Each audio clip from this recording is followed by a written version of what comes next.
Good evening, ladies and gentlemen, and welcome to the Monroe Town Board meeting of December 5th, 2016. We have a couple of public hearings that are slated for this evening. The first one is at 6:45. But before that, if we could all rise for the Pledge of Allegiance and remain standing for a moment of silence. Allegiance to the flag of the United States of America and to the republic for which it stands, one nation, under God, indivisible, with liberty and justice for all. Ladies and gentlemen, if you would remain standing for a moment. My apology. I've been asked by a number of people who knew Jeff Rosenfeld. Jeff Rosenfeld, for many years, was the chair of the Monroe Planning Board. He also, most of you know, the family, they own Monroe Realty. He passed away a couple of weeks ago, and I've been asked to say, to ask us to have a moment of silence for all the dedication, the hard work, and the sacrifice that he provided this town tirelessly for many, many years.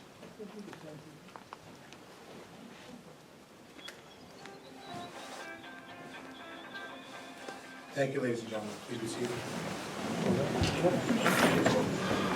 This evening, we have a fairly big crowd here this evening. If you can please just notice the exit signs behind you and to your front right.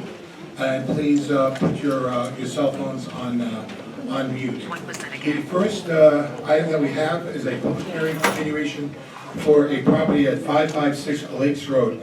It's an unsafe building public hearing, and I believe that we're going to have a continuation to January 9th, which we would need to set. I'm going to turn this over to Council, Mr. Nugent, to discuss this in more detail. Thank you, Supervisor. As you may recall, we had continued this public hearing from the last meeting to allow the property owner to take the first of two steps, and that was to clear this property of debris that needed to be cleared. I spoke with the property owner's council as well as the building inspector today, and that step was taken. The property was cleaned up, debris was removed. So now what remains is part two of the process, and that is addressing the structural issue. There's issues with the front porch on this home, and there's also a question now that the building inspector has been able to see under that porch and under the house. There are columns that he is not satisfied, are sufficiently sound structurally. So part two will be for the homeowner to solicit services of an engineer to provide a report detailing what needs to be done with the property to make it secure. So with the building inspector's recommendation, it was to adjourn or continue the public hearing until January 9th of 2017 at 7 p.m. And I will send correspondence to council for the homeowner directing the whatever recommendation I've received from the building inspector as far as the engineering report, and to provide that prior to January 9th, 2017. We need a motion for that? I'll make that motion. Second. Any discussion? Call the question? Aye. We need we don't need to make a motion to close because it's going to be continuation. Is that correct, Council? You can close without a motion as the supervisor. We need a motion to close the public hearing.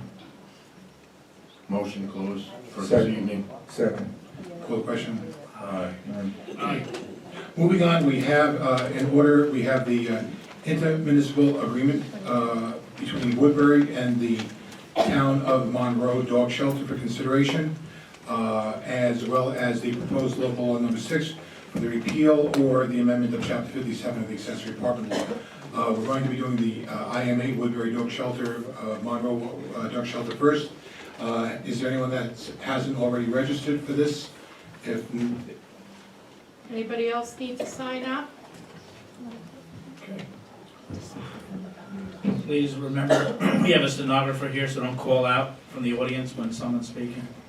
And if any of the employees would like to speak as well, feel free. This would be the time that you would speak on your behalf, unless there were some questions which the board would need clarification from.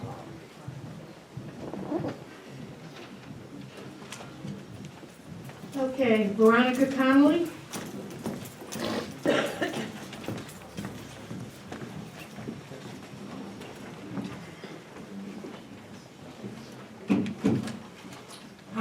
we wanna, excuse me, Mr. Conlon, a second. Do we wanna discuss the time limit here, since we have, two, How many people do we have, Mary Ellen? I'd like to speak on this. 18. 18. So we wanna do 3 minutes? I think 5 minutes is fine with me. The thing is 18 that minutes will be here over an hour. we're dealing with 3 human beings, their lives, their families, their quality of life for the animals. I think 5 minutes is a responsible amount of time. Yeah, I would suggest, since it is a public hearing, instead of public comment, that, more than 3 minutes, which is usually what you provide, make a 5-minute maximum and ask for Okay. 3. All right, I'll that's make not a, reasonable. I'll make a motion that we have each speaker's allowed 4 minutes. I'll second it. All right. Mr. Andresi, Could you you're, just do a brief synopsis of, what the deal is that you're consolidating or what you're trying to do? I'll leave that to Mr. Cologne. Mr. Cologne, if you can basically bring the Can public we to, have Well, on the I motion think first? I'll second it. Call the question? Aye. Aye. Nay. Aye. Whoa, let's slow it down a It little was a bit. 4-minute motion, Jerry voted no, the rest. A 4-minute A motion. 4-minute time limit, the rest, Jerry voted no, the rest of the board voted yes. You didn't- Okay. My apologies, I withdraw it.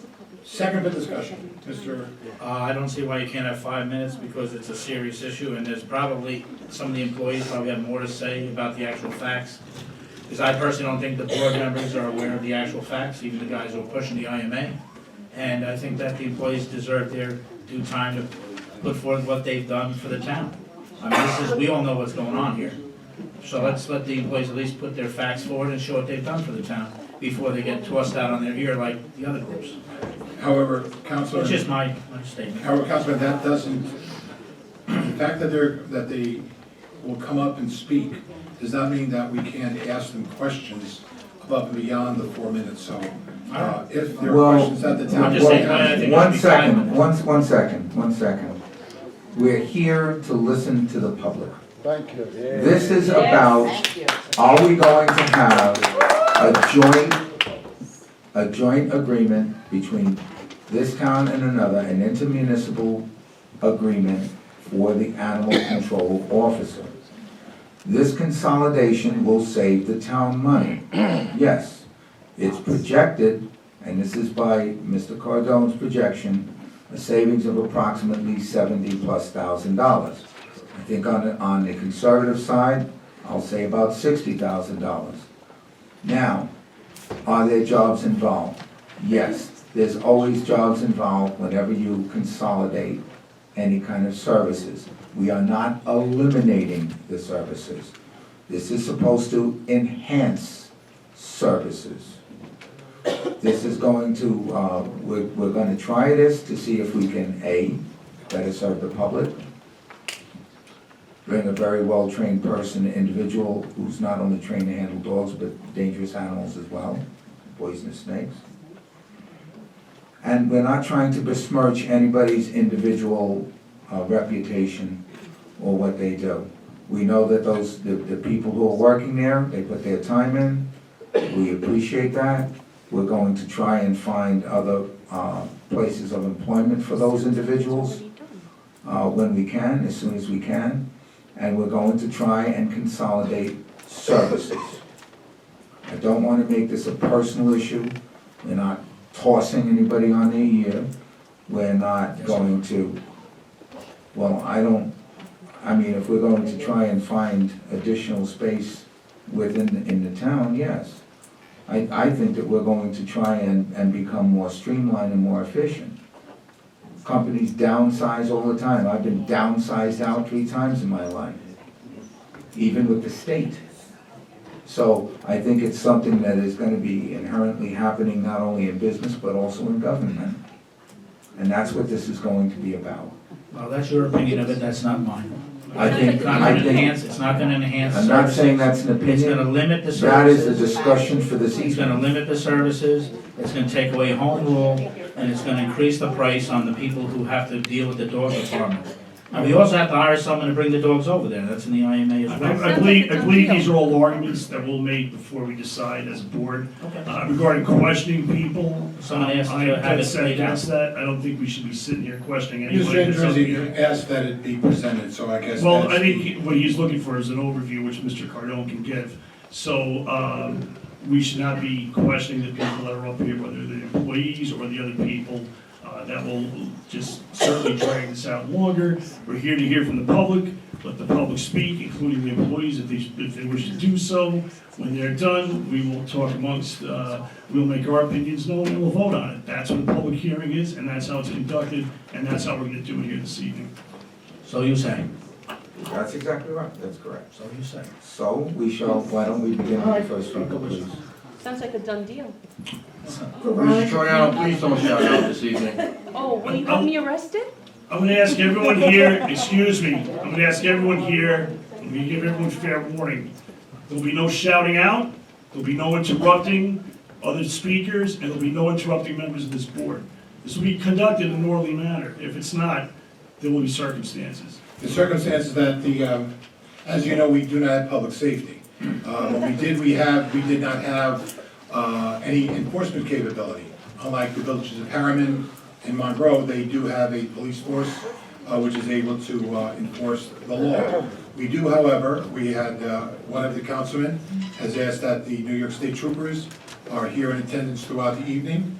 And please notice that upon my direction, I will, if things get out of hand, I will ask the state trooper to deal with any kind of disruption in a manner according to the law. So we have a large room, we've had large rooms like this before, but we do have the ability to be able to enforce the law, and if it means that it's going to lead to the arrest of anyone, we certainly have the willingness of the town board here that asked the troopers to attend. And That I being would- said, I would say that we do have a police force, and it is the New York State Police Force. okay, sounds very nice. The next first speaker is going to be Veronica Connolly. Ms. Conlon? I don't think we voted on the motion. Call the I think question. it was the 4-minute motion and no questioning. Call the question. Aye. Aye. Nay. Aye, 5. Okay. First speaker?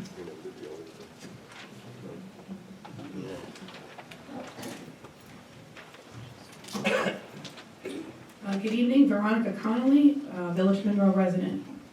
I'm here tonight to speak in favor of the intermunicipal agreement between the town of Monroe and the town of Woodbury. Last week, I had the opportunity to visit the Woodbury Animal Shelter. Pam, the animal control officer, was kind enough to give a tour to myself and Iris. Thank you, I'm sorry. The drive to the facility was just over 5 miles, which is very short distance. We were both highly impressed with the professionalism of the staff and the cleanliness of the facility. We learned that Pam has over 30 years of experience caring for animals and has been running the Woodbury Animal Shelter for the past 8 years, if I'm correct. I believe it was 5. I might have had a typo there. Her love and compassion for animals was very apparent. The facility was in immaculate condition. There's a careful screening process prospective pet owners must consent to before being placed with an animal.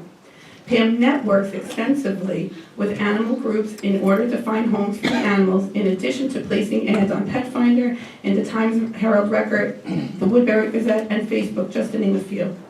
She has a very high success rate in placing the pets. In fact, when we were there, she had only 2 kittens in need of homes. She makes sure to have both a paper trail as well as the computer records of every pet that is adopted. She works with the dogs while they are in her care, making sure they are getting ample exercise by taking them for extensive walks in and around the park-like atmosphere they are surrounded by.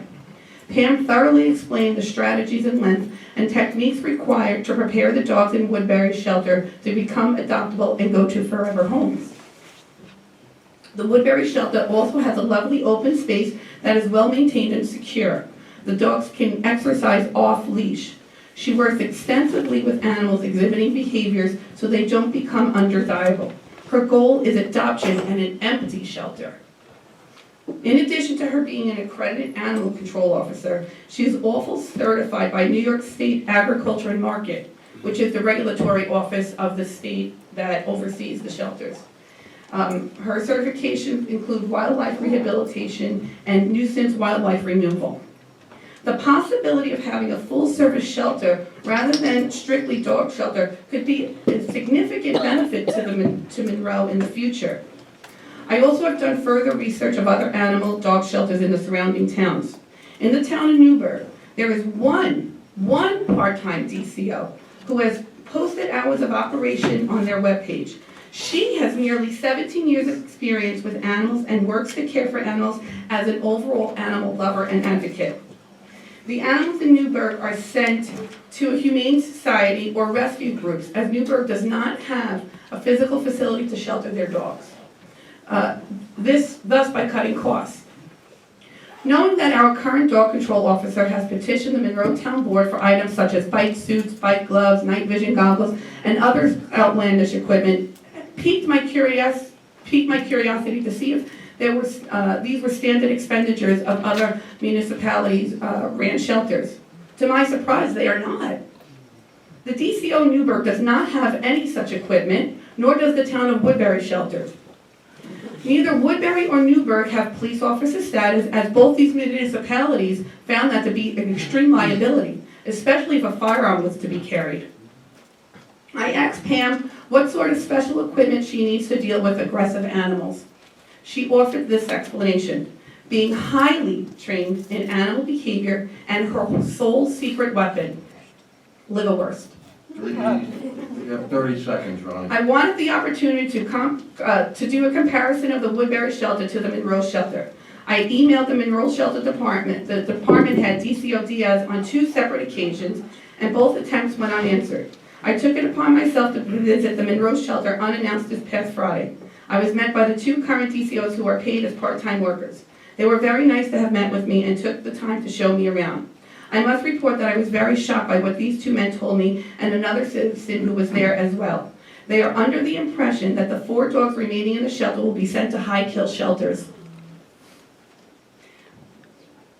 This is very troublesome to me because they're under this impression that if we go to the IMA, that Wrap it up, please. these animals would be in the kill shelter.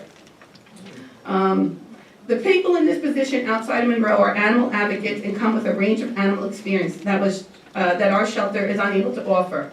We are expending monies on trainings to neighboring states of New Jersey that are not recognized by New York State. This is a cost to the taxpayer. Furthermore, we have 1 dog who, by the reports of the 2 part-time DCOs, have been in our shelter for 2 years. Again, an expense to the Monroe taxpayer for vet bills, food, and time on the clock because they are not being adopted.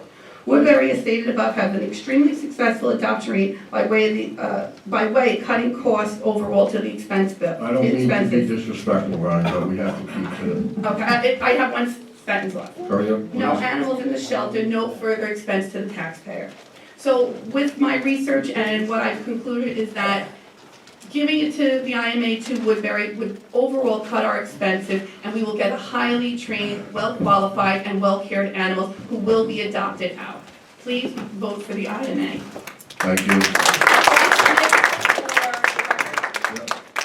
Next speaker? Iris?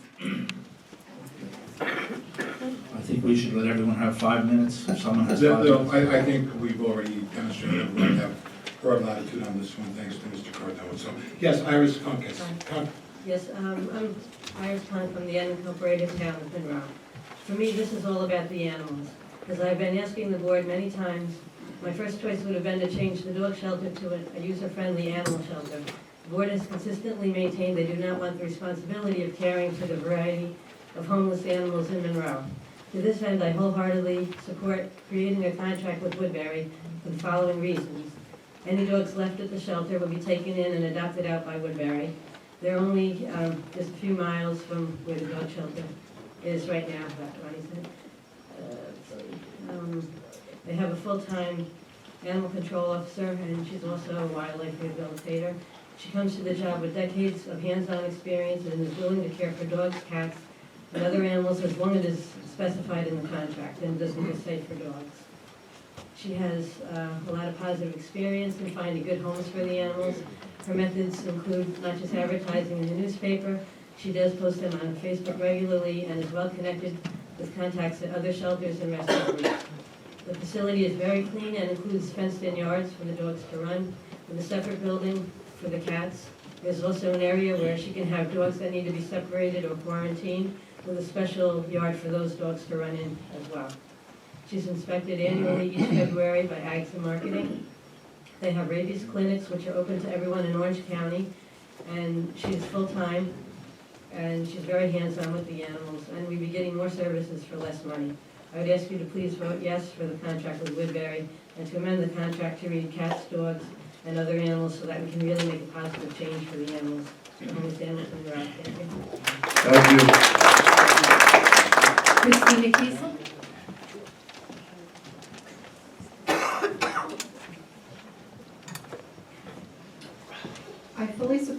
Christina Kiesel, Town of Monroe. I fully support the intermunicipal agreement between the Town of Monroe and the Town of Woodbury's Animal Shelter. Councilman Cardone and McGinn have been charged with the difficult task of having to find ways to reduce costs, and in some cases having to dissolve departments when it's no longer justifiable to use taxpayer dollars to fund them.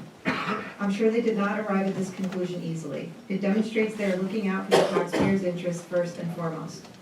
I think the public needs to know that the Monroe Dog Shelter seems to be operating inside some sort of protective bubble. They see themselves immune to answering freedom of information law requests submitted by residents. This issue has been brought up before to no avail. The United States Supreme Court has explained the purpose of freedom of information law is to ensure an informed citizenry, vital to the functioning of a democratic society and needed to check against corruption. In the Town of Monroe's government, however, there are some who feel they're above this law and it does not apply. Over a year and a half ago, I submitted a FOIL request seeking information on the hiring process of the Monroe Dog Shelter, including job applications, resumes, job postings, civil service test results, background checks, and certifications of prospective employees. The FOIL request was never answered.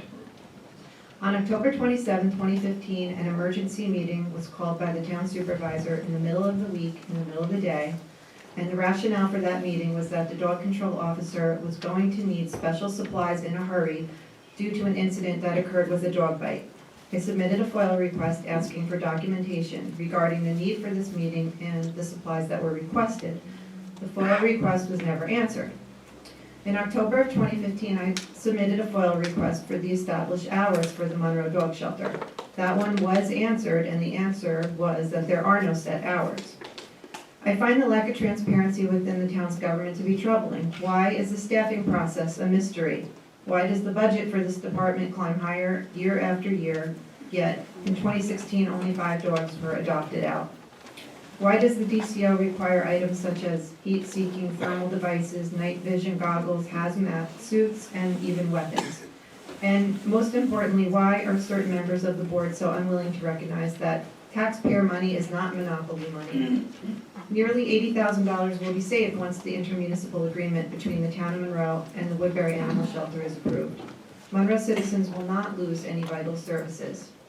In fact, they will gain the benefit of an efficiently run, fiscally conservative, well-established department that will provide a high level of service to all Monroe citizens, both two-legged and four-legged.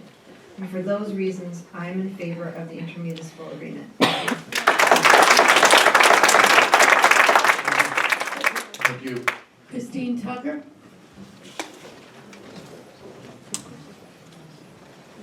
Good evening, Christine Tucker, Town of Monroe. I'm truly against the IMA for the dog shelter to go in with Woodbury.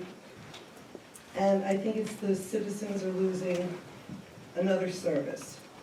Since the IMA calls for such high expenses to residents with dogs, why not increase our fees and keep the fees in Monroe?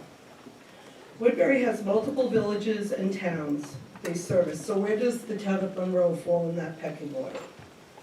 When your dog is lost, you want the DCO to help you. You don't want to wait around for somebody that might show up.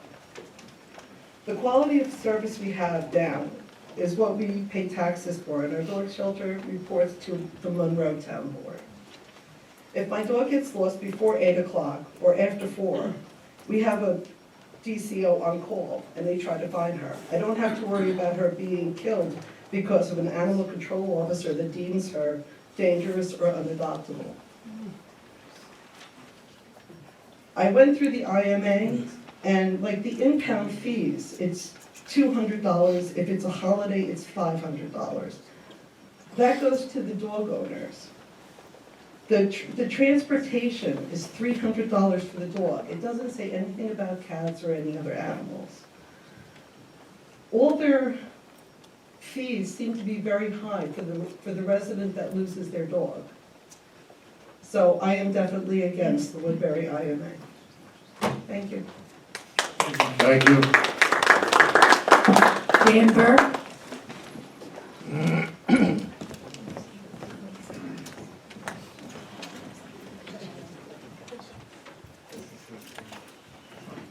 Yeah, good evening, Dan Burke. I'm an ex-animal control officer and an ex-councilman. So I've been following this very closely for years. I had one problem with the last meeting 2 weeks ago. There's a violation of the open meetings law. The two documents, the financial analysis and the IMA, were drawn up days or weeks before the meeting, but they weren't made available on town website where they're supposed to be. Records scheduled to be discussed at a town board meeting shall be made available online prior to that meeting as part of the open meetings law. A delay is a violation. These documents were available to one councilman, but were not made available to the other members of the board or to the controller, whose opinion on these budget calculations were required and is absent, or to the public as required by law.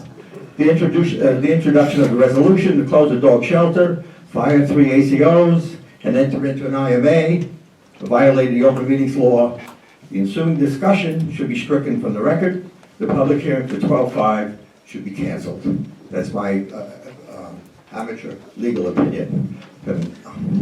We're looking at some numbers here. We're being told that the budget is $97,000 for the next year. However, the budget for this year, as of August 31st, they spent $38,000. You add a half to that to make it for a full year.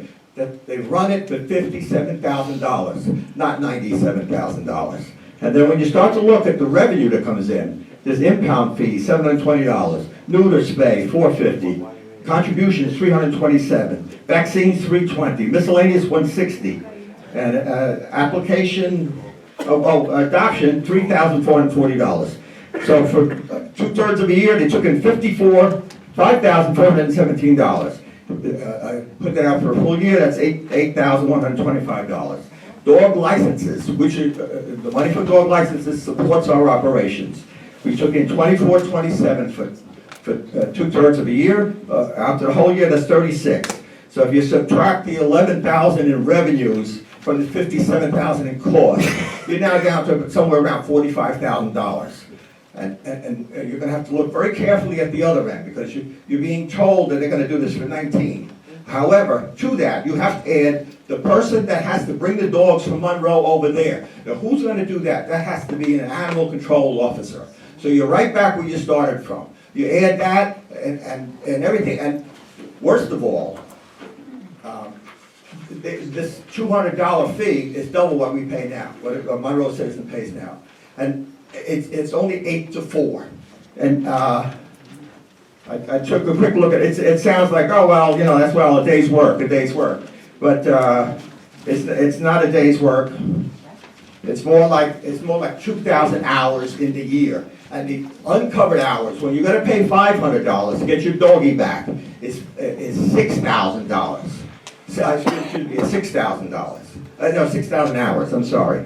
But anyway, so you're going to have to go over the budget. You have to talk to the controller, and you have to take a look at this. You're not saving $80,000. You're not saving anything. And you're putting people's dogs at risk.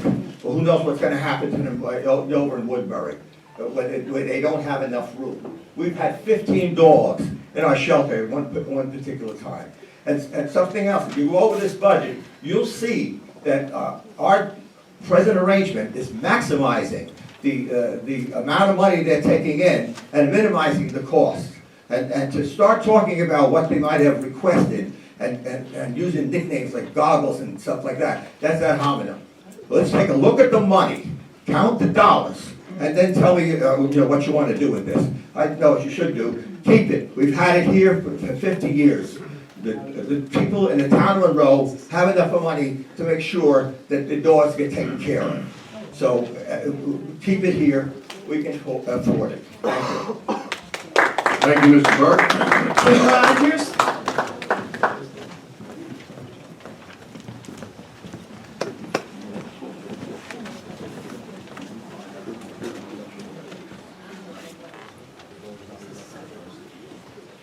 G. Rogers, Town of Monroe. I'll be very brief. I'm all for the consolidation. I think the service is going to be the same between Monroe and Woodbury, and I think the state looks at consolidation through all departments, and that includes dog shelters. And I think it's fiscally responsible for the board to turn around and try this out. Thank you. Thank you. John Allegra?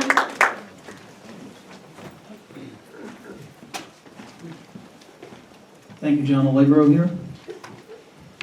I'm in favor of the town of Monroe entering into an IMA with the town of Woodbury, or the village of Woodbury, whatever it is, for the animal control services. I believe it's paramount responsibility of this town board to save us money, save the taxpayers money, when, especially during a year when we are above the tax cap. It's time to get those taxes down and consolidate those services. Secondly, really, this is all about the animals. Many of us who are animal lovers know that there's really not much of a dog problem in Monroe, and most towns and municipalities have more problems with cats and some other animals. And having a full-service shelter available to us, wherein a cat problem could be addressed, I think would serve the animals better and serve the citizens better. Another point, and this is serious, we're dealing with an employed position within which the municipal employee is in a position to seize people's property. An animal, a pet, is a person's property.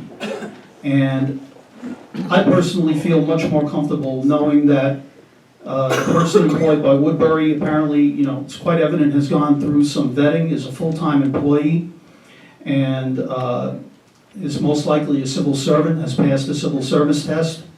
And I think that is another reason why we'd all be much better served, rather than really kind of playing games with hiring people in a part-time manner based on the methods that we've seen people be hired by the previous town board over the last 6 or 8 years. My final statement is, Mr. McQuaid, if you're not going to resign, you should at least recuse yourself from speaking on or from voting on this matter. Last meeting, when the motion for the IMA was brought up, you put on quite a show, and you had a statement that I believe, and many of the people I spoke with believe, was very irresponsible, if not unethical. And I took a direct quote from the video. This is quoting Mr. McQuaid.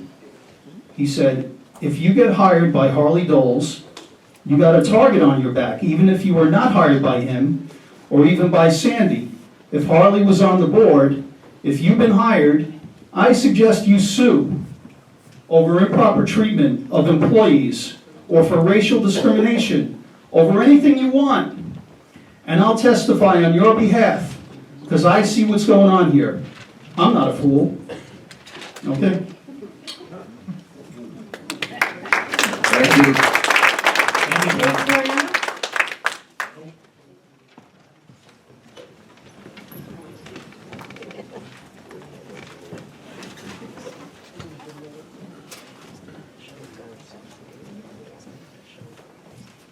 Kate Triano, Village of Monroe. I'm very much against this IMA agreement. At the November 21st, 2016 Town Board meeting, Councilman Cardone, McGinn, and Attorney Nugent violated the open meetings law. At 9:50 at night, Councilman Cardone, who was acting supervisor that night, said he had one more thing to introduce. He also said that Councilman McQuaid might be a little annoyed at the last-minute addition. Given his tone, I assumed he would be discussing a topic of little importance. Instead, he spoke about dissolving an entire department, firing 3 people, and closing down our dog shelter. He said if we entered into the intermunicipal agreement that he produced at that moment, we would save $77,000 a year. Councilman McQuaid and Cologne had not seen the IMA.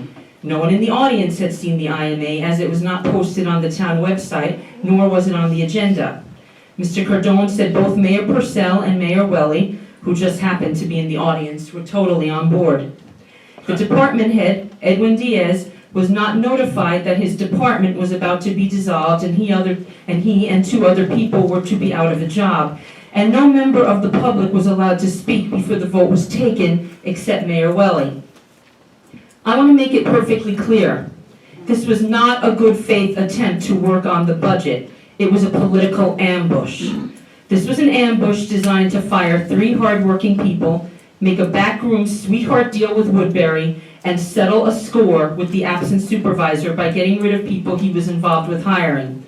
United Monroe was flexing their muscles, and as usual, if people or animals who had done no wrong were injured, no one cared. After reading the IMA, I understand the haste to get it through. It is a disaster. Basically, the town of Monroe pays for everything, and the town of Woodbury gets both the money and the power to make all the decisions regarding our dogs in the shelter. The cost to board 1 dog is $25 a day, every day. The cost to board 5 dogs for a year would be $42,000. Boarding a dog does not include veterinary bills or medical care for the dogs. The town of Monroe is responsible for that as well. The town of Monroe is also responsible for fees for impounding a dog. If the dog is picked up after 4 o'clock, on a weekend or on a holiday, the town of Woodbury will charge the town of Monroe $500. If the town of Woodbury impounds the dog during business hours, the cost to the town of Monroe is $200. The town of Monroe is responsible also for transporting any dog to the town of Woodbury Animal Shelter to the tune of $300 per pickup. Most troubling, if the town of Woodbury deems a dog unadoptable, they can order the animal killed. And the town of Monroe will have to pay the cost of killing this dog deemed unadoptable. The town of Woodbury must love this agreement. Basically, they get all the money, they get to hire more workers, they get total control, and the town of Monroe foots the bill for it. How is this agreement in any way beneficial to the town of Monroe? How is it beneficial to our dogs? Woodbury has 4x4 slots, kennels indoors, and 4x4 kennels outside. What about a cold night like tonight? That's for all the municipalities they would be serving. Do you know how small 4x4 is? A large dog wouldn't even be able to turn around in the kennel. Our dog shelter has often held 12 dogs or more, and the staff has succeeded in making unadoptable dogs adoptable more than once. Candy had been in the shelter for 3 years. She never had a home. Mr. Diaz and his staff patiently worked with her, socialized her, and now Candy has a forever home. This dissolving of our dog shelter is clearly politically motivated. United Monroe leaders Emily Conver and John Allegro had a whole podcast in April of 2015 dedicated to trashing Mr. Diaz because he actually told a woman she had to license her dogs and not let them roam wildly through the neighborhood. This is a bad thing? I'm a dog lover. I have a dog, and I can't imagine her letting her roam anywhere she wanted. It is completely irresponsible and unsafe for the animals as well. There have been several posts by United Monroe members dedicated to mocking Mr. Diaz because he asked for a $100 thermal imaging lens which attaches to a smartphone. It is widely used in government. Dogs and coyotes can see in the dark, People can't. To dissolve the dog shelter and enter into this sweetheart deal with Woodbury is wrong on so many levels. It is fiscally wrong, it will end up costing us a fortune, and it is morally wrong. It is putting people out of work and putting our animals at risk. No matter how well-intentioned, Woodbury does not have the space to accommodate the amount of dogs the town of Monroe shelter often gets. And what happens to them? What if they are large, older, or have health issues? Mr. Diaz, Mr. Davila are highly decorated, retired law enforcement. Krista Napoli is a lovely, caring young man.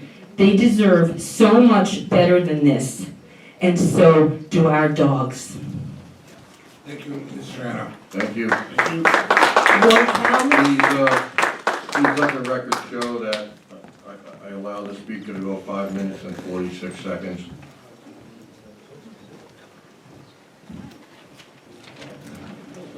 Good evening, everybody. Roy Calamus. If you look around Orange County, most of the municipalities have a humane society. Warwick, Walden, Middletown, Blooming Grove, Newburgh has an SPCA. Only in Monroe do we have a very limited dog shelter. We have no hours here. Most of these shelters are open 7 days a week. They have specific hours. And the idea is when you have a dog to either return it to the owner or to adopt it out. When you have a dog like Candy in the shelter for 3 years, there's something wrong with that picture. There is no active way that this dog shelter advocates the adoption of these animals. For many, many months, I spoke here about advertising in the Times Herald Record. Mr. Diaz told Mr. Burke that it was very expensive. But Dan, I give you credit for one thing. My wife actually called up the Times Herald Record and was told that it was a free service, always has been, always will be. And you made sure from that point on that dogs were advertised in the Times Herald Record. In order to adopt dogs, you have to do things to advocate the adoption. Having no hours up at that shelter is almost a waste of time. How many dogs got adopted last year? Someone out here said 6. Go around the different municipalities and you'll see 50, 60 dogs a year get adopted. It is not serving the public interest to have a dog shelter.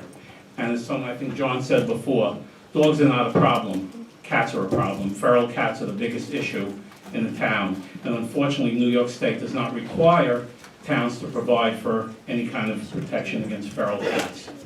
Dogs are not the problem. And to get the dogs with somebody who's going to advocate their adoption is what it's all about. It's not always about money, it's about doing what's right for the dogs. And what's doing right for the dogs is getting out of this location into a location where they can be seen and adopted. Thank you. Mike Andrewsy.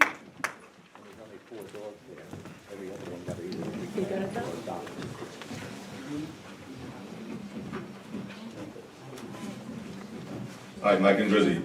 I didn't actually get an answer from Rick Colon. We kind of jumped around with the board, so a clear what's going on. But after listening to everybody, I kind of got a clearer picture.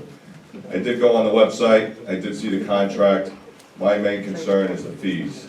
Backing up for a second, I really feel that it is good to consolidate and save in any way you can. That's, I think, the right approach, as long as you're looking at it informed, not rushed, and you have all the information in front of you. But when I do see that when I see 200, 300, 500, that's a concern. I can see people turning around and saying for $500 keep, spot, and that's a problem, and it might backfire.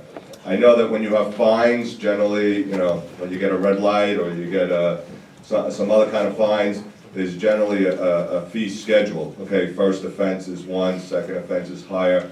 So to hit somebody over the head, I have a dog, my dog doesn't run out of the house, we have it licensed, we have rabies shots, but all of a sudden the one time it runs out and you're gonna hit me over the head for $500, that just seems really high. So I ask that you look at that, and then it does seem like it could be abused, possibly on their end. It almost seems like the guy's gonna be out there just waiting for that dog. Now, 1 second he goes out. For $500, I'd be doing the same thing. When you're adding the boarding fees, and you're adding the transport fees, and you're adding after-hour fees, It just seems like it could be a moneymaker rather than for the good of the dog. So just take that into consideration. If the fees were lower, then I would be 100% for it. Thank you. Thank you. Mike Goldstein?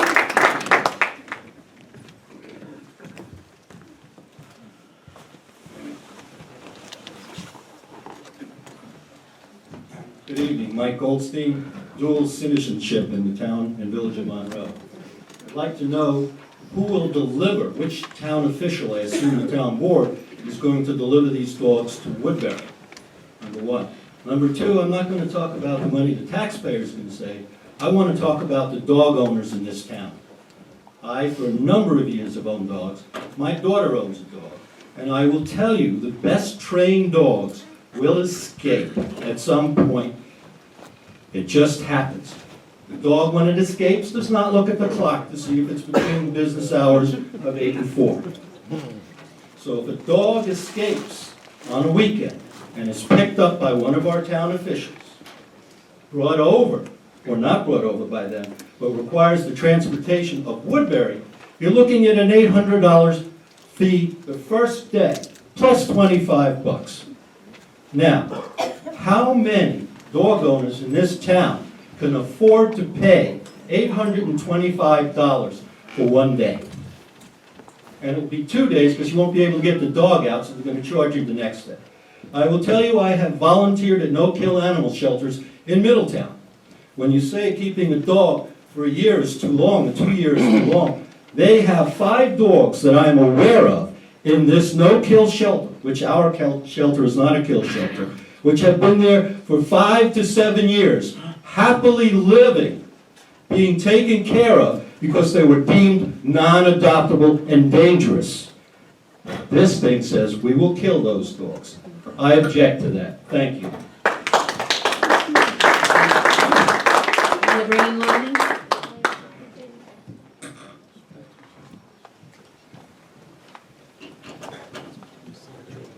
Lorraine Loring, Village of Monroe.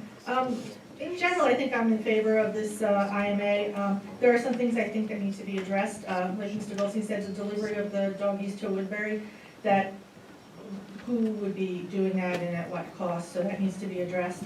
And it said in the contract, it just mentions dogs, but some of the other speakers were talking about cats, and I don't know, bunnies or whatever else it does, but that could be a good thing for the town of Monroe residents, not just dogs.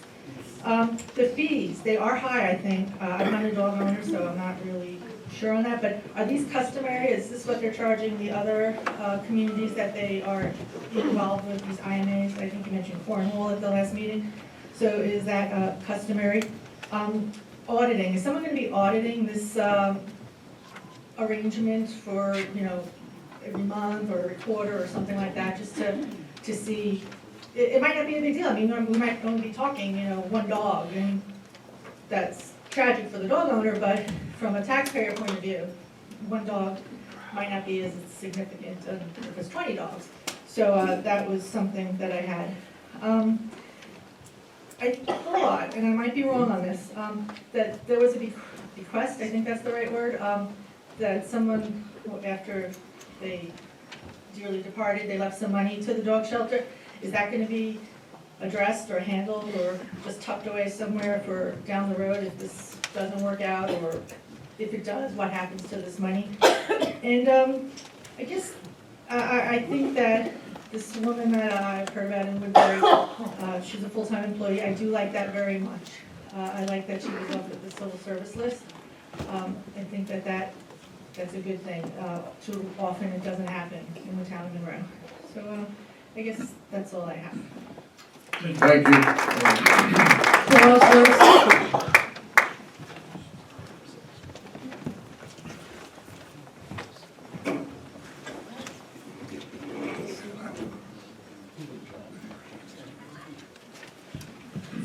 Claus Lewison, Town of Monroe.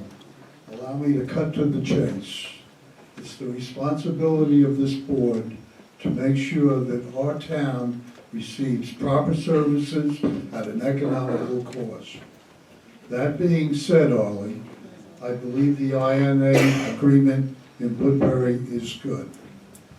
I'd like to share Councilman Rick Cologne's concern regarding people that have made contributions to the dog shelter. I agree in his sensitivity. I suggest perhaps we could make some sort of official acknowledgement or a plaque or something of that kind. Thank you. Thank you. Thank you. John Dreschel.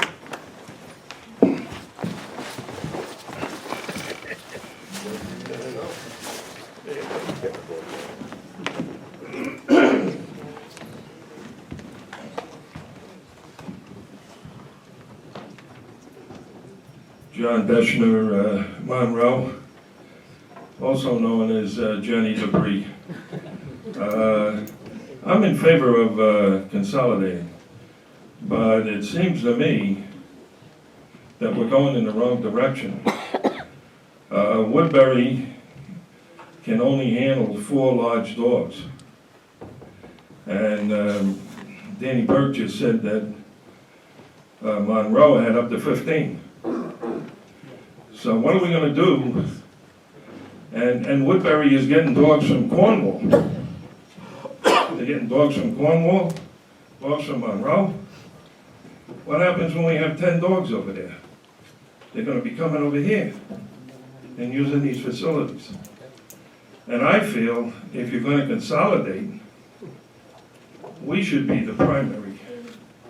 And Woodbury should bring their dogs over to us because we have the facilities. Thank you. Thank you. Mary Bingham.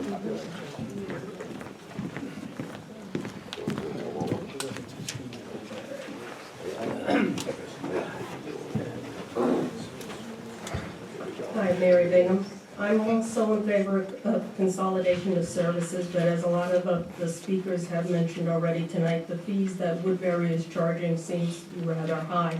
And other speakers have also said other towns also have dog shelters. Warwick is an example.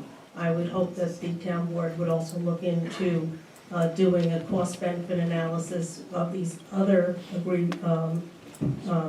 other town shelters and where we could get the best bang for our buck. Thank you. Alice Allen.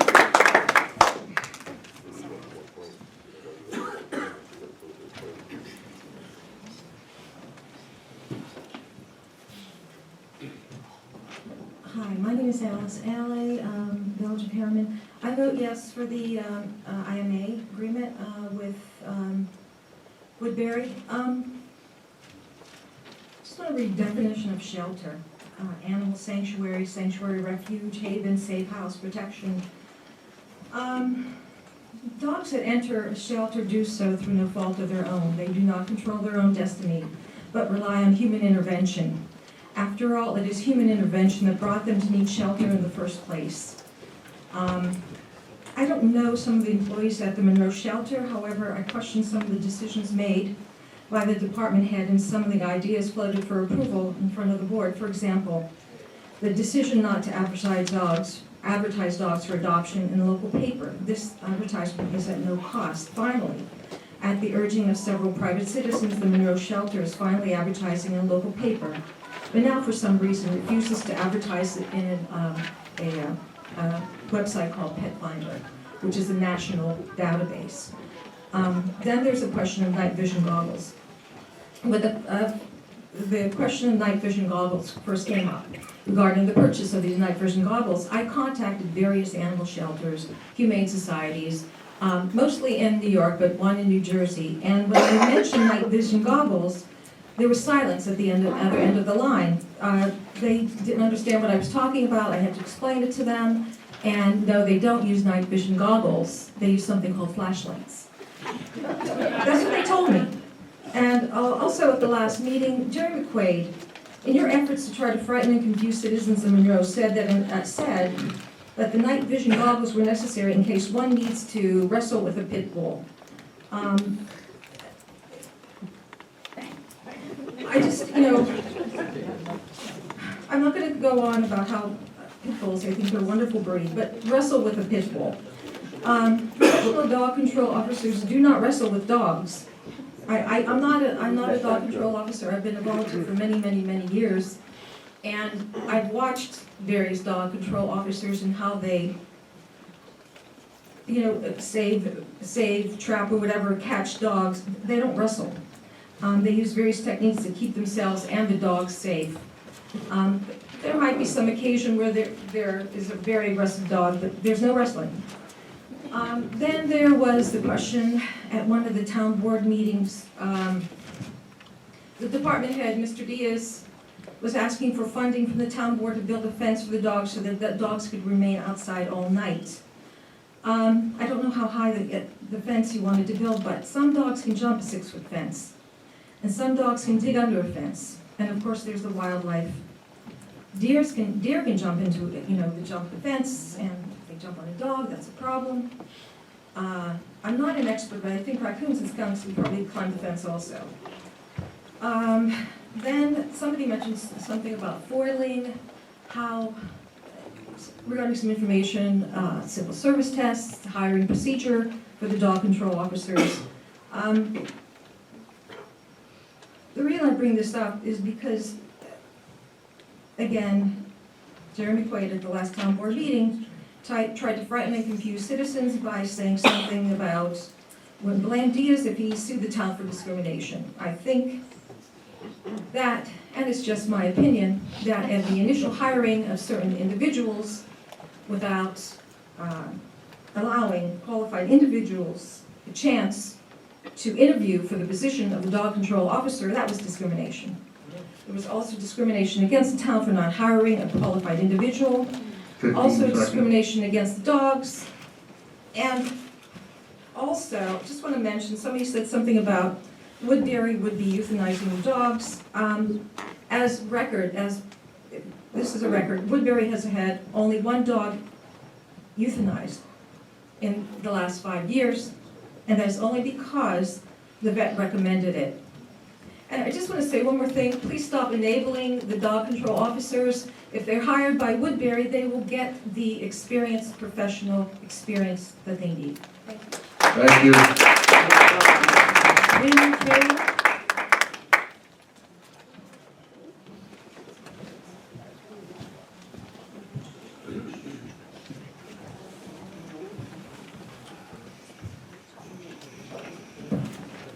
Good evening. My name is Tim Gate. I work for the Orange County Department of Health. I was asked to come here tonight just to speak briefly on rabies and the role that dog control officers play with rabies prevention and dog bite follow-ups.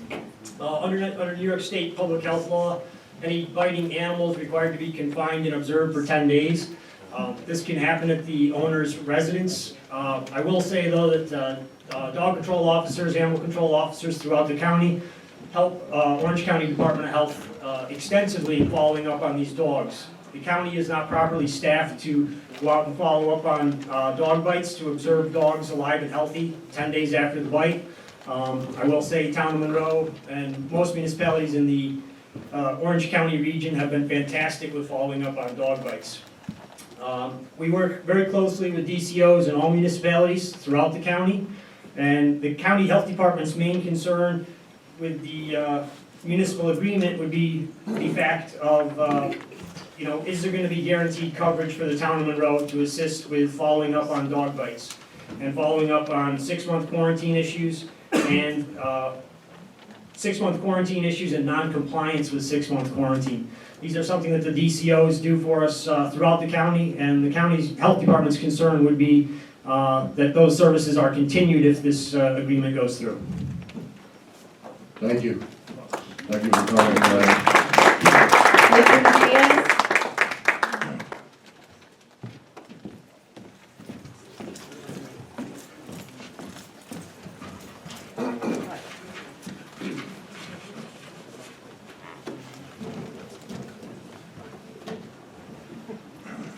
Good evening, Town Supervisor, Councilman, Controller, Town Clerk, and ladies and gentlemen, residents of Monroe and Harriman.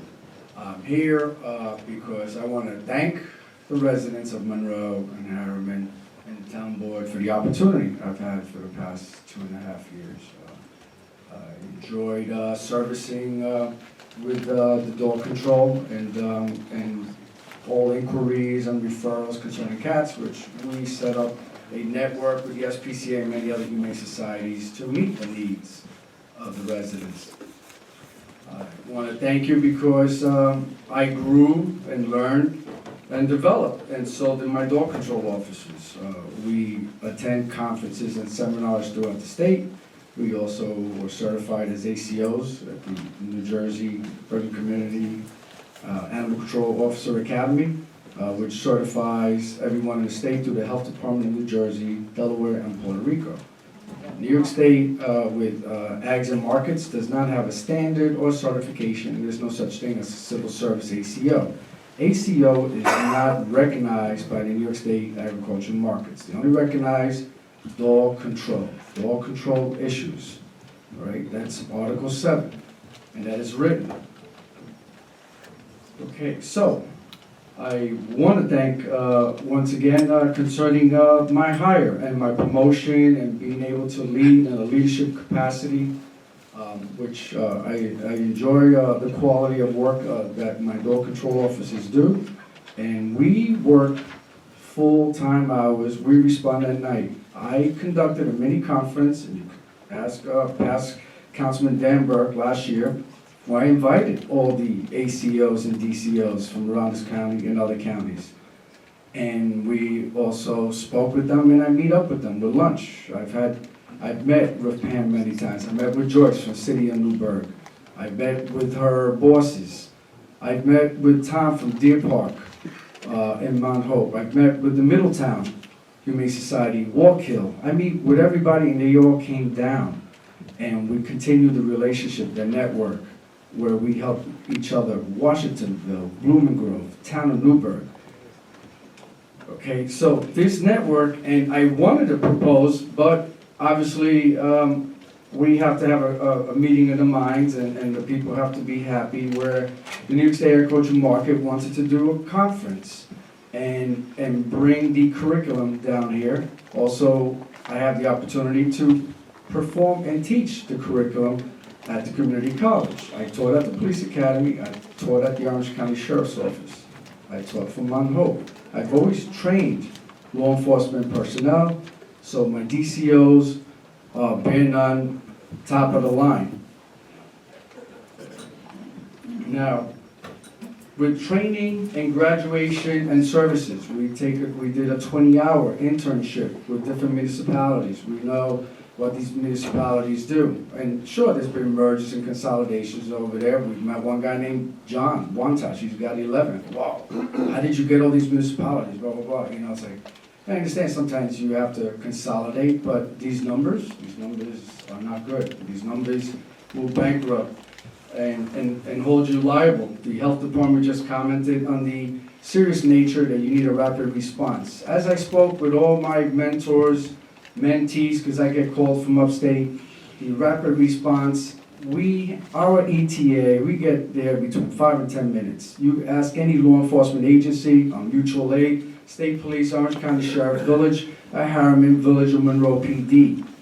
We arrive, they call us, and they actually call me in the middle of the night for other municipalities. I said, oh, we're not contracted, I wish I could. Do others do it on the QT for law enforcement for the state police? Why? Because we suit up. We suit up with equipment because we can isolate and contain. We're going to use the proper equipment. The majority around the county don't have the proper equipment, don't have the proper training. There is no DCO or ACO certification.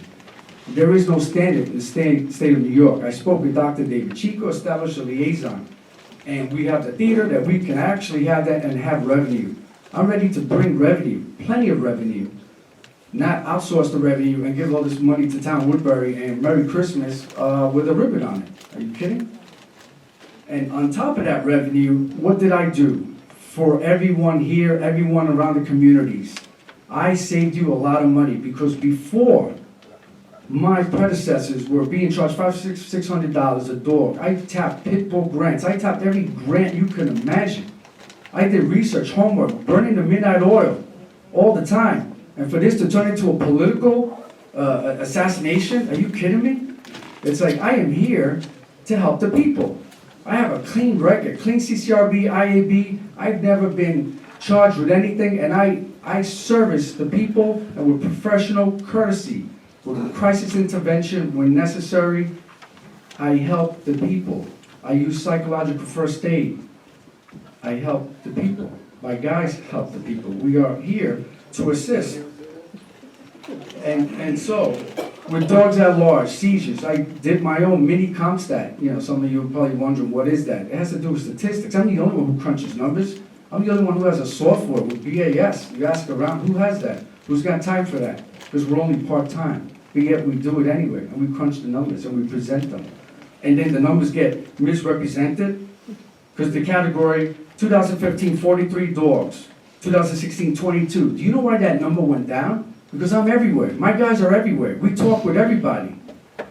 If you outsource us, those numbers are not only going to double or triple. And why? Because there is a movement of numerous rescues. They used to be what? Residential kennels when you go on vacation holiday so you can bring your dog. They turn into rescues because they want to make $500-600 per dog. They are bringing 75 to 150 to 200 dogs, and I've been on top of all of that, and it's a problem. And guess what? What do they like to do? When there's a dog that's not desired, adoptable, they're going to dump them, and they're going to dump them here, because this is the affluent town and community. Oh, the community that has money, the community that's in surplus, that's in the black. Are you kidding me? And I am here, you take me out of here, I cannot be your life-saving guardian with the dogs. And I am here to provide that service, and it's a good service. It's a good quality service. No one here has rated me in the past 2.5 years on performance evaluations. If anything, I'm slandered on social media, movies, radio blogs, and all that. You know, which makes me what? Less marketable to go anywhere. I can't be a part-time cop anymore. I can't work for a government because you just slander and dirty my name. Oh, thank you very much. I'm glad you think this is funny. So here I worked really hard with the call-outs. Call-outs, we had 121 to 15. It went down to 81, and I project 160 call-outs the following year. Dogs that we kenneled were 43. If you do the math on these numbers, on the projected numbers, you're going to wind up with 44. Okay, it's not big numbers compared to other communities. Why? Because this is an educated, right, affluent community. This community is educated, and this community doesn't have a super large number like Middletown, Newburgh. Those are large municipalities, or Port Jervis. Woodbury, and all these small, tiny little dogs. A lot of fancy small dogs. And for them to, and it's not even them, it's their town supervisor. What did he do to Richie Vasquez, the chief? What is he doing now to another Puerto Rican cop? Okay, so, and that's what's going on. Please. So, a few of you mentioned a few things. We've advertised in different ways. On every Facebook, social media, no, you're not my friend. If you want to be my friend, you gotta have coffee, you gotta break bread with me. It's on Twitter, Instagram, we've been everywhere. The future is what? Instagram, it's not Facebook, and you write all this nasty stuff on Facebook. Facebook is the older generation. You don't reach out to the new, younger generation who uses different social media. But you continue with your Facebook nonsense, a few people here anyway. And we do advertise. We're in the newspaper. We've had, articles placed in, and what? We inherited the older dogs. Like Candy, Charlie, which is a service dog. Candy, right? Every older dog we pretty much adopted out. And sure, what's our adoption rate right now? Okay, it's only 4 because we don't have a large number of dogs. Why?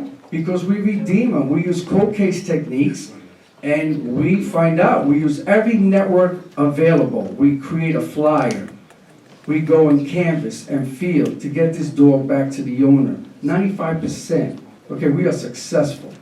Okay, and these numbers. Okay, you have someone who lives an hour away from Woodbury, and so, they're gonna hire, and this person's not even full-time, they're part-time, or they're gonna be full-time in January 1st, yeah, okay. And then hire 2 more part-time people already. So, and then we get comments over there already about us, about me, and why? Why? Because I'm different, because I can speak another language, because I eat different food, Why? Because that's what they did to the chief over there. Hey, Edwin, hold on a second. And- Hey, can I please ask the audience to remain quiet so that the stenographer is able to hear what Mr. Diaz is saying? Thank you. Now, one person said that the proximity to the Highland Mills shelter is 5 miles. Well, you know, I run marathons, I run half marathons, and I chase these dogs. Okay? I'm in good shape. And my guys, we use tactics to catch the dogs and get them back to the owner. And you know what? If the owner's out there with us, guess what? They get the dog. There is no fine, but you want to pay $500, $800? And the $100 impoundment, all these numbers I shared with you, that's for the people who don't show up and don't care. Oh, I'm at work. Oh, boy, yeah, my dog ran off, but I couldn't be late for work. Of course, it's going to be a $100 impoundment. But we still get the dog back to the person. We check for chips, we scan. There's grants to scan for the chips, for identity. The collar sometimes doesn't have identity, and it's a big mystery, so that's why we have to use different techniques. So ladies and gentlemen, there you have it. And I went over the numbers. If you calculate the 300, the 500, and another 300 for coming down to get the dog, blah, blah, blah, it comes out to $108,000, all right, if Woodbury does it.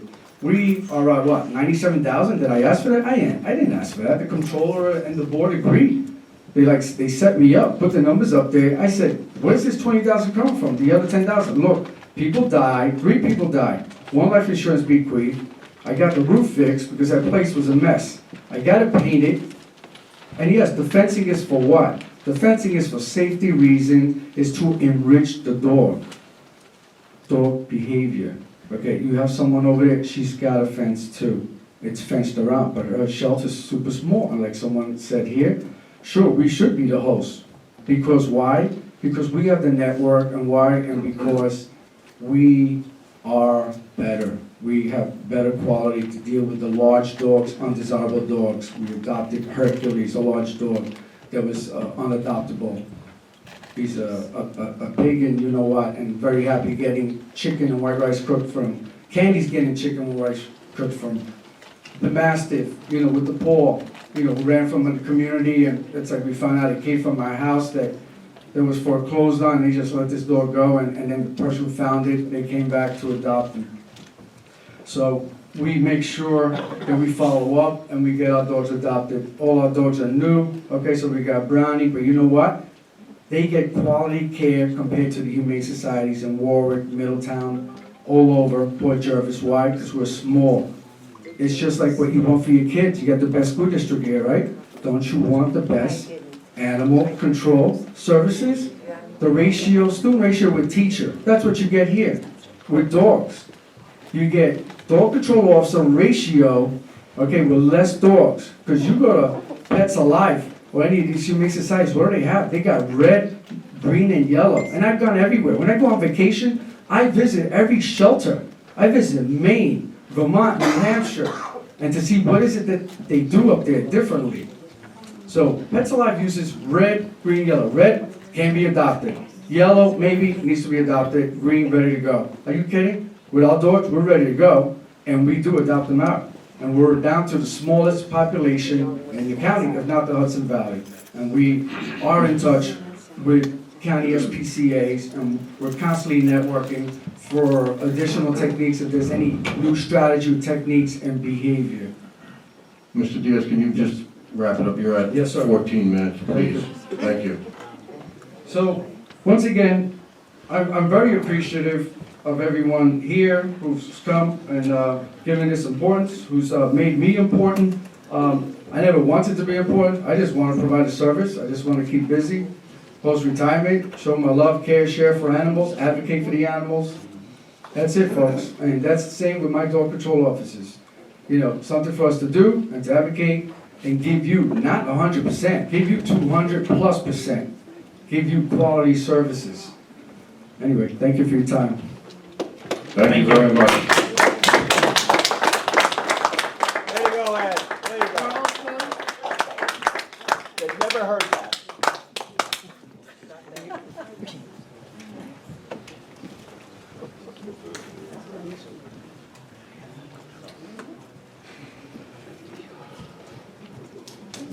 Good evening, everybody.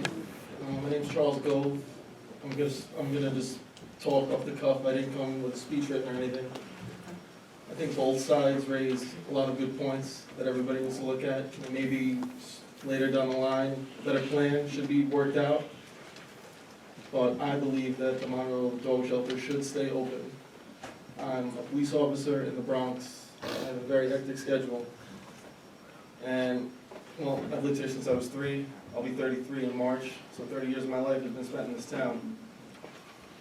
Back on January 1st, 2015, I had a dog since she was 6 weeks old.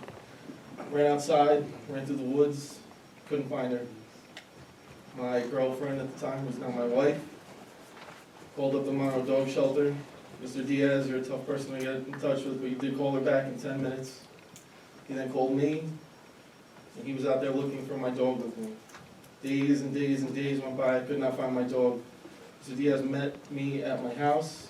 He went walking through the woods with me. I live right off of School Road. He walked all the way with me through the woods to Walton Lake. Still couldn't find my dog. I received multiple messages through Facebook and other social media saying that I had dog sightings and everything. Mr. DiNapoli in the back, his girlfriend was actually sending me messages through Facebook, letting me know that she was out there looking. One time, I think it was like 4:30, 5 a.m. in a snowstorm, Mr. DiNapoli wasn't even working, showed up in his personal car where the dog sighting was to help me look for my dog. And I had to run. I couldn't call out. I had to go to work, and Mr. DiNapoli stayed out there for hours to help me look find my dog. Day 100, literally day 100, I found my dog. It wasn't how I wanted to find her, but they found her. And Mr. DiNapoli and Mr. Diaz went right into the lake. The person that found her called 911. They showed up. They went right into the lake in the middle of a freezing temperature and got her out. Called me later that night. I know everybody's concerned with saving money. I'm concerned with saving money. I own a home. I'm 33 years old. I've been a cop for 11 years. I love the town that I live in. And I look around and it's not the same town that we used to live in. All you have to do is go over to the Monroe Post Office and look across the street and you'll see houses being built.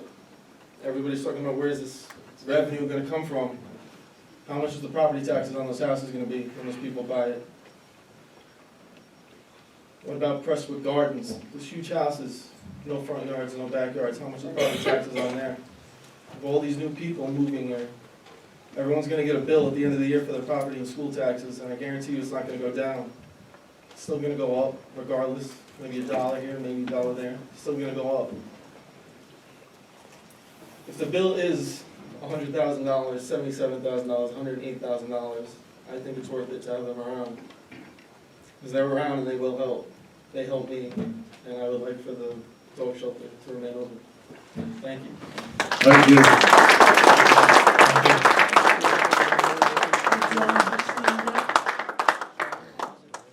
That's all that I have signed up. Gay says? Gay?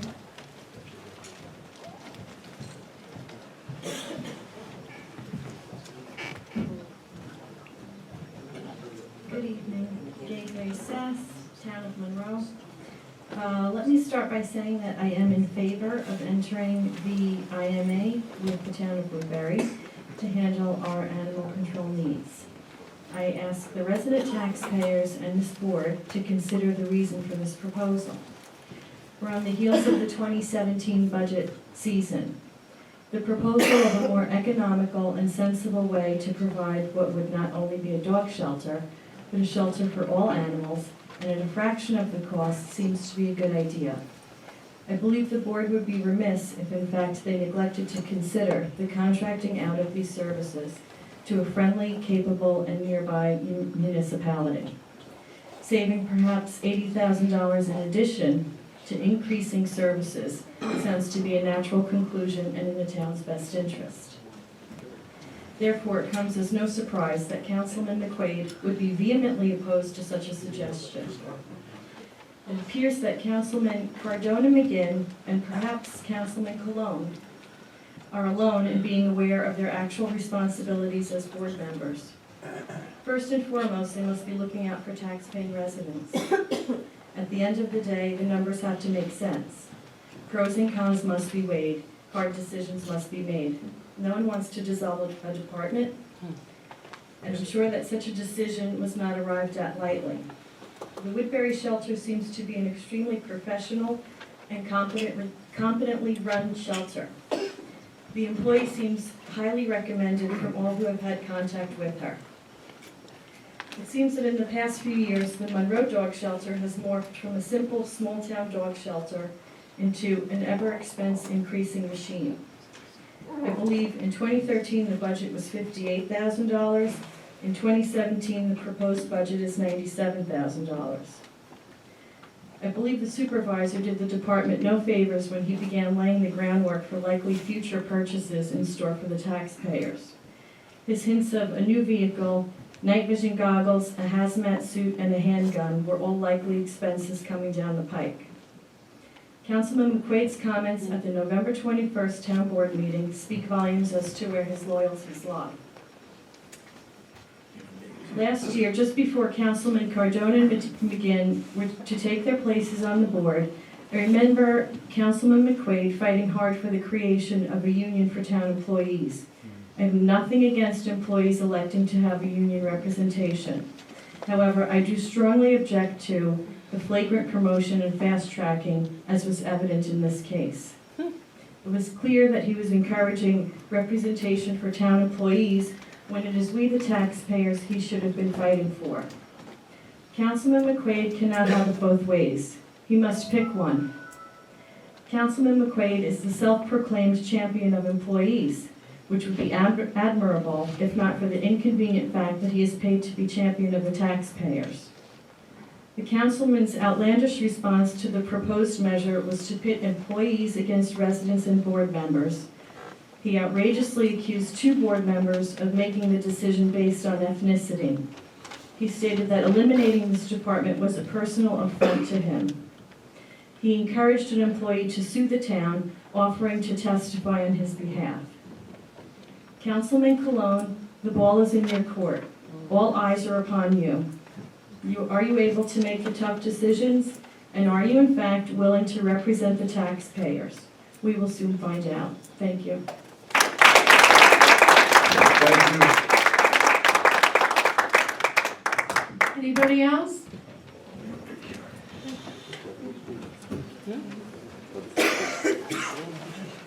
That being said, I just want to read from the top, and this is from the attorney. This draft proposed agreement was received from the town of Woodbury and does not include any changes to be proposed by the town of Monroe, including reductions in stated fees and modifications of the other terms and conditions. I'm sorry, I'll do it one more time. This draft proposed agreement was received from the town of Woodbury and does not include any changes to be proposed by the town of Monroe, including reductions in the stated fees and modification of other terms and conditions. That's a note at the top of the draft that we received, or Mr. Cardone received, and then it was, I believe, somehow forwarded to Mary Ellen and then distributed. So if there is work that needs to be done on this by the board in terms of reviewing the charges or anything that deals directly with the content here, terms, conditions, prices, is something which needs to be considered and worked over. And that might take a little bit of time, but at the end, we may wind up with an agreement that meets everybody's needs. Or it might be, as we start going through this, we may look and say, the town of Woodbury may be better off having us as the host. Regardless, there is work here, and this is the time to be able to turn this over for comment for the board. I know there's probably tons of questions. I know that there's data and statistics that Mr. Diaz has that we probably want to be privy to, and it probably will take a little bit of time to be able to digest all this. So I'll turn that over, and I'll save my comments for a bit later. Thank you. Gentlemen, as you please, as you see fit in terms of commenting. Go ahead, Jim. I'll wait. That's all right, you have quite a bit to say, so. I'll wait. I was the star last week, I'll wait. No, I'll wait. you'll be finished before tomorrow? I'll start down here. I'm No, gonna go see ahead, Jeff. your argument with yourselves. I'll No argument, go ahead. just have some very brief comments.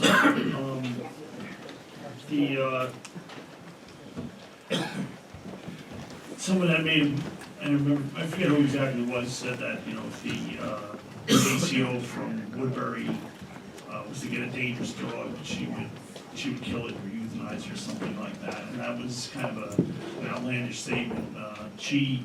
We met with her, toured the facility. She did have one dog in 5 years that had to unfortunately be euthanized, and in doing so, that was at the recommendation of the vet, only because she did adopt it out. The dog did bite the owner. At that point, the vet that she then brought it back to just recommended, based on the dog's aggressive nature, that this would have to be done. Otherwise, she has a sterling, outstanding record of having adoptions, right?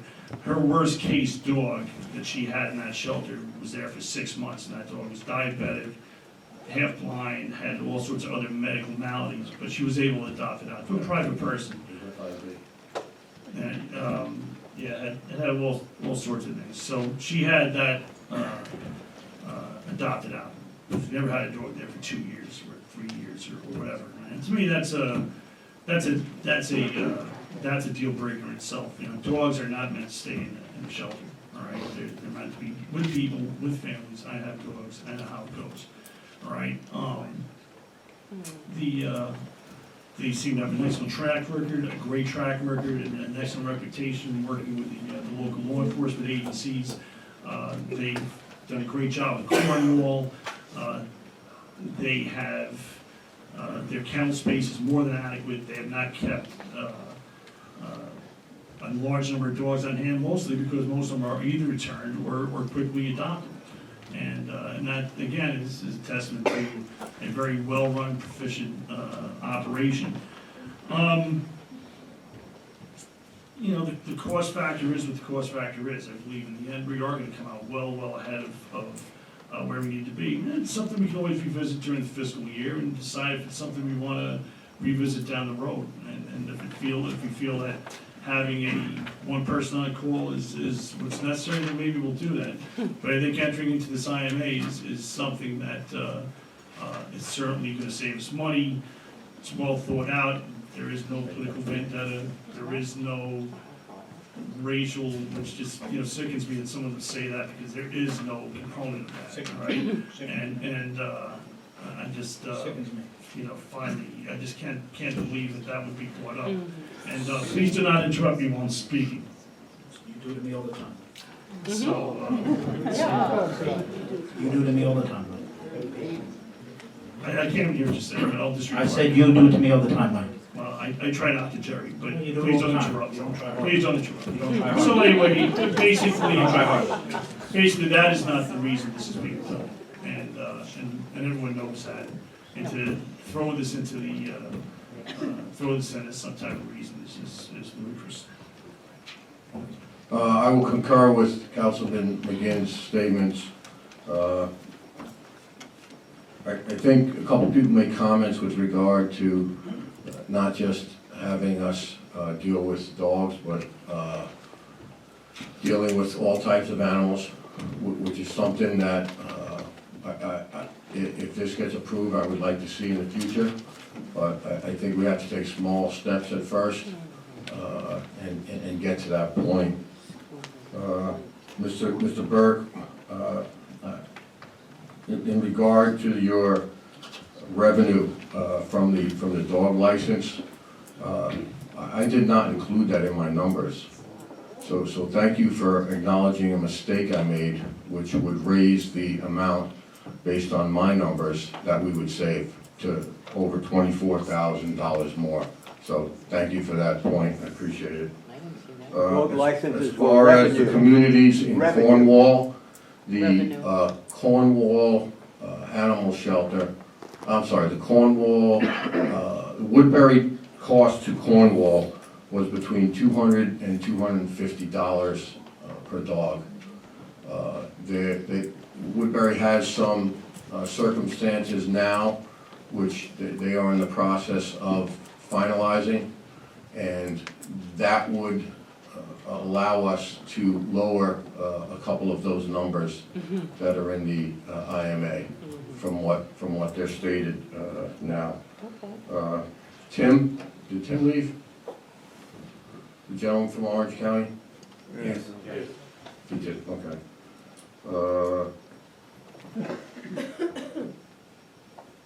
And as far as the budget that I made up, those costs that would be placed upon the town essentially would be reimbursed from the dog owners before they're able to pick up the dog.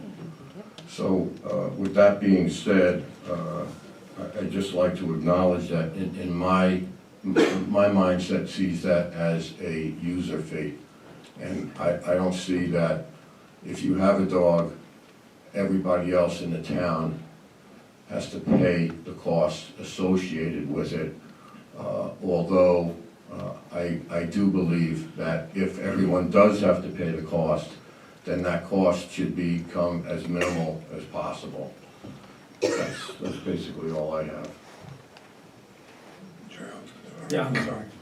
All right, first of all, if you're still figuring out your IMA right here at the table, I think we should wait till you finally figure it out before we vote on it.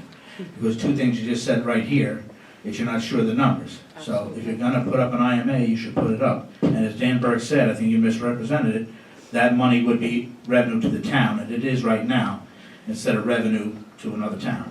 Yes. So, let's go with this. Adopt out dogs, obviously, you don't have to adopt them if you get them back to their owners, which Edwin Diaz has a 95% success rate.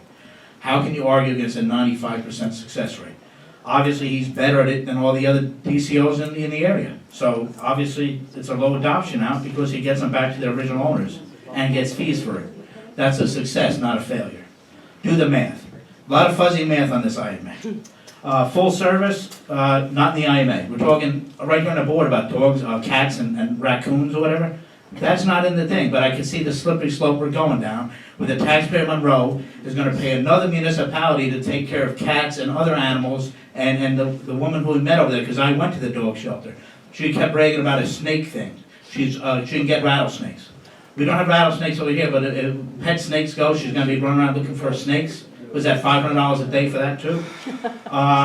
As far as dog bites, a lie came up at the last meeting. There was a state trooper bitten by the dog. Someone came up here and bold-faced lied about it. No, And there was a I will clarify that. There was a person bit by the dog. That's a fact. The cop was bit by it, I'm going to admit it, but let me. You admit it now. No, He was mauled by the cop. he was He was not, mauled by the no, dog. he was not, Jerry. Let me just explain what happened, so I can clarify, because I did want to address Mr. Goldstein, because I was incorrect.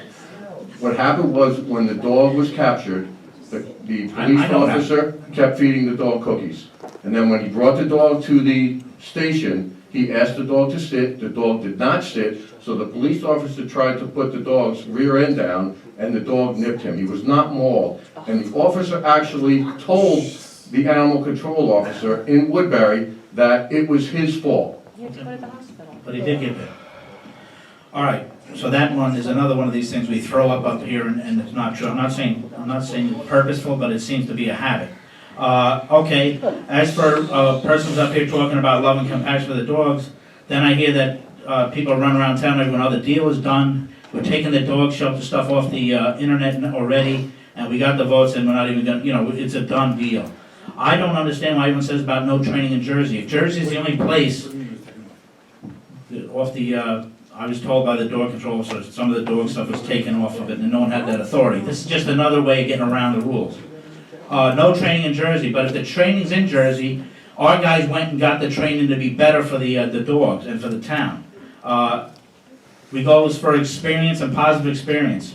Okay, you put that up. Our DCO was very professional, very knowledgeable, and has all the accreditations you would possibly need, plus a law enforcement background. He did ask for night vision goggles.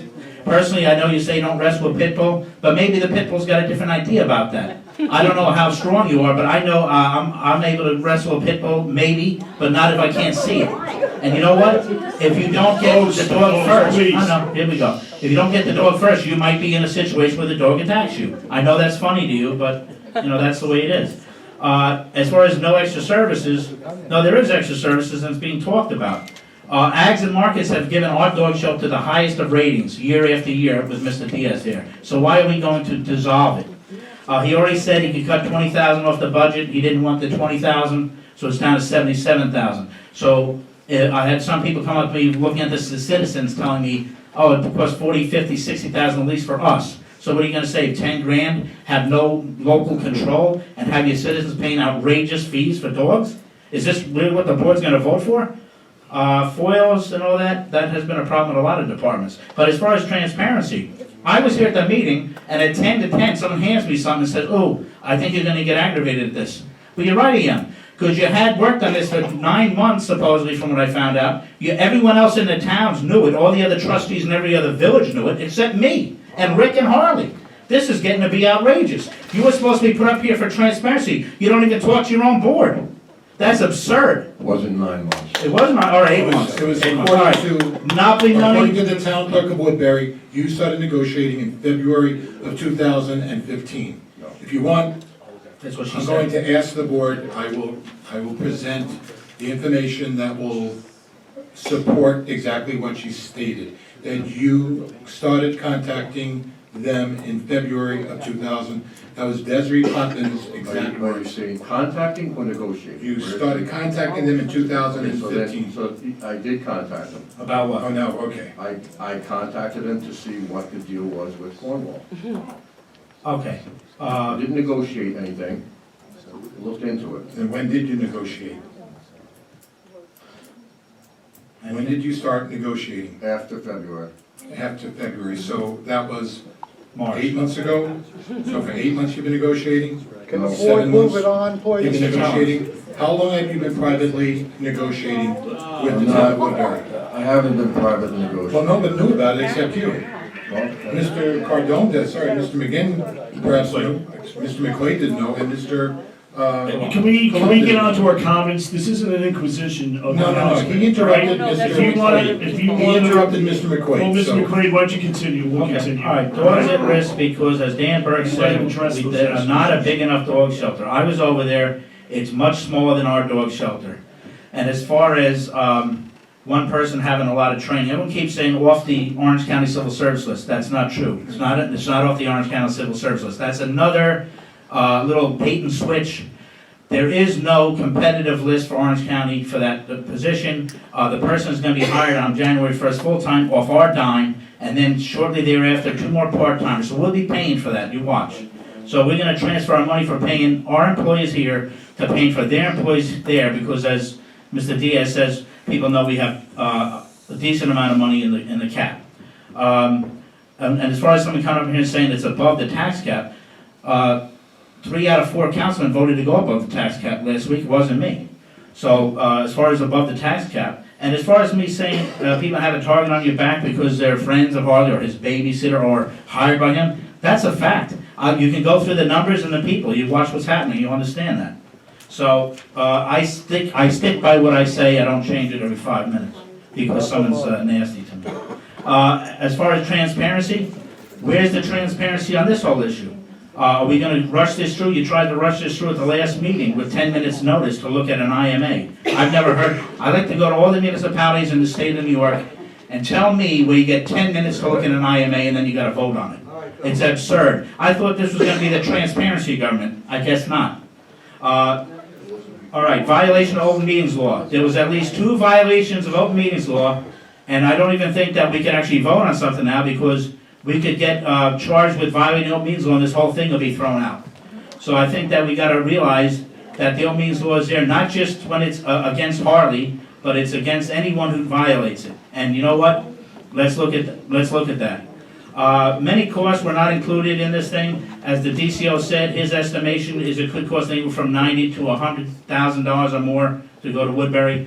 Now, before we vote on it, we should check the numbers. When we have fuzzy math, I was here, Mr. you-know-who telling me, oh, we need a business plan. We don't have a business plan for this transfer. There is not a business plan for this transfer. So don't be the pot calling the kettle black, okay? As far as room, there's not enough room over there if we had a bunch of dogs like we sometimes get. There was also a podcast and I heard it the other day, someone played it for me, character assassination against Edwin Diaz, saying that he did all kinds of outlandish things which are not true. So when I did say I would talk on a lawsuit, I'll tell the truth. And you know what? I don't just back up the majority. When a minority's getting picked on, I will stick up for them. And I will stick up for employees, because you know what? Most of our employees are taxpayers here. Do you know that? The vast majority of our employees pay taxes right here. So if you're talking about the taxpayer, you're talking about a lot of the employees. Trying to get through it. Okay. No hours. Listen, everyone keeps saying we have no hours. Edwin proved right there. We have a lot of hours, and we go 24/7, 7 days a week. So when you come up here, even from another town, and you just don't even live here, and you're saying our guys don't go out and have no hours, you're wrong. That's just wrong. So you can make up your own facts, but that don't mean they're right. Delivery to Woodbury. We're going to have to hire someone to deliver to Woodbury anyway, and they'll have to go out on calls. So what are we going to save on that? That wasn't figured into anything. And how is one person who lives an hour up from Woodbury going to look around the town of Monroe and see what's going on when dogs are out? If they get one call, there's no way to get there like that gentleman said. Edwin was there in 10 minutes. Edwin says his times are 5 to 10 minutes. That's a great volunteer response. The fire department, every police department looks at ETA response time. It's excellent, excellent. It won't be that way anymore. As far as going ahead with cats and bunnies, I mean, I see where this is going, and then we're going to be paying more, and that'll probably be something else that'll be giving me a 10 to 10 at night. What do they charge in Cornwall? Who audits the IMA? Good questions. Who's going to audit all this and see what's really going on? All the money will to the dog shelter. I know if I will $15,000 to the dog shelter, I don't want a plaque. $15,000. Some people give a lot of money to a dog shelter. They're not looking for a plaque somewhere. Where are you going to put it? In Woodbury? John Debris. Consolidate. All right, I understand the thesis, but he's right. Bring it to us. We're the big dog. No pun intended. We're the big dog in this thing. We'll take a few of your little puppies here and we'll make some money on it. How about that? Why wasn't that delivered? Tony, for a guy who always talks about everything's got to be Monroe residents, I don't know why you're not so Monroe right now. Edwin Diaz, I can't just give you enough credit for your presentation, your facts, and also the fact of how many people have come and shown that and written down your ratings for our DCO for the whole department, not just Edwin, is good. And the last two, Chris Gold gave you one of the best testimonials I've ever heard, and I've never heard any testimonials for this Woodbury person except politicians. So I've never heard anyone say she does a good job except politicians. I'm not saying she doesn't, but I don't know. I haven't heard any personal testimonials to that. I met the lady, she seems very nice and dedicated, and I have nothing against her. But I also know that she's going on January 1st to be full-time. They're hiring other people. It's being paid for on our dime. I don't know if they can even afford it over there. Maybe they can. And last one. Someone came and said, oh yeah, do you not want to defend our employees? I do defend our employees and our taxpayer. Don't twist it up. I voted against going over the tax cap. Remember that. How do you know about the other two employees they're hiring? Pam seems great. Who else are they going to hire? I don't know. Do you? Or has that already been worked out? Not proposed speaks volumes. I did not fight for a union. I'm a pro-union, and I will tell you one thing. I met several times for hour upon hour with that union. We went through all the procedures. There were emails given to the other two councilmen who couldn't make it, and Harley as well. Dan and I were there for many meetings right here in this spot. Their wages are nothing compared to some of our other unions. It's much lower. Their guarantees and what they get, benefits, are much lower. So it was looking out for the taxpayer. Otherwise, they could have gotten what other unions get, and that would have cost the taxpayer a lot more. But I made sure they have to work their way up for decades like the other union does. That's what I made sure of. And that's from my experience. And last thing is, fast tracking. You get up here, it's hysterical. You get up here and you talk about fast tracking a union contract that we had a vote on in the theater in front of everyone, and we also had meetings here about it. What about this situation here? Why are you saying that this is fast track? This was giving me a 10 to 10 at night, and I was expecting, and they brought it to a vote then. And I give Rick a lot of credit. He did say, well, you know, let's have a public hearing, and it's the right thing to do. But it's been fast-tracked. I've got new numbers in front of me, and I hope that the board should get together and work together like we should. Go over all the numbers, maybe see the department head, because I don't think anyone's met him for more than 10 minutes in the whole year. So you're gonna go for a 10-minute meeting and decide to get rid of the department? That's totally irresponsible. Put the time in. Don't hire a secretary to work full-time for the councilman if you're not willing to do the work yourself. Come down, meet with department heads, have several meetings and include other people, and then work it out. And I will look at the numbers with you. But this is all just like something on a Crayola crayon set. Thank you.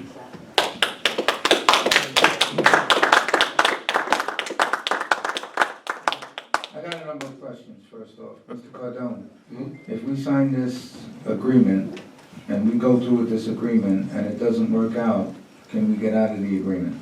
Yes, we can. How much time notice do we have to give? Well, that would be About probably 30 days. 30-day notice. Is that in the contract? No, that will be part of the terms that will be finalized.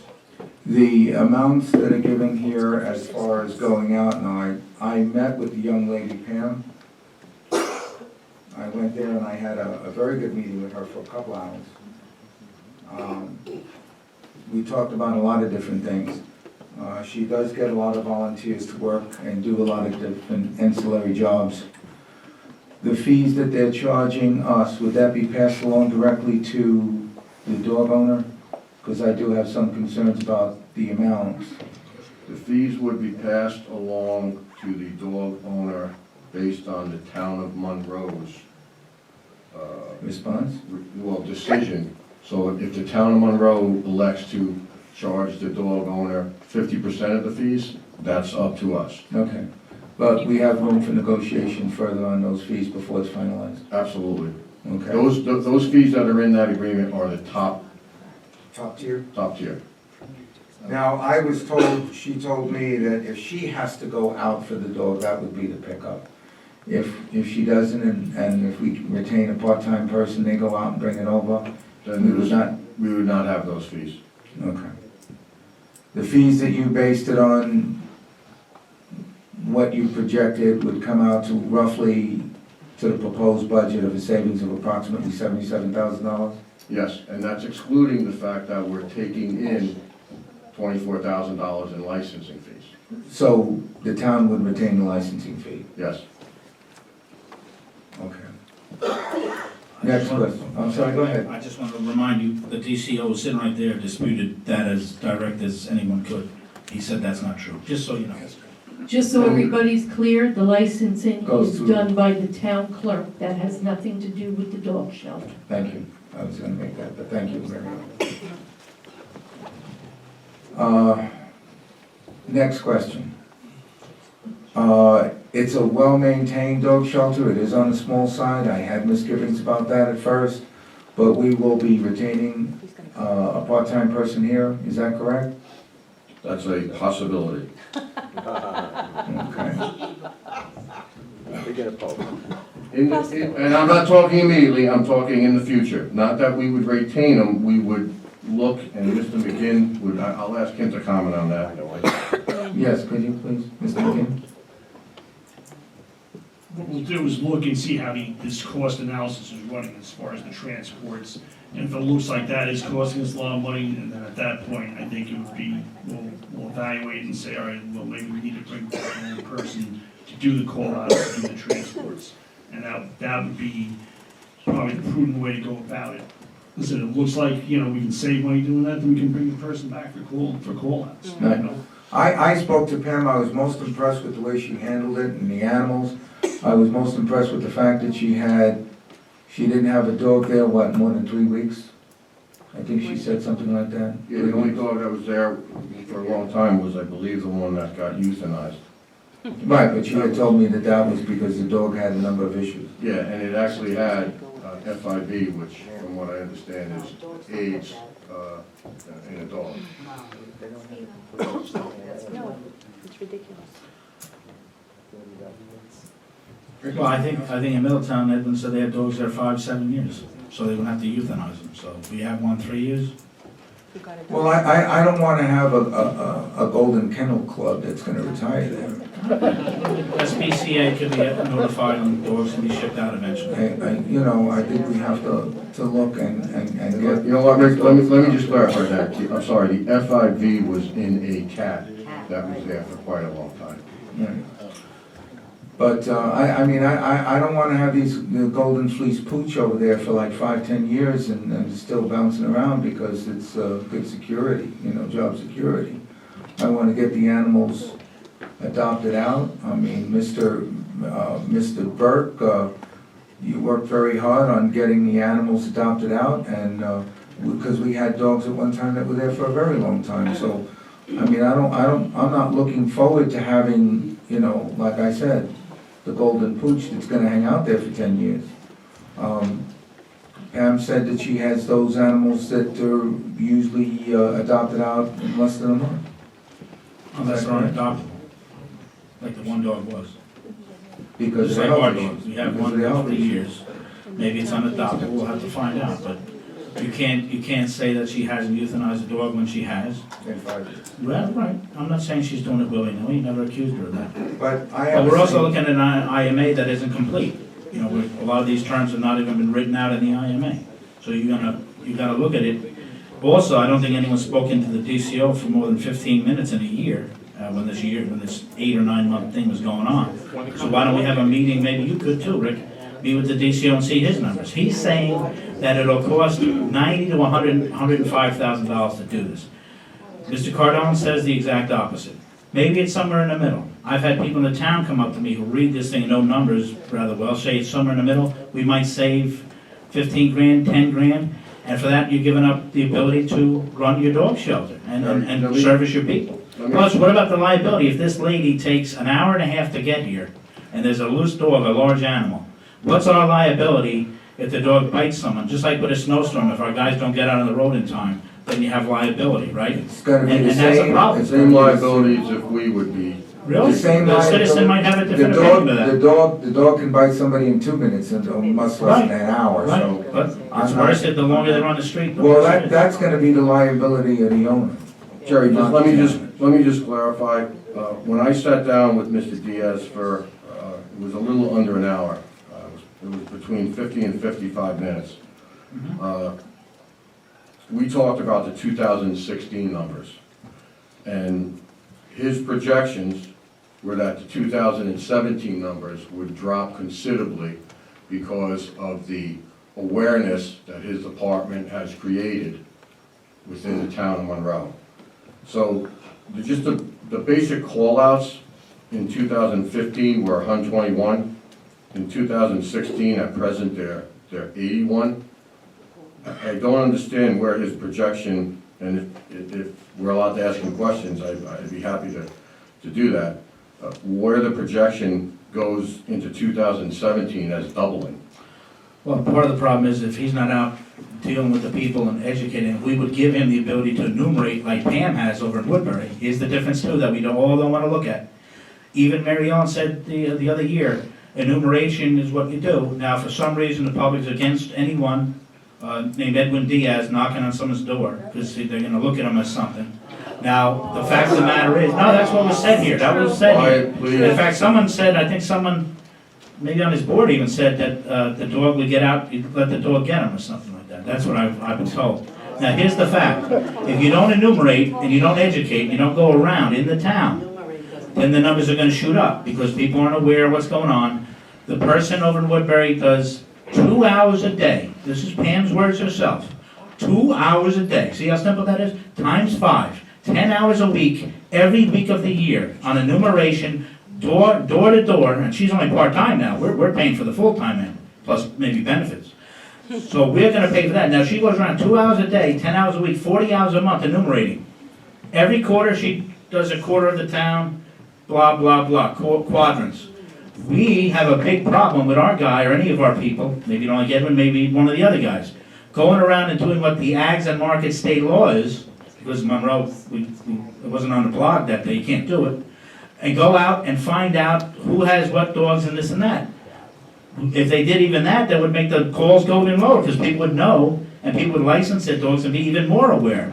And I heard where, some radio show where they were actually criticizing this gentleman severely. This is all the politics set up. That he actually asked people not to let their dogs run free. I mean, are you kidding me? And some of them are here in the audience now. And they're mocking this guy, mocking him, because he's trying to do his job. That's what we're dealing with in Monroe now, folks. Let's not kid ourselves. And when I first went over this union thing, we got into the union thing now. When I first brought it up, both Tony and Mike made a lot of comments to me about the union and negative comments. This is just, in my opinion, a systematic way, because I left management rights in the union contract. If I was so crazy with the union, I could have took them out. I could have let them have them out. You wouldn't have the management right to do this stuff. But because I was a fair and level-headed contract, so the strategy now is we'll eliminate department by department of the people we don't like, and we'll see what happens later. That's all this is, folks. It's union busting at its most elemental and, to me, disgusting way of doing it. And for people on this board, who 4 of us have made a lot of money and benefits off the American labor movement, that's why I said last week, don't call yourselves union people. It makes me throw up my mouth when I hear you say it. And that's a problem. And I do choke on it. It's a shame. Thank you for that rude comment. Because you can't take success and then pull the ladder up after you and say, because of political reasons or associations with Harley or someone, ha, ha, ha, now you're out of a job. And these guys don't cost that much. They don't get paid that much. How much you make a year, Edwin? Yell it out. $17,000. Woohoo! Peter Martin said, and the other guys probably make less. Peter Martin said that last week it's like $1.75, say $2 a taxpayer to have your own dog shelter. For saving $2, you're going to give your dog shelter away and pay for it anyway. What's the sense in this? This is just the nonsense that makes me upset about how things are done in Monroe now. Mr. Diaz, would you mind if you came up to the mic and I asked you a couple questions? And in the meantime, most of you have smartphones. If you want to, you can go to, I think it's Emily Conver's and Mr. Legro's show, Stand Up Hudson Valley. The show is number 19. One of the councilmen is there. You can listen to the comments. Also, we have the recording, I'll get that for you in a minute, in which Mr. Allegro accuses Mr. Diaz of pulling a child off a bus. And if you can, Mr. Diaz, I know that you had said that you were going to bring the documentation disputing the lie that Mr. Allegro made at a previous town board meeting. Did you, in fact, according to what Mr. Allegro said, did you pull a child off of a bus? No, I didn't. That's what he said. Either you're lying or he's lying. One of you is lying. Which one? Tell me. Did you do this? No, sir. Then he's lying. Yes, sir. Okay, next. Mr. Diaz. Character assessment. No, you're just lying, that's all. You just lied. Character All you do is you disparage. Again, go up to stand up, Hudson What are you Valley. basing your Real number 19, show number 19, you're so proud about. Gentlemen, one at a time, please. It's yours. Stand Up Hudson Valley, in which you put down that man, okay? And on what basis did you do it? The Because stenographer, this is how you are. the You're stenographer, mean, nasty, vicious, and you are a liar, sir. the stenographer cannot take her minutes.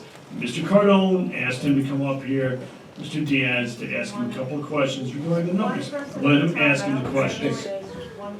Mr. Diaz, Thank you. the 2017 projection you have here for call-outs, that's not the number you and I spoke of when we met during the budget session. Which year, sir? 2017. 2017 is a projection. You and I never spoke about projections.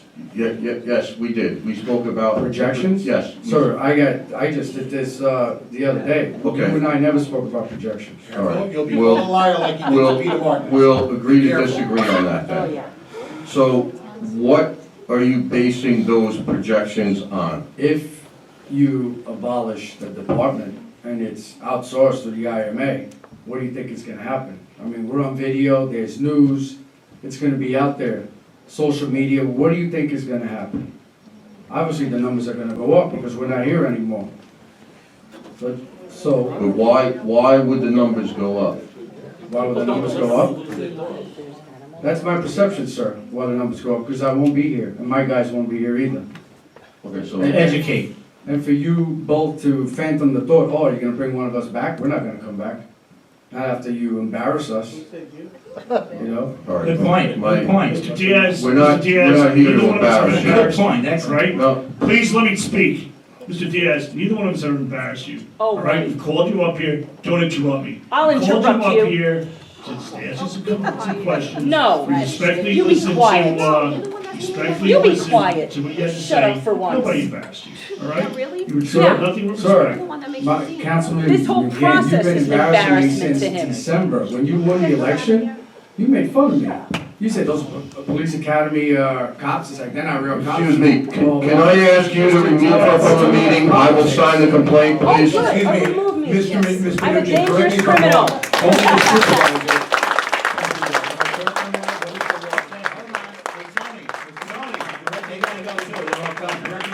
Tony, they gotta go to, Am I be correct that fair. under New York State Stop law, being biased. only the supervisor? Not just racially, but otherwise.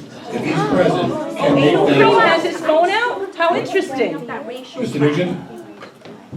Under New York State town law, I believe only the John, are you getting the whole supervisor thing about the anal may cream? file a complaint.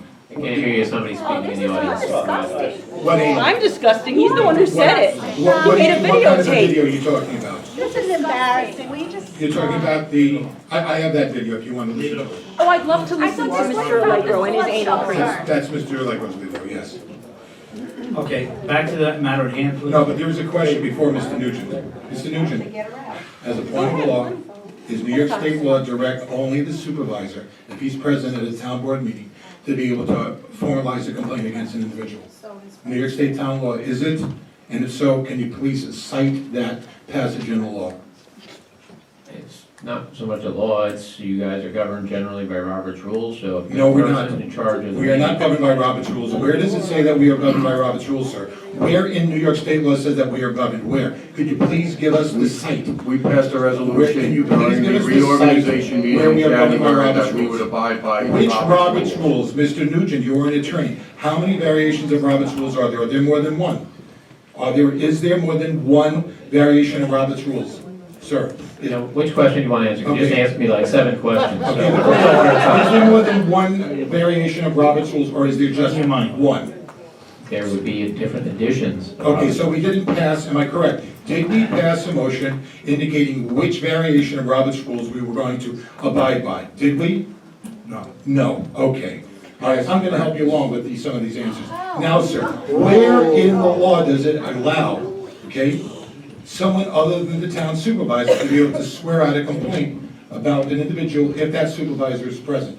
Where in the New York State law? Let me help you out. The answer would be the same under Robert's rules or town law, that you're the chairperson of the meeting, you're the supervisor, and if you want to have someone removed, you can do so. Yes. I don't believe the board would be the body removing people, Okay, although thank I you, think Mr. they Nugent. could do that if they chose to pass a resolution. Okay, thank you, Mr. Nugent. Thank you. Okay. So, at any point, did you ever hear any one of these councilmen or supervisor state, mention, infer that we were in favor of killing dogs?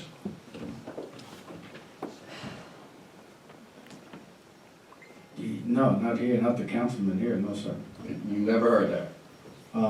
But if you want to bring up a private conversation to have McGinn with someone else witnessing, he made a reference to such concerning dogs with medical, that you should probably cut your loss, blah, blah, blah, and then that's it. It had nothing to do with dogs that were... It has to do with dogs, sir. It has to do with dogs. Let me finish. Let me Yes, finish. sir. It had nothing to do with dogs that did not have a medical condition or were healthy.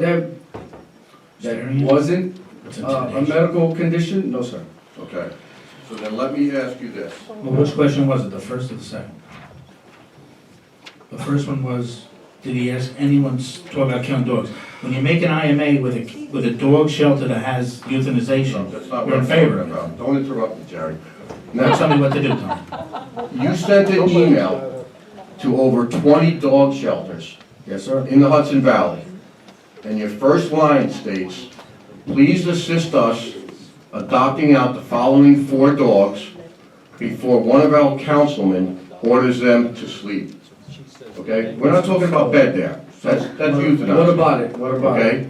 Let me finish. We are going through a dog hearing conducted by the town council December 5th at 6:30. Yes, sir. You then go on to say, one of the freshman councilmen is trying to abolish and close us down. Yes, The one councilman has proposed an unofficial intermunicipal agreement with another town. that's correct. That's too far to provide immediate response to dogs at large, dog bites, lost dogs, and all other DCO services. That is correct, sir. Okay, so you are essentially addressing the fact that both Councilman McGinn and I Listen, wanted to put the dogs to sleep. no. And you concerning just said, Yes, sir. I had a that we never- conversation with him privately. No, but I asked you, this is, the dogs that are presently there are healthy, correct? That's correct. Okay, so why would you assume if they are healthy? I don't assume, sir. That That we is- were leaning listen, towards let that. me speak. You're asking the question, let me speak. The answer is that is a marketing technique that's used by animal control and dog control. Oh, To get them adopted right before you say a time, there's 2 weeks, 3 weeks, let's get them. so what you do I've never is, used that technique. you throw your bosses under the bus as a marketing I didn't technique. throw- No, you threw yourself under the car by not getting in touch with me. We're not passing, you would not be guilty. By being unofficial, sir. Sir, do you have any other questions? I'm addressing his email, which you Yes, sir. said, no. And that is my right as a department head to market the dogs, get them adopted. It's my It's not your, responsibility. you can't tell falsehoods as a department head and say that we want dogs killed. That's clearly wrong. Excuse me? When I spoke to you the other day. You and I had a when spoke to you the other conversation, day, you let me wanna finish put me talking. down. When I spoke to you the other day, Someone should I have said put the the dog line that on was this one, there, man. I said, the dog that was there, if you can't adopt it out and you can't get it to a no-kill shelter, you cannot keep it there indefinitely. Councilman McGinn, you That's don't know what I anything said. about dogs. We're No, no, trained, we're educated. I was sitting there talking about the We taxpayers. get these dogs That's what I was fixed. There's talking about. grants, there's grants to discount, and we use grants, listen, for what? For neutering, spaying, when it costs $500-600? I'm not talking about neutering, spaying. You said that we wanted to kill 4 dogs. That's a blatant falsehood. No, It's not a marketing that's not what I technique. said. You put Use words in town my mouth. email to put that out It's there. not- it's That's a not- violation of the No, handbook. no, sir. No, it's not. It's my right to market the dogs, get them adopted out. It's not your job to lie about your I employees. am and tell them lying, what to I am do. not lying. Is this similar to like the Moodnick commission doesn't exist, Mr.? Is this similar to the moving the paycheck, which you did? Which of the nonsenses are you Goals, going to? let's keep it to the students. We can talk about that another time. We're gonna be talking You've done about. a great job with that. Edwin, does our shelter, Here's the check, didn't you, buddy? Yes, sir. You said you wouldn't. is our shelter, What a piece of work you want. I mean, something to say about him? You cashed the check, didn't you, pal? You did. You pocketed the cash. Mr. Knowles, And now once you're again- accusing him. once again- Once again, Please what? stop. You would- Once again, you're trying Yeah. to use your influence to try to push him out and push him out.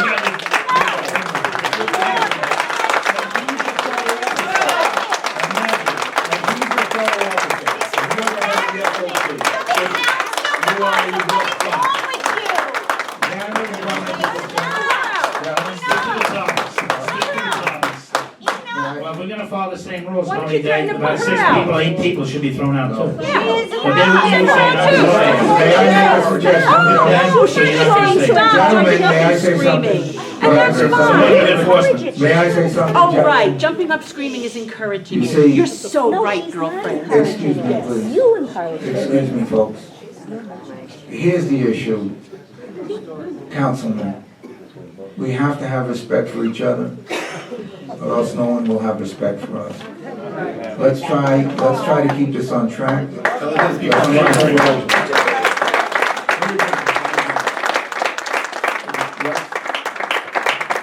I know it's a hot button issue for everybody here. I know this is very serious. I wanted to have a public hearing so nobody could say that this is pushed through without any discussion.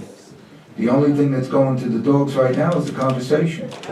So why don't we get back on track, speak one at a time, let our stenographer do her job, or Nikki. She can't separate out who's talking about what, please. Councilman, I'd like to sit down, please. No, I want to ask you a question. Yes. Does our shelter, if you don't mind, I'm sorry. Yes, sir. Does our shelter kill dogs, euthanize dogs? No, sir. Okay. Does the Woodbury shelter euthanize dogs? Yes, sir. Okay, thank you. Thank you. Mr. Diaz, I have a couple In questions. other words, his email was right. Okay, Mr. Diaz. Yes, sir. One follows the Quiet, other. please. The town of Monroe is approximately 45,000 people, Yes, sir. okay? My understanding, and again, I did a quick math on this, the combined population of the town of Woodbury and that of the town of Cornwall is about 15,000, 18,000 in that area. Effectively, we are 3 times larger than the other two combined. Our borders extend all the way to Tuxedo and to Chester, and nearing the border of Warwick. The town of Woodbury has 1 part-time employee at present, 1, not 2, 1 part-time employee who will be going full-time. And will now, if this goes through, will be required to cover 80 square miles. That is a major distance from the town of Woodbury, from where the shelter is. That's correct. That border of Cornwall ends at the Hudson River. Now, that's a pretty far drive, you would admit, Yes, sir. regardless of the time of day. Now, the young lady, Pam, very, very nice lady, she was about an hour plus away. The 80 square miles would cover all the way to the town of New Windsor, to the border of the town of New Windsor and the Hudson River, all the way to Tuxedo, close to, not too far from Rockland County. In your opinion, how can one person cover all that territory? One person cannot. You need a team to cover the 7 days, the 24/7 hours, like what we have exactly right now. And even that's kind of tight and stringent on our own lives, with budgeting time and flexing our hours. I'm gonna tell you now, as I met all these people and I got mentored and mentored some, and I networked, what did I find out? That the majority of them do not come out at night. You could ask state police, do they come out for you at night? No, they're in bed. We come out at night. We're like one of the few, and maybe Tom from the Deer Park, but a lot of the guys How can you don't prove come that you out. come out at night, Mr. Diaz? The We reason I have mention pull-outs. this is- I put the proof right there on your desk.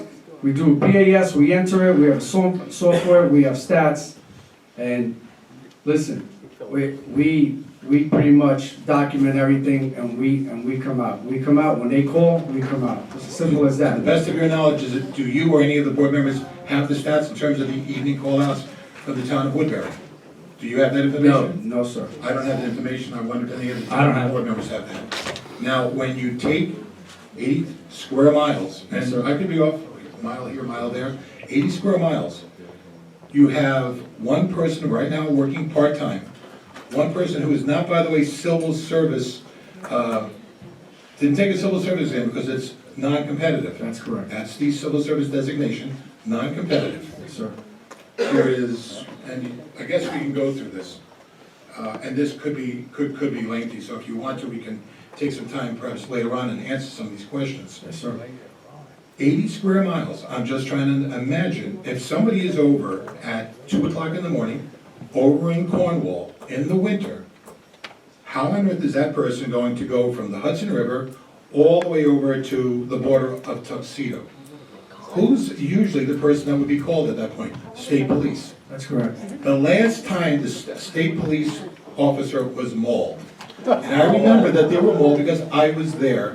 I went to the barracks, I met and I spoke with the New York State Trooper. His hand was all bandaged up, because I believe you went to the hospital with him, am I correct? Or I responded to visit, and the sergeant and lieutenant were there, and I saw the wounds, and I'm not gonna comment on the wounds anymore because of HIPAA, and I think we gotta shut that. So ordinarily, we talking if about. this young lady Pam was over in Cornwall, over by the Hudson River, and there was a call that was initiated for a dog, pit bull, whatever it is, Sir, it poses a who would be the danger. person that would have to respond? It poses a Who? danger Would it to be the the New York State community. Troopers? Right, law It would be that enforcement, law enforcement would have to respond. and they're not gonna catch, tag, release, blah, blah, blah. It's just gonna be, like we say, 90Z, it's gun on arrival, blah, blah, blah, and that's it. They can only stay on a dog case The for so troopers, long. I'm gonna ask you a question, and maybe you can answer. Troopers risk their lives every single day. We Yes, all know sir. this. What equipment do they have to deal with dogs? If the animal control, the dog control officer isn't there, what equipment do they have that you know of in the trunk of their car or in their The vehicle? law enforcement community is not trained in that Do they have area any equipment? and doesn't have I have a equipment. They have no question. equipment, am I correct? I have a question. So they rely on. I have a question. I'm just, let me Yes, just sir. finish up. You're making a statement. Yes. Do they then rely on, and understandably so, on the ability of the dog control or the animal control officer? That's correct. To be able to assist in Yes. instance where an animal needs to somehow be ordered? That's correct, and you can respond in a timely response, because the number one priority here is rabies. The health department deputy was here to talk about rabies. I spoke with chiefs all around, from Patterson, all over, Wantage, Vernon Valley, and then New York State, all over upstate, and I spoke with the top lawyer. And the bottom line, it's rabies. You need a good ETA, because a half-hour is unacceptable. It is unacceptable. And that's not what you pay. You're not gonna pay these ridiculous fees, and they're not gonna catch the dogs. You're gonna wait, they're gonna wait until someone catches the dog, and then they'll come, or say, oh, to where, you want me to go where, Highland Mills, where's that? Up in the mountains, where's some pond, 13 miles up in the mountain in the dark? Where do you want me to go? Mr. Diaz, I have a question. Yes, sir. The trooper that was bit by the dog, who retained the dog at that time? I went and isolated, contained the dogs. The troopers were feeding Wait. it cookies through the windows of Wait the a barracks. second. Was that the dog that was over in, I was in communication with the young lady from Woodbury. didn't that go to And- Woodbury, the dog? Yes, because we had a communication, because that dog is from the Woodbury jurisdiction. It came up from Route 6. And even though it did the biting, I had to respond, because the biting occurred. Who responded to the trooper barracks to pick Jurisdiction. up the dog? The Woodbury Animal Control Officer. I responded there first. I lassoed the dog, and I put the dog in their truck, because they sent a 19-year-old who didn't know what he was doing. I said, young man, put your gloves on. You may say, oh, I'm not worried. I go, no, sir. I said, young man, be worried, because you're gonna get bitten. This So- dog just bit a bunch of Woodbury troopers. responded first. No, I responded first. I was there first. You- The 19-year-old, I put the dog in the truck. So where are we going, this councilman begin? Where are we What I'm going? saying is, if Woodbury responded first, which they're. They did not respond. I responded. Why don't you go talk to the troopers and find out? Well, we You did. wanna go tit for We tat, did. you know, on We every little did. detail, We did. whatever? We Hey, did. we could do this another We time. did. You know, When you put the dog in the truck, which Yes, truck sir. did you put it in? I put it in the Highland Mills truck, Woodbury. I say, your man, open up your truck, this is from your jurisdiction. I put it because, what? I'm gonna want the responsibility from another jurisdiction and cost my people money? I go, no, this is your jurisdiction. And then people say, yeah, of course I want the dog, I'm not gonna let anybody kill this dog, blah, blah, blah, you know. I said, hey, it's all yours. You know, it's from your jurisdiction. What do you mean nobody's gonna kill the dog? Well, that's what she was saying, because it bit the troopers, and normally when you bite, they normally euthanize you and cut the head off and send it to a lab to check for rabies. Like in Ossining, the coyote that bit a bunch of people, and cops were looking for this coyote for a whole week. So we have coyotes here, we have rabies, you make fun of me with my glasses, I didn't even ask for that. This is like your own town people, and I studied it, I said, what a good idea. But, so, Don't go yes, off sir. subject. Okay, don't go, Yes, sir. okay. So, Woodbury was gonna kill the dog? No, I never said that. Who was gonna kill the dog? Your fiance? No, she made comments like that on the phone. I said, hey, it's yours, you could have it. So no one's gonna, because when a dog attacks and bites more than one person, you know, several people, that this was two, usually, there's an understanding that in order to find out there's no history on this dog's rabies, you need to know, that's why it's quarantined for 10 days, and you need to know its history. Did it or did it not have a rabies vaccination? It's running in the woods for who knows God long, how So long. it has to be quarantined for 10 days before you chop its head off? Well, you have to observe to see if it's salivating, and then you report this to the health department. Health department makes a decision, a recommendation. So it's not an automatic? It's not automatic, no, sir. No, I mean. Troopers got bit. I understand that. I understand. I'm just trying to follow. It was A line. an unfortunate event. We already straightened that out. We got to that point. I'm not gonna beat that horse to death, or the dog, but, you know. All right, listen, we have another public hearing If too, so can we we, have, this public hearing has gone on for 3 I hours. wanted to ask questions to Mr. Diaz. I think Mr. Cardone, I'm he answered his done. questions. I'm still questioning. Thank you. I just need to clarify one thing. Ed, when you came in my office today, Yes. and you said you took down the dog pictures, and I said, what are you talking about? I said, Alex is on lunch, let me check. Right. There was a break in the link today. When Alex came in, she never took down the pictures. It was a break in the link.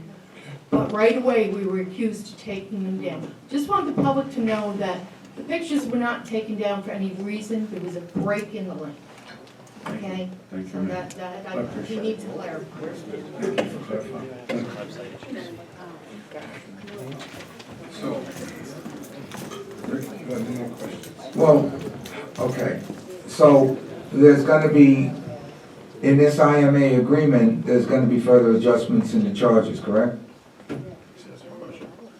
To anybody on? Yes. Why don't we do it before we vote on it? Why don't we do? I don't even know what we're voting Why on. don't we, yeah, we don't know what we're voting on. Why don't we Change it up. negotiate first and then decide? When do you wanna vote on it then? Let's Since we got the negotiate, let's numbers. sit down with Supervisor Sutz and his board and find out exactly what the charges are. Let's compare this contract with the Cornwall contract.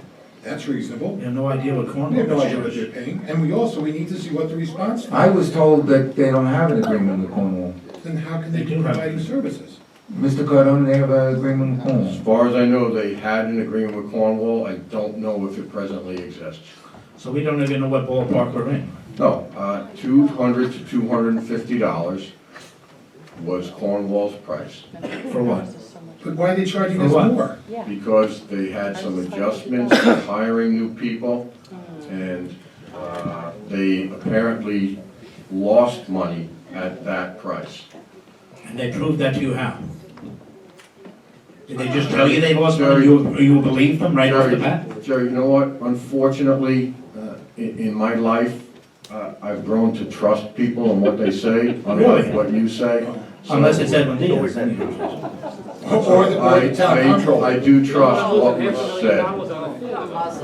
But I don't because I haven't seen anything on paper. That's well and fine. So we don't How can you know, vote on agreements you don't know what they are? we have no idea what this agreement is going to wind up being, but you want us to enter into an agreement. We can't compare it to an existing agreement with Cornwall because you don't know if an existing agreement exists or not. There's nothing- That would have been the nothing to basis for us to be able to find out whether or not we're getting it's reasonable compared to Cornwall, or, in this case, like it says, $500 for each dog impound. The reasonableness $500. exists in the amount of money that we would save. So I will make a motion that we finalize the IMA with Woodbury as per our attorney negotiating with the town of Woodbury attorney, and that once that agreement is finalized and executed, that 30 days from that point, we defund the town of Monroe dog shelter. In all fairness, I haven't had, we still have a. I'll second it. No. I don't even see the agreement. Second. We're still. This is illegal, I don't even see the agreement. How can I enter an agreement I don't see, I Tony? haven't spoken. You've spoken the whole time. No, excuse me. Mr. I mean, you've been able to talk. I have a whole list of things here. Are you kidding me? I have that right, and you are not going to take it away. Check the video. I have had, all four of you have had a chance to speak. I waited. I asked Mr. Cologne if he had anything else to say. I have statements. I want to respond to each of the people that got up there here and spoke, and give them the courtesy which you're trying to stop it. Okay? So now it's my turn. You had your turn, I have my turn. So you cannot make a motion while there's still a motion. Klaus Larson, do you want to leave the meeting? Do we have to have you arrest in front of like Kate? Oh, you're one of the group, you're not gonna get that, you can call out. Tony, anything to say on it? Can we get back to this matter at hand here? All I'm saying to you is it's against open meetings law to vote on agreements we don't even have.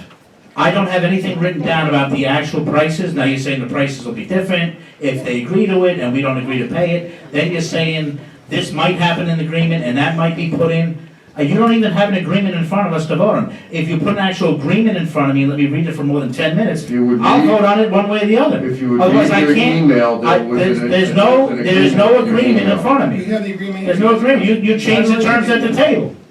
Tony, the most underhanded thing you can do, you're sitting up here saying, oh, that's only the maximum, or we'll do less, or we'll do this, or we'll do 30 days out, but it's not in the agreement.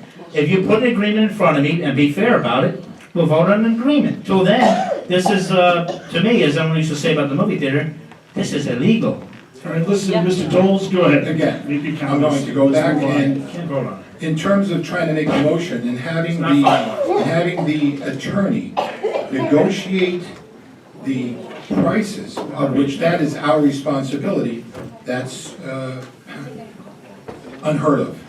In this, again, I'm reading Mr. Nugent's statement. This draft proposed agreement was received from the town of Woodbury and does not include any changes to be proposed by the town of Monroe, not the attorney for the town of Monroe, the town of Monroe, but So not the give the attorney your suggestions.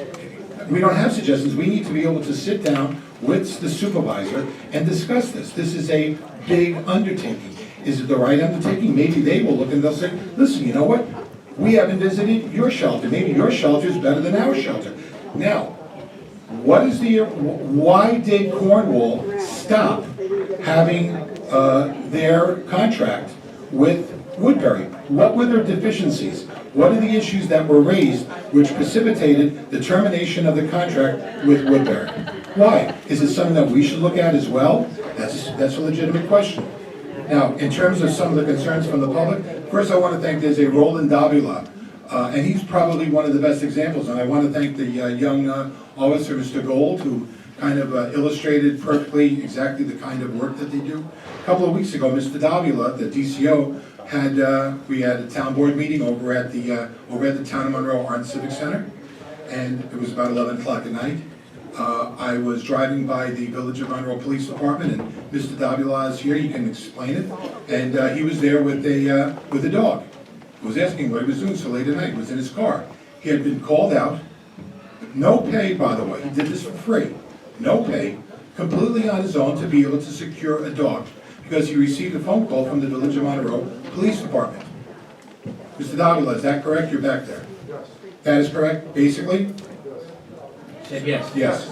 So here is an instance in which, because we have somebody local, we were able to have a response. Plus, it didn't cost the $500.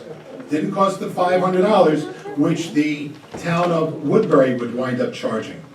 That's a given. It cost the town of Monroe nothing. Now, we have other issues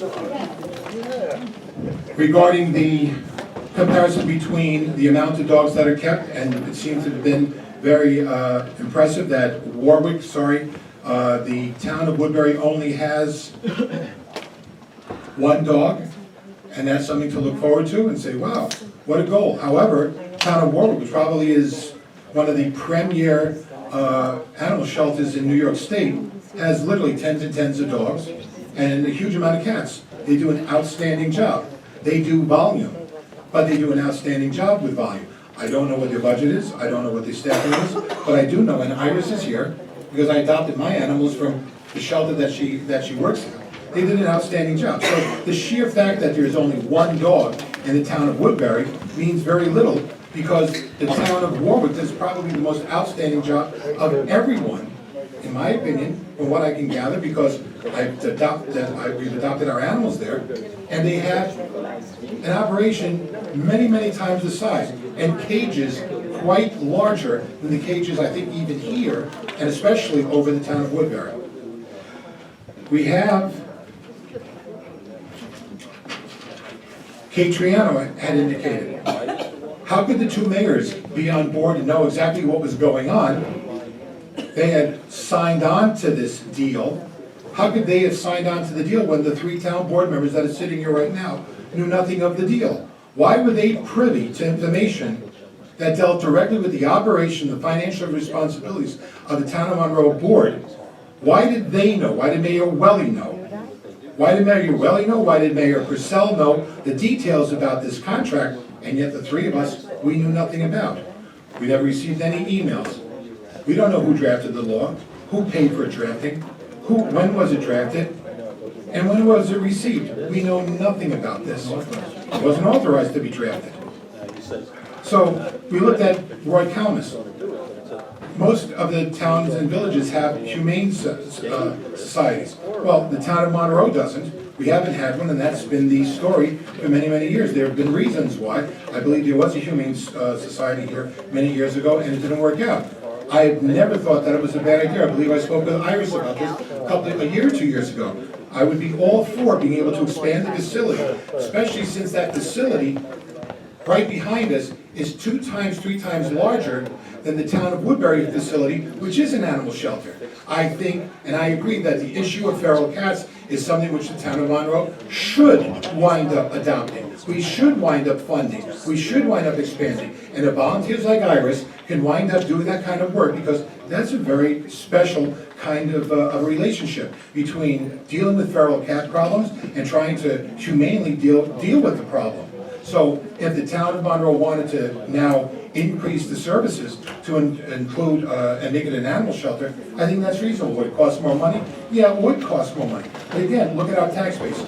We have over $5 million in fund budget, in fund balance, when all 3 villages, actually I'll include the town of Woodbury, when the town of Woodbury, the village of Woodbury, the villages of Harriman, Monroe, and Kears Joel combined don't have our fund balance. In other words, money in the bank, and we're talking about, what, saving a $20,000, $30,000, which we still don't know if it's true, because we have no idea whether or not this $500 per event plus $300 is going to stand, or it's going to be negotiated somehow by the attorney here, and they get back to us, and it's already done. Not because he wants it that way, but because somehow the board authorized him to be able to negotiate prices on behalf of the town, when that's the town's job.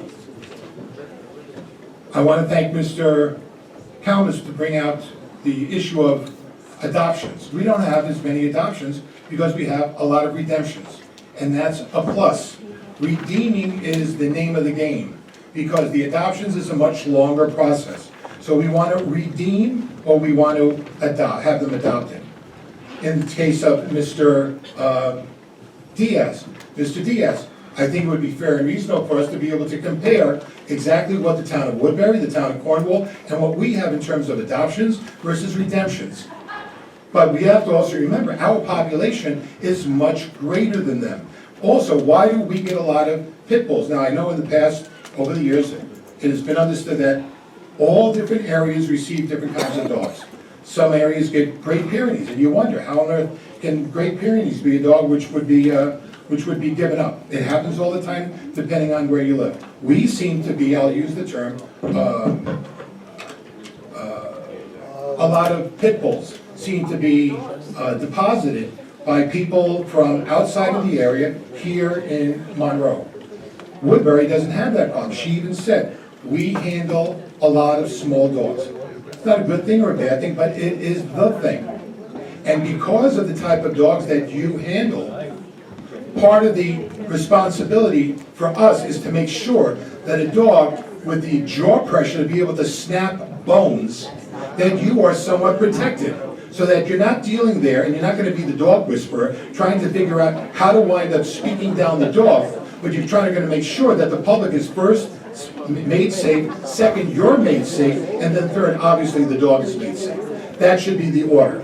But we need to be able to provide you the tools to be able to do it. Now, as I'm going through all of the websites to see exactly what other municipalities in Virginia, in New York State, and elsewhere have. That's Puerto Rico.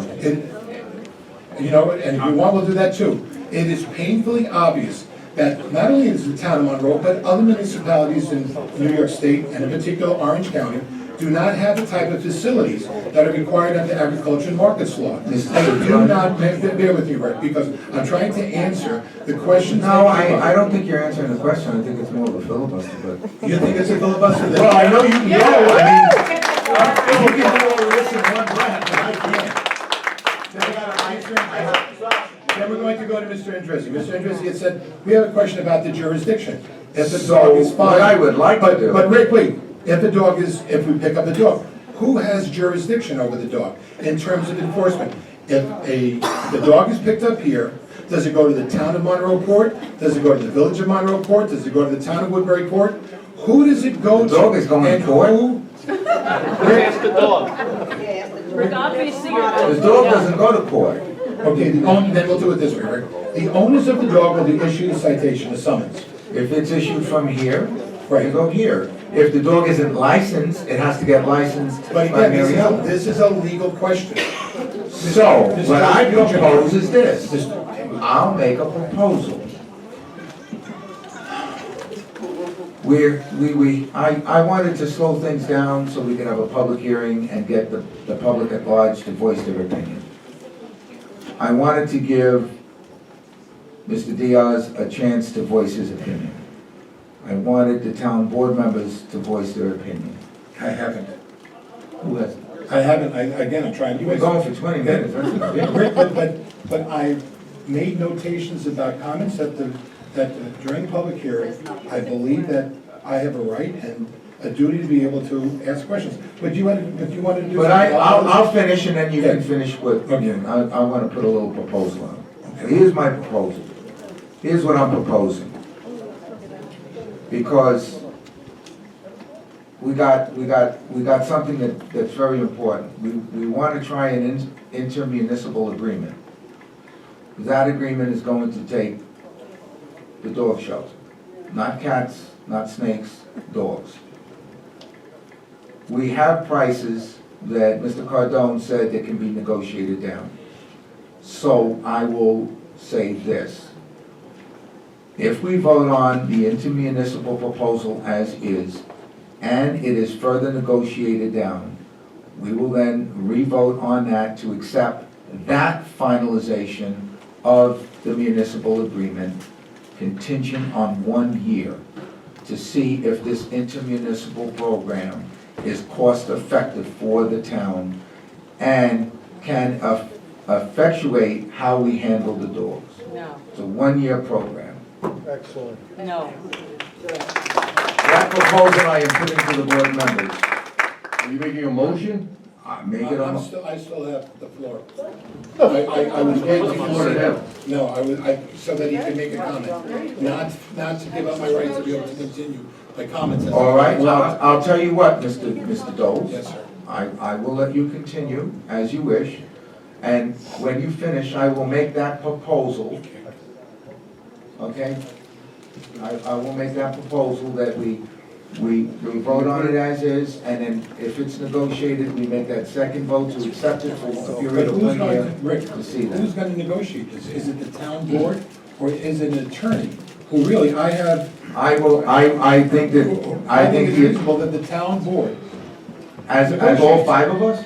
Rick, we've done this before, why can't we sit down with the town board? No. The town board- I think that we, as we had. Well, you can't give it to him, he tried to pull a fast one on us. I mean, are you kidding? No, we have. I'll tell you what. I mean, in about half an hour, he's gonna try to pull another fast one. I'm gonna put the both of you in purgatory. I'll put the both of you on it. That would be good. At least you'd have a difference of opinion. Again, Instead of one I'll way. agree, based on our ability to be able to sit down with the supervisor and one of the other Sit trustees. down with Mr. Cardone and the supervisor and work something. Well, why don't we do what every other town does? Before you have an IMA, which it means something, We have whether an it's IMA. dogs or, no, listen, first of all, the town attorney was not authorized to draw up an IMA. That won't stand legal challenge if anyone in the community challenges it. No one authorized the time and money to draw up the IMA. There was not a 3-vote solution. There was nothing that said, this IMA is something that I even thought was worthwhile. The numbers are not worked out. Tony's been making up numbers or talking about changing numbers at the table, and that's fine. The But town that attorney means the did not IMA draw it is up. not complete. I didn't drop the If you IMA, want- Mr. McQuaid, so What's that? please stop saying that. What's I that? did The not town draft the attorney did IMA. not draw up the IMA. But Okay, you said it did. Mr. Cardone, somebody to draw it up. What gave you the authority to ask the town of Woodbury to draw up an IMA on behalf of the town of Monroe? Who gave you that authority? You took that on your own, didn't you? The answer is Not allowed to do yes. that. Nobody asked you to do it. let me And you didn't finish? tell anybody until what, 10 minutes? I did not ask them to drop an IMA, I asked them for a proposal. So then we don't have an IMA in front of us. No, now you have an IMA in front of Oh, you. gosh. Just now. The- the- the- But the numbers aren't complete. Why don't we have a real negotiation and a finalized IMA that we can all look at and negotiate and then vote on in January? In January, we can vote on it. Right now, it's all shoved in here, like everything else. You go from a weekend to look at things to 5 minutes, and then now you say, now you have an IMA, which 3 members of the board didn't know about it until the night you proposed it and gave it to us. And now, I heard from, at that night, other village boards are all aware of the IMA, and we aren't. You were supposed to be the transparent government guys. They were not. What happened to the transparency They were on your own board? They were not available, they were not aware of the IMA. They were aware that we would enter into an agreement, possibly with the town of Woodbury. And the reason they were informed of it was when we go to court in their villages, we go to court at our expense and all the money is kept by the villages. Right. I'm aware of that. We are not But why are they supposed to being go to given court. information that your own board is not being given? We're not supposed to go to court? That doesn't answer the According question. to Larry Lezak, Judge Larry Lezak, he opined that we did not have legal standing because we, the town of Monroe, did not have an agreement between the village of Monroe and the town of Monroe. Okay, so call Mr. Tillum and ask him what the expense was for the December 10th Are you hearing. authorizing the town to do, are you authorizing the town to do this? I'm asking you to call Mr. Tillum. You have a great relationship I with haven't him. seen Mr. Tillman in a year. Why don't you just call him and ask him You have a great what the relationship with expense Mr. was? Lynch, who has a great relationship with Mr. Sheeran. But that's another issue, which we understand as well. Okay, so go ahead. And so are my You have a great real estate relationship with affairs, the and owners so of are my- Shea Meadows And so, yeah. that are coming before us in a couple of minutes. Don't you? Rick, you want, Why Now, don't we're we gonna continue. put it out and have it negotiated and come up with something the board can agree on? And have Woodbury, also maybe have Mr. Diaz's numbers looked at by the comptroller and Tony and Harley, and find out what the real numbers are. We have a contract. I don't know what the real numbers are. I don't have a real finalized agreement unless you just threw one in front of me right now, 10 to 10 again. I guess that's the witching hour. Why don't we just get a real agreement and in January we'll vote on it? And then whatever way the vote goes is what it's gonna be. I kinda know where it's going anyway, but at least have an actual proposal in front of you. Folks, please, This was done all wrong. This isn't done through proper negotiation or people saying, as a board, let's do something. You know how you have to say 3 votes to have Harley sign something? How would you react if he just signed anything he wanted? You'd have the internet would go wild. a lot of Go people on. against the law because you have to have. Well, this should be too. Let's see in court. I don't think this is the right way to do business. It's like one guy making an IMA and then saying, here, vote on it, and then, oh, my numbers will change, we'll renegotiate later. Well, whoever does business like that? Let's get a real IMA in front of us and we'll vote on it. Mr. McQueen, How long does that take? A Can month? I get a word in edgewise? Can I get a word in Go edgewise? ahead, let's just get it in Are January. being the centerpiece of Mr. McQueen, Yeah, Mike. you know, he's a liaison. It's his job to review the departments that he's the liaison of, to see if they are economically viable, to see if they're being managed correctly, and that's what his job is. And he took his job seriously, just like I take my job seriously, and that's what he did. And who's So the liaison? it's not, there's no requirements to report to every move that we do to the board. That's ludicrous. It doesn't. Well, and before you went to the legal agreements, there is. Actually, Sorry to tell you that. not every move. Sorry to tell you that. It's a legal agreement.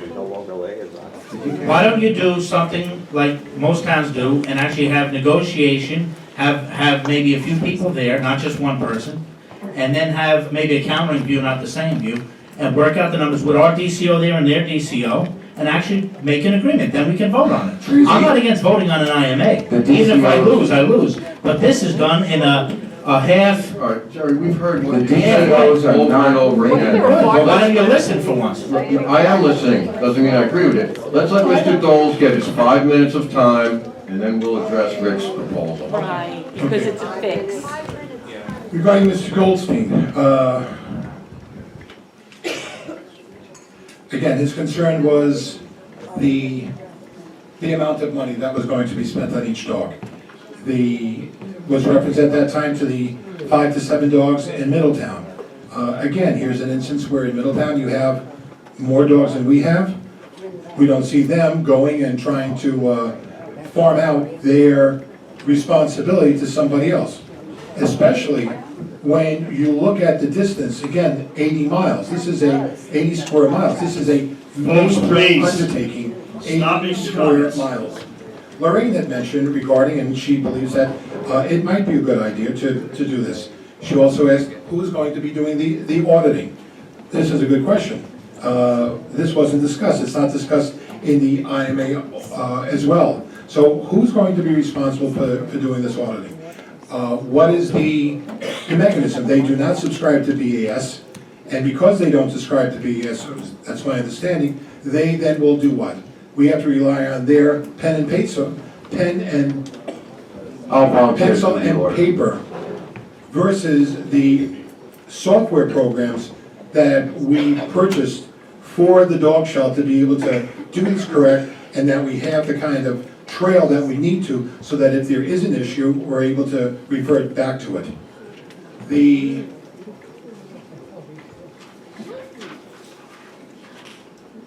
Mary Bingham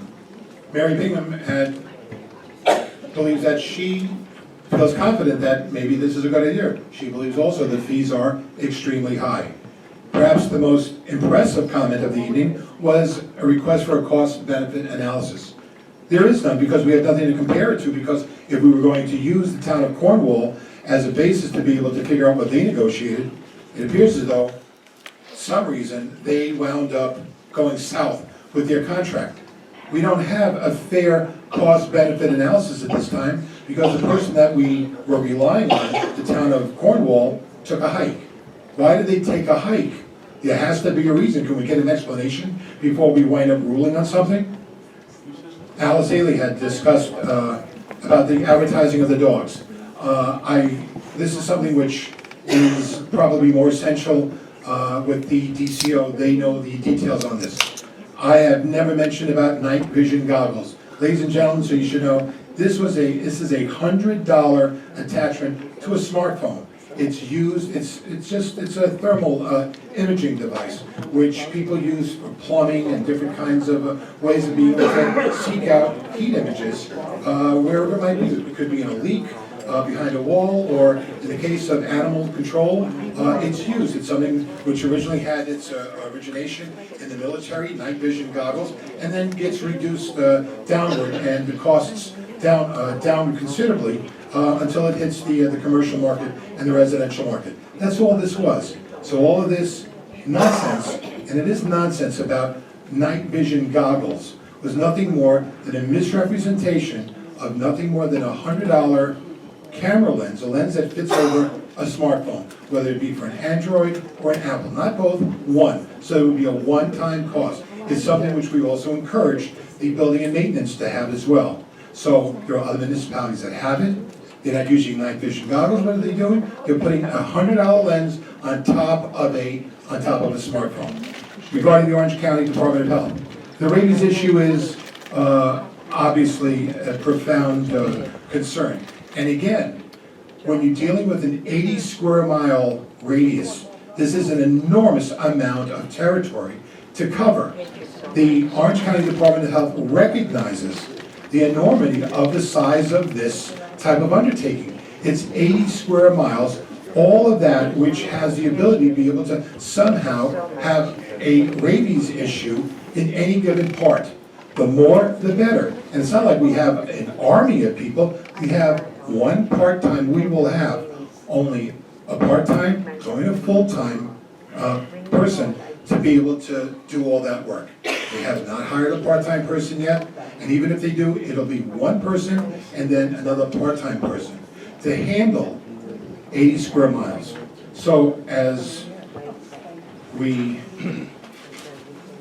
move forward and the board does what it's going to do, despite, I believe, the concerns of having the temperament to be able to take the contract, work the contract with Supervisor Sutz and the board members there and the DCO officer, so we come to an agreement which may well lead in that direction. Let's give ourselves the time to be able to break apart the figures and not just rely that, oh, Mr. Cardone's going to get back to us with the negotiated price.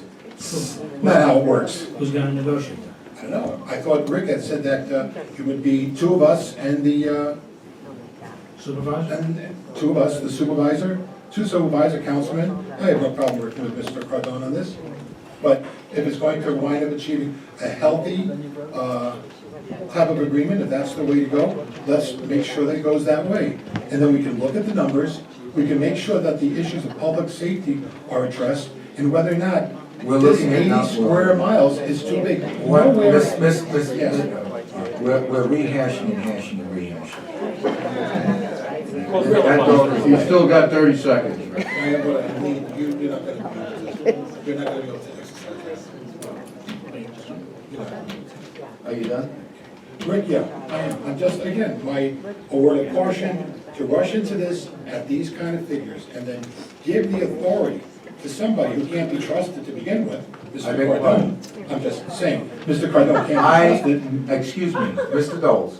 Rick, you're gonna see it in a half an hour, Implicitly. how much you can't be trusted. I trust all of you implicitly. That's good, I don't. I do.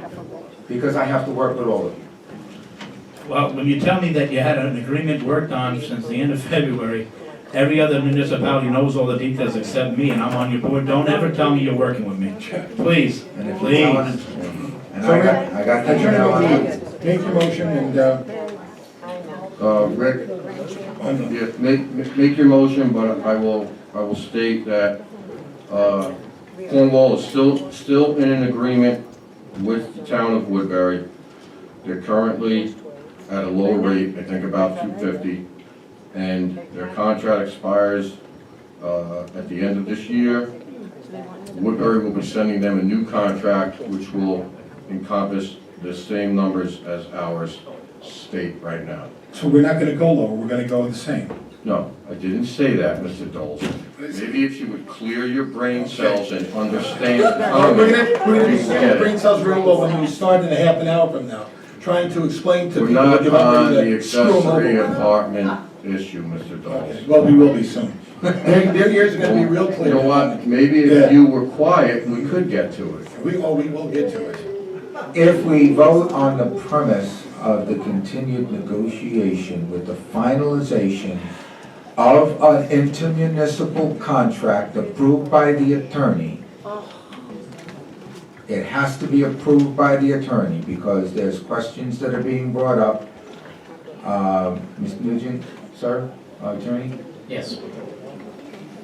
Do you think that if we would have to have something a little bit more solid before we continue a vote? Well, if you want, in other words, you could vote as presented tonight with the numbers that are in there, or you can, authorize negotiation of lower numbers and changes to the contract that we would review and, the board can present that. And it would have a final vote, not a hearing, a vote.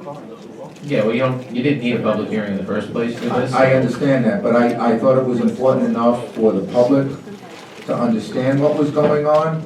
I always rely on the public's opinion because it's important. These people pay their money, they expect services. There is a lot of truth in everything that was said tonight. I think it was demanded, I think it was expected, and we had to have it. So, before it hits midnight, what I would like to do is get some kind of semblance of order and maybe a final date and a vote. Now, I was under the impression that we would vote on it hands up, hands down tonight, but apparently there seems to be some give and take there may be some give and take on the numbers. If there's gonna be give and take on the numbers, then that means we have to finalize the contract, correct? Yeah. Come up with a final number and we'll vote on it. Yeah, that's reasonable. Because I'm not gonna lose, but I think it's fair. Because Mr. Cardone said we can negotiate on the numbers, and the only reason I'm a little bit hesitant is because if we do get a better number, I don't want somebody to point to it and say, no, this was the higher number and this is what you got. I am for an intermunicipal agreements where we can. I am for saving the town money. But I want to be definitive on what we're getting. Gentlemen? So are you, I'm talking to your attorney, and what does he feel on this? Well, I've already stated, if you feel you can get better numbers and you want to revise the agreement and present something else for a vote, you can do that, and we can draft. I don't know who you want to negotiate with Woodbury, or if you want Mr. Cardone or somebody to continue discussions on those prices, and then we can revise the agreement. There are probably some changes we will make anyway, but regardless of the numbers. I would feel comfortable with Harley and Tony negotiate, so that way you have two different opinions, and then they can work it out. Jerry, let me just say one thing. What's up? In all honesty, I think if you got Rick and I involved, we have a better chance at negotiating a better contract rather than Mr. Dole's. Yes. Why's that? Based on his history Of what? of not getting things done. We have $5 million in the bank. What have you done? I What was it, don't, $22.50? I don't know if you You've gotten rid have of 4 five. people. Let's keep on You've gotten rid topic. of 4 people. Let's Who have keep you on really done to topic. negotiate anything? You've gotten rid of hard-working family Topic. people. I'll tell you While what. you're Why do you negotiating work for together? you and your family. Why do you work Are together? you kidding me? Excuse- You talk about double excuse fuel me. and double Personal attacks are. Why don't you work together on this one, see how it goes? No, they'll work, because the public is hearing everything that I'm saying. on They topic. see everything that he's Stay on doing. topic. Mr. Listen, Stay on topic. Tony and Harley can work together for once, maybe they'll get over all the animosity. There's no animosity, there's just distrust. Mr. Supervisor. If you both agree on it. We finally have something. Do you We want both to agree on make that distrust. motion, please? Yes. I'll tell you what, Mr. Supervisor, I'll work with Mr. Cardone, and No. I will make sure that I Bad get idea. hold of you every day and give you a briefing of what we reviewed. Bad. Rick, All right, I make a motion. Rick, in all fairness, you work Monday through Friday, Yes, I do. and it's, Monday through Monday. you work during the day. Mr. Cardone and I are here during the daytime. Okay. Okay? It's reasonable to assume that Mr. Cardone and I can work with the supervisor, the people there, and so can he. We can both work together for the benefit of the town. We're about ready to try to do it with the accessory apartment law. So we're going to find some Wait, way. wait, let's stay, don't change the channel.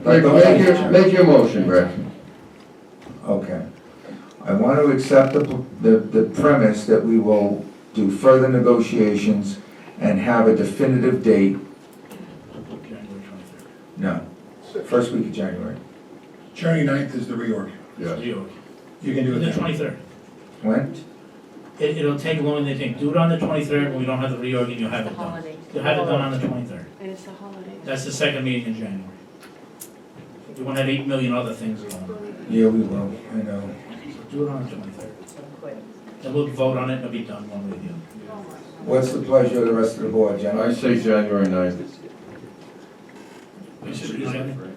That's reopened the 9th, how about 16th? You don't have Have a another meeting. meeting. Don't It's a matter. holiday. Oh, holiday month. 13th, Friday. No, then we have to have another meeting.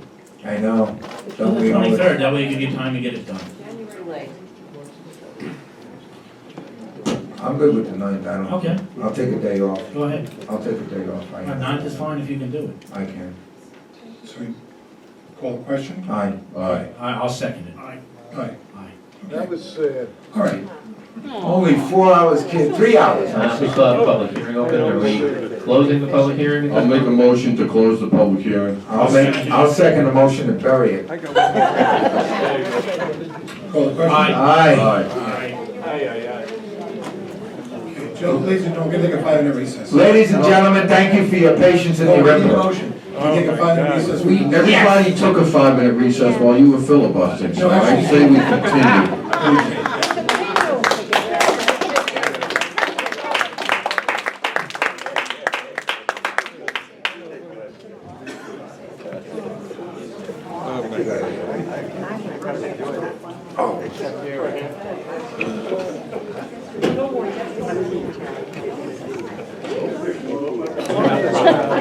You can have a seat, we're going to start the amend and repeal of the accessory apartment law public hearing. Here we go. 3 minutes on this one.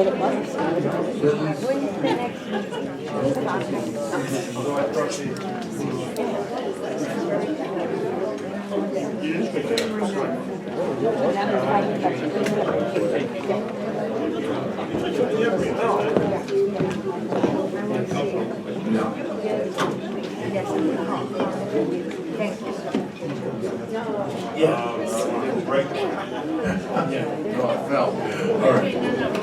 Great.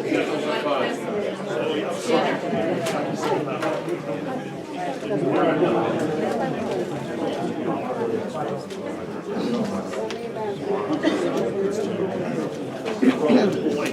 and gentlemen, we're going to start the second leg of the public hearings.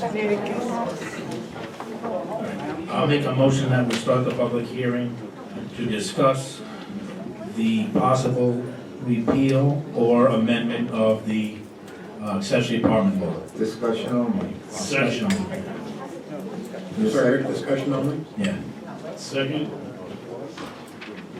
Discussion only? Yeah. We're not gonna vote tonight. I'll call the question. Aye. Aye, okay. Ladies and gentlemen, we're here to discuss, to listen to your concerns about a proposed repeal or amendment of Chapter 57.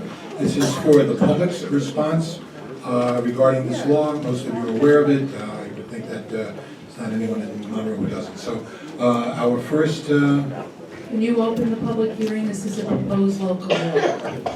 I'll make a motion to open the public hearing on the proposed local law. Number 6. Number 6. I'll second it. Call the question. Aye. Can I just ask Ms. Franson to come on up and just give a quick, very, very quick, since she had a hand in the repeal part of it is easy, or the repeal is easy, it's written very basically of law. She had a hand in writing, or did write the second of the amendment, so, Ms. Franson, please. Sure.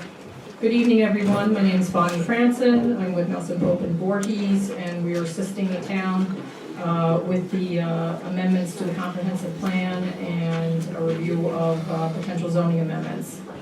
I want to give a quick overview of where we are in the process. Both of the laws are available online on the website, the town's website. One is straightforward. It's to repeal Section 57-21, which addresses accessory apartments. And then another law is to amend the regulations. At this point in time, both of those laws have been sent to the Orange County Planning Department, and they are required to review the local law.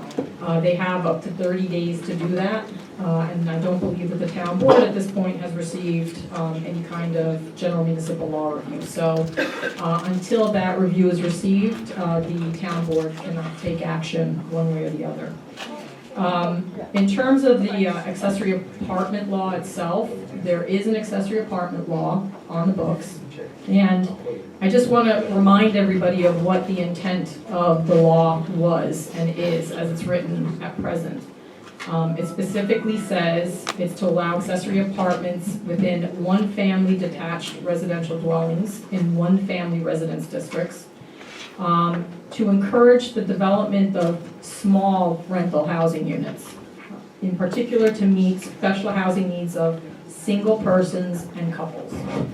It's also to promote the economic support for existing resident families of limited income and to allow them to gain additional revenues through having an accessory apartment in their dwelling. At this point, the way that accessory apartments are constructed is that a applicant goes to the building inspector and he can issue a building permit so long as the provisions of this law are met. There's no review by the planning board, there's no site plan, it's just a building permit. And because the building inspector does not have discretion, if an applicant meets all these requirements, then the building inspector is required to provide that permit. There are very few limits on accessory apartments and how they're constructed at this point in time. And I won't go through all of the existing requirements. You could look at the code, which is also online. But essentially, there's no limit to the size, and they have to have their own separate bathroom and kitchen wholly within the dwelling unit, and they're not allowed to have more than 2 bedrooms. And that, in essence, is about the extent of the regulations for the current accessory apartment provisions. Back in 2015, when the board was considering amendments to the zoning, there was a proposal to revise the accessory apartment law because of concerns with the way that they were being constructed and used, which appeared to allow buildings that were really two-family dwellings rather than a single-family home with an accessory apartment. They were getting larger and larger, and there were concerns about occupancy and the ability to review those apartments. The Orange County Planning Department, when forwarded the proposed zoning amendments, indicated that they recommended the retention of accessory apartments. In September of 2016, I met with the Orange County Planning Department with regard to the overall comprehensive plan, baseline inventory, and discussions about potential zoning. And it was communicated to me at that time that there was a preference that the town of Monroe not repeal accessory apartments. So that was communicated directly to me. I was asked to draft an accessory apartment law, and I specifically researched zoning laws that have accessory apartment provisions in the towns of Wayweonda, Newburgh, Goshen, Saugerties, Lloyd, New Paltz, Hurley, Shawangum, as well as the village of South Blooming Grove. So we did a search on general code to find whether we could, within proximity to Monroe, see what kind of regulations were in place for these types of units. And that was the basis, based on the discussions that the public has held, the concerns that they've communicated. We drafted this particular proposal, again, that's available on the web. So the main differences between the existing law that's in place versus what's proposed is that right now, again, it only requires a building permit. If the amended provisions were approved, it would require a special use permit and it would have to go before the planning board. So there would be some oversight of these dwellings. In addition, the planning board cannot waive the requirements that are contained there. So there isn't flexibility. Either you meet the standard as it's drafted or you don't. Both require that these units be accessory to single-family detached dwellings. The amendment proposes that you cannot apply for a single-family detached dwelling unless the dwelling unit has been in existence for at least 10 years. So it will not be applied to homes that are constructed, that are getting new building permit applications and won't be integrated into those units. It has to be 10 years in existence. Other provisions, the lot must comply with requirements of the district bulk requirements. Dwelling must be in compliance with minimum dwelling size requirements. You do not want undersized lots or dwellings smaller than allowed by the zoning law. So there are provisions that you have to have a certain size house to even be able to apply for a single family, an accessory apartment. In both instances, owners are supposed to occupy the unit, one of the units.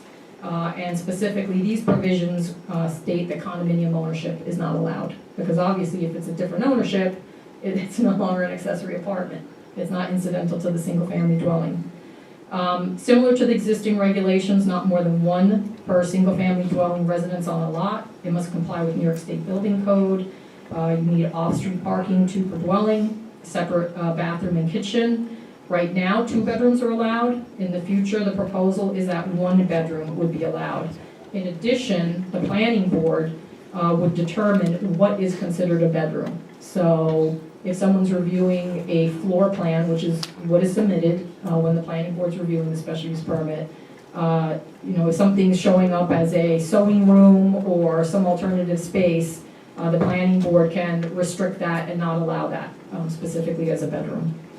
1 front entrance, it's the same. Well or septic, water or sewer, that's the same. You still have to prove that you can accommodate the accessory apartment, whether you're being supplied by central sewer or water, or whether you're on a well or a septic. Right now, the most important provision that's being added is presently there's no size limits. So there have been very, very large accessory apartments that have been constructed in the town. The proposal is, based on the review of other zoning regulations, is that an accessory apartment would be 450 square feet in size to 750 square feet in size, or 30% of the total dwelling, whichever is less. If the proposal exceeds those size requirements, it's automatically deemed a 2-family. And if it's a 2-family, it would require a use variance. if someone tried to get around the provisions. The use variances are a much higher standard when you're in front of the zoning board of appeals for issuance of any kind of variation from the regulations. Floor plan submissions required, inspections, because it is a special use permit, inspections would be required. There's a 1-year renewal provision. It can be transferred to a new owner, but again, there'll be inspections to ensure that these accessory apartments, in fact, remain accessory apartments. That's the provision at this point in time. Look forward to town board's comments and the public's comments because of your experiences and knowledge of how it's applied to properties and any of your thoughts which, if the law is amended rather than appealed, how it could be bettered. So, thank you.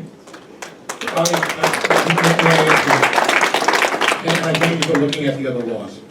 I had done a number, probably 7, 8 different municipalities.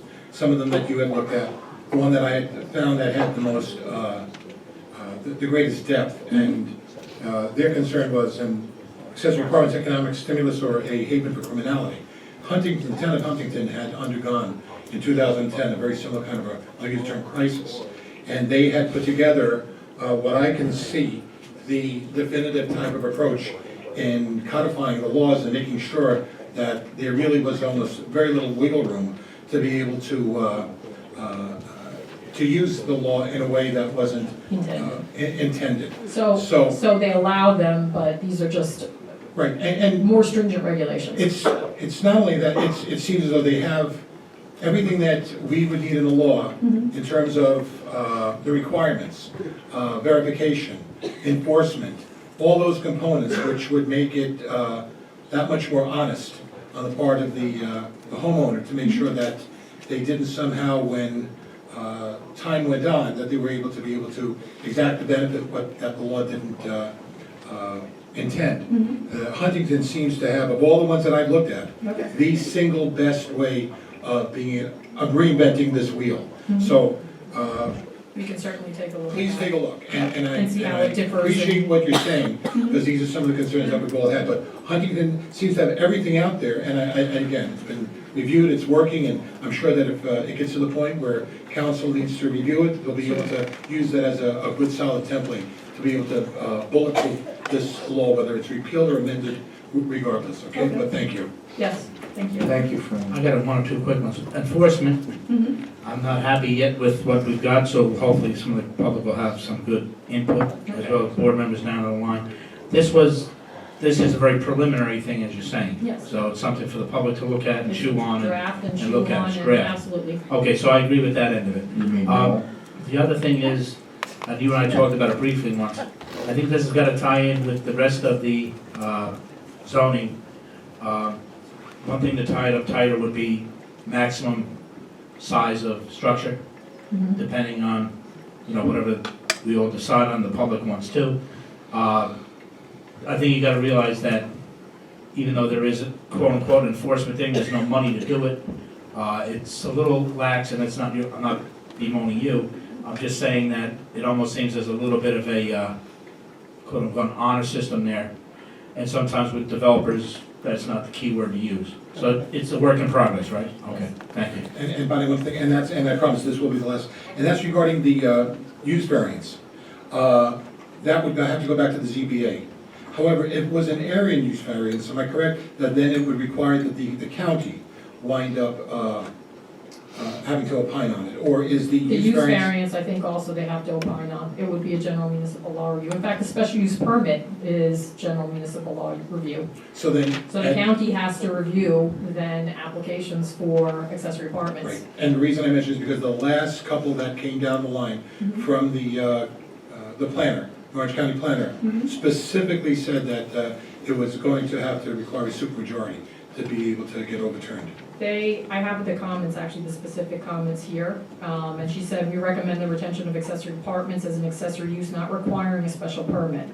My reaction to that is that while I can understand and appreciate the comment, Obviously, Monroe has had experiences with accessory apartments that you now want to tighten the law. Yes. And at least for now, one way to do it is to ensure that there's some oversight by a board such as the planning board. Maybe someday in the future, it could be a different process, but this was the recommendation. It's also commonly allowed by special use permit in other towns. This is not something that's unique to Monroe. So allowing it by special use permit is actually kind of the rule, not the exception. One question, do other towns have such large accessory apartments being put in? No. Okay, so that's the difference. That's, the 450 Okay. to 750. No, I'm just asking, because that would make a difference. I actually excerpted all Right. those regulations. I pulled them off general code. Okay. And the way I did my search is a radius of Monroe, comparable towns, just to get a little bit of an apples and apples. Right. And so, they all, for the most part, had some kind of restriction on size. Right.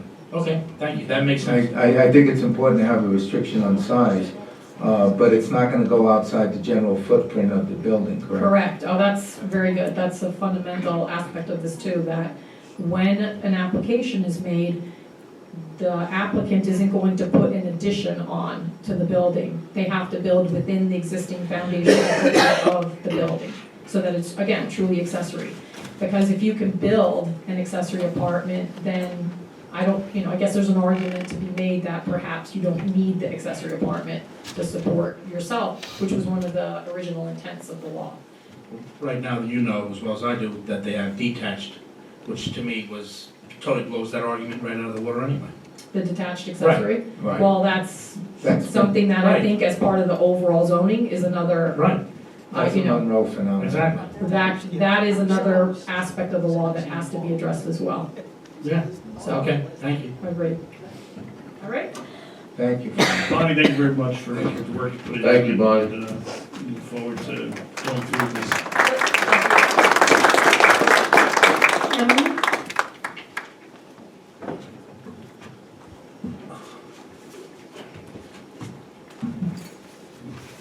Emily Colbert, Village of Monroe. Before you start the clock on me, can I make a request? I'd like to make a request that a resolution be passed disallowing town board members from interrupting public speakers. I've been speaking at this podium for 4 years, and I honestly can't think of a single instance when I wasn't interrupted by either Harley Doles or Gerard McQuaid. So I will be saying things tonight that they will not like or agree with, but consistently silencing me because of my perceived clout in the community is discriminatory. And I respectfully request that I and anyone who follows me, whether I agree with them or not, be awarded the same courtesy. Will you make a resolution to this effect? I'll make a motion that we hold our comments to the end. Gentlemen, can we do that? I'll second. Yeah. Yes, I agree. No, I don't agree, because quite frankly, Ms. Converse, you can't be trusted with the future of the town of Monroe. You've shown yourself over and over again. Just that you talk. can't be trusted. And what you've done to this town I mean, is absolutely borderline criminal, especially when you're not right next door to us. Okay, so you did, but guess what? We're going to do what we need to do to be able to make sure that you do not destroy this town and the Monroe Woodbury School District in the way that you intended to be done. Okay? So good for you.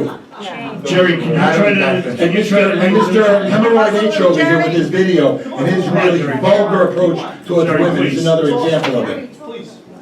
You're a disgrace to the And you office. are a disgrace. You are a disgrace to everything this town stands for. So go sell your real estate out there to town businesses. Keep doing it. Keep selling out the town. Ms. Colbert, please. Already did that. So we have a motion here, and we have a. Second. Second.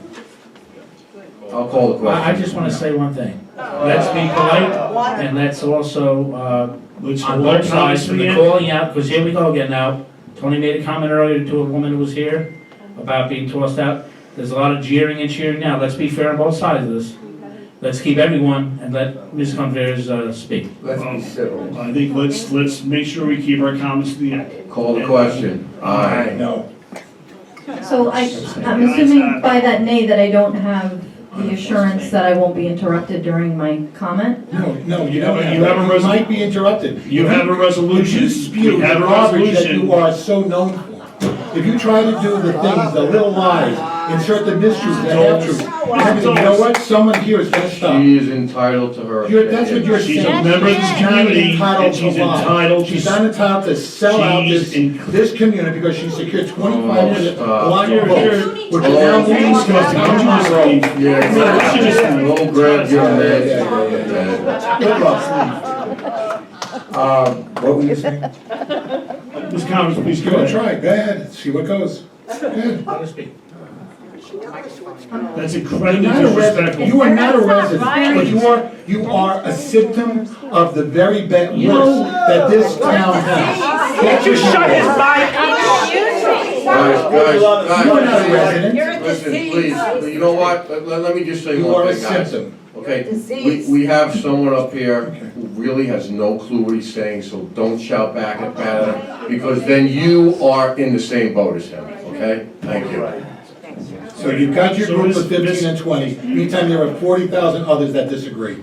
Oh, I'm sorry, 2,500 that Very good. agree with you. Ms. Congress, please go ahead and try to speak. We'll do our best Well, to give you your First Amendment right, which she's entitled to speak. I Are you just- denying her This is First perfect. Amendment right? Mr. McGinn, please. Please, First Amendment please. right, we're disclosing exactly what the two of you, how you Please. got yourselves elected to this town board of the police. I would just like to More say on the baseless record Let the that First Amendment More come out baseless now. accusations. I'm feeling very harassed right Okay. now, and I'm also feeling very discriminated against. So So I just, for the record, I just want to state that. Do a lawsuit like This you is said, very like you said with anxiety-provoking. Langdon Chapman, that he should be fired, disbarred, and jailed. Do you remember when you said that? Langdon Chapman, the county attorney, should be fired, disbarred, and jailed. No, I think she might have been talking That's the about person, you. no, we're talking about Langdon. Stenographer Okay. will understand what I'm saying. He's talking over me. I can't. We have a resolution holding our Go comments ahead, to the end. continue. We have a resolution holding What our happens, comments to the end of all what the happens speakers. if, We're going I to understand the resolution passed. There What are happens people out if he here doesn't with abide something by to it? say. Is there a There are- consequence? Again. Here's the best I could tell you. Unfortunately, you will probably be disrespected by someone who has no class. Just like Mr. And I Allegro did when apologize it comes for to that his ahead of famous time. anal cream There's video. really Which is not- surprising, of which this man stood next to you and endorsed you, proud of what you did in terms of your assault against women. Okay? You're assaulting a woman right now. No, we're not You're discussing. bullying and Are you harassing a woman in this comparing, community. are you comparing Bullying and harassing. from this animal? From this animal, you're comparing the two? It's ridiculous, ridiculous. You sold out. Did you or did you not have shea metals? Did your family not own shea metals? Yes, they did. Did they not sell it? Conflicted to the petitioners that are before us today? Did they or did they not? Are you still engaged right now in real estate in the town of Monroe? Mr. Doles. Are you or are you Mr. not? Doles, you're such a hack. Yeah. Please, go ahead, Ms. Congress. Again, No. Act. Don't listen to him. Go ahead. Continue with your Don't let act, him Ms. get to Converse. you. Continue with your act. Absolutely disgusting. Yeah, you are so, yes, you are so. And this town is disgusted by United Monroe. You bullied her. This town is disgusted. I would like to make a motion should be that ashamed of we yourself. We have a public hearing. we have a public hearing. Well, I would like to make a motion. They have their committee. No respect.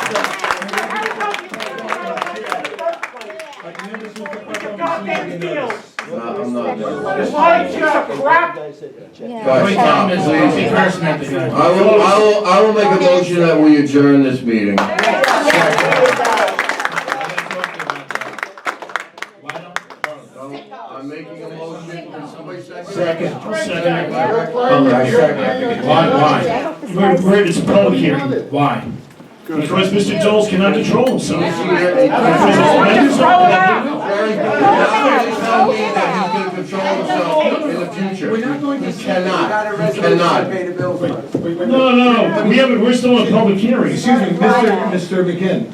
The purpose of this is to discuss the accessory apartment law. It is not to wind up attacking town board members. Folks, as she said it was. you just attacked. Discuss accessory apartment laws. You just attacked a member of this community who tried to get up here and talk. This is not a member of the community. This is one of the dangerous, this is one of those dangerous. Shit you are.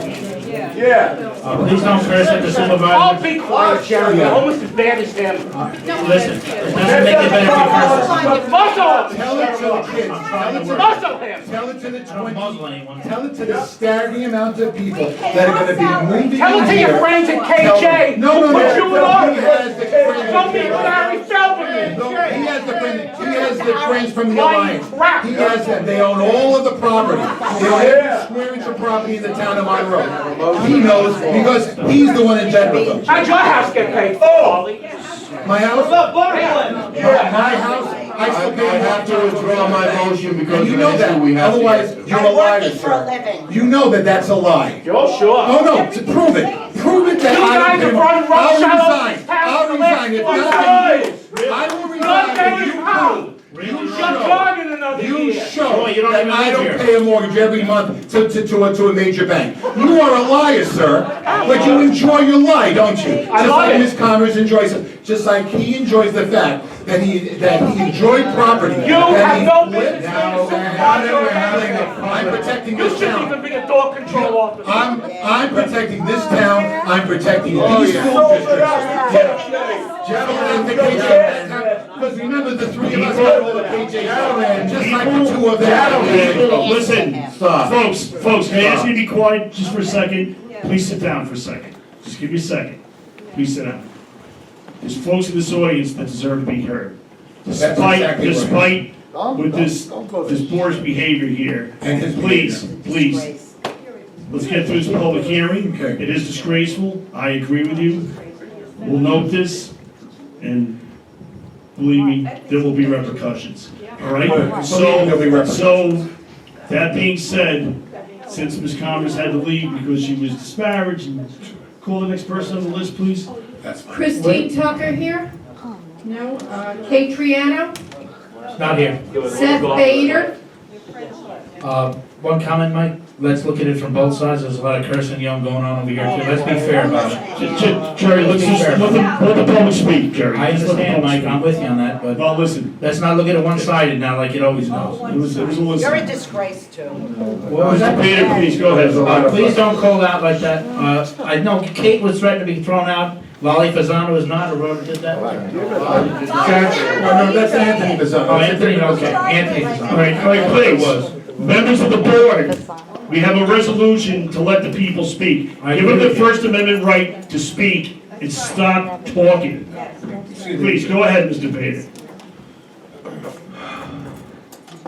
Thank you. Well, thank you for the opportunity to speak. Seth Bader, I live in the town of Monroe.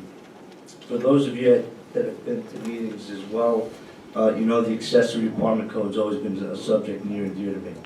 My understanding, and then it was, I think, reiterated by Bonnie earlier, my understanding of why it was originally put in place was as a solution to meet the affordable housing needs within our community, and in most cases as a solution to allow seniors on fixed incomes the ability to subsidize housing costs while remaining in their home.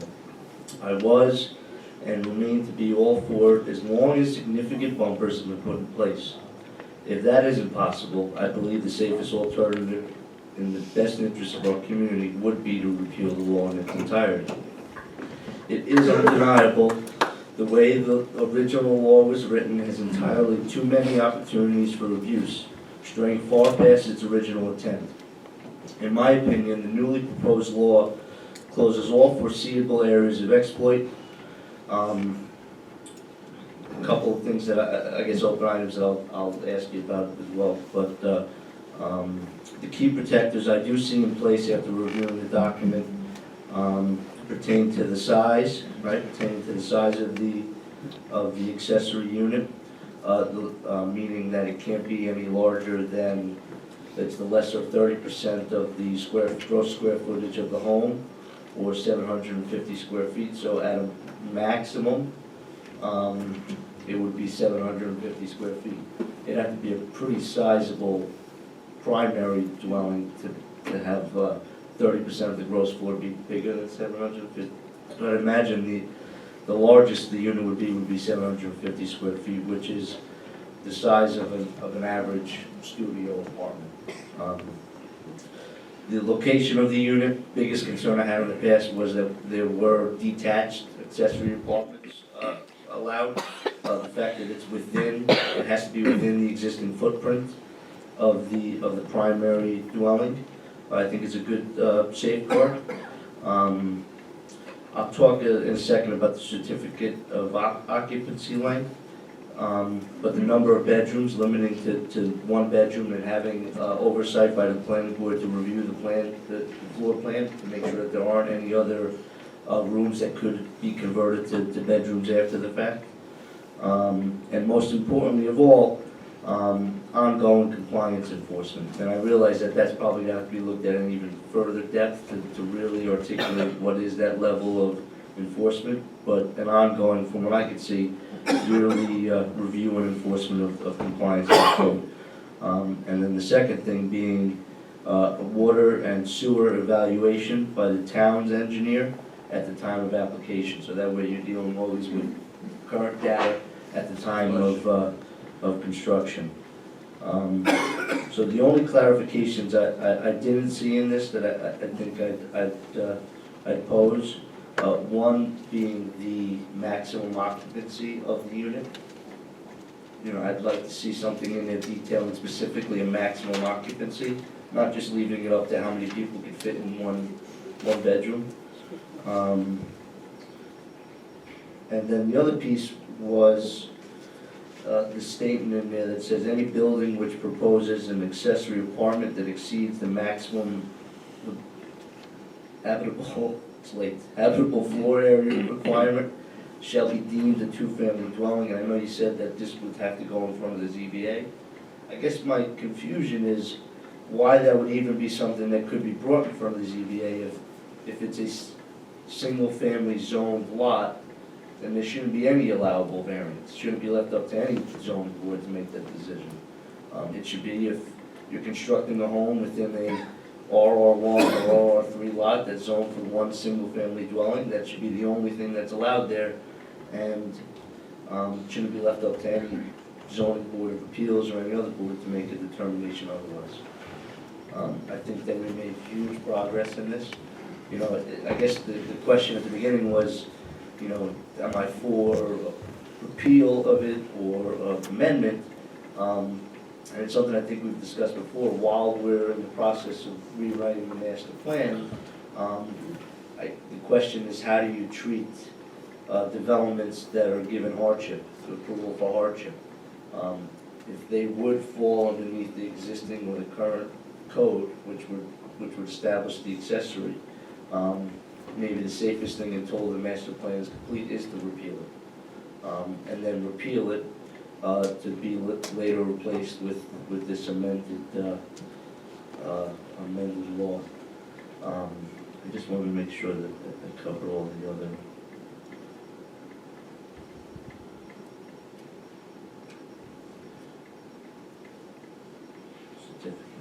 Oh, the number of years was the only other thing.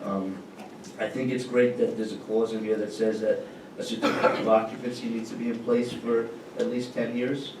But the spirit of the law really truly is to create some, a secondary income for somebody that, let's say, has lived in that home their whole life, that can no longer afford it because they're now on a fixed income, they're a retiree, and they can't afford the taxes, so they need to rent out or create an apartment to be able to continue to afford the home that they've lived in.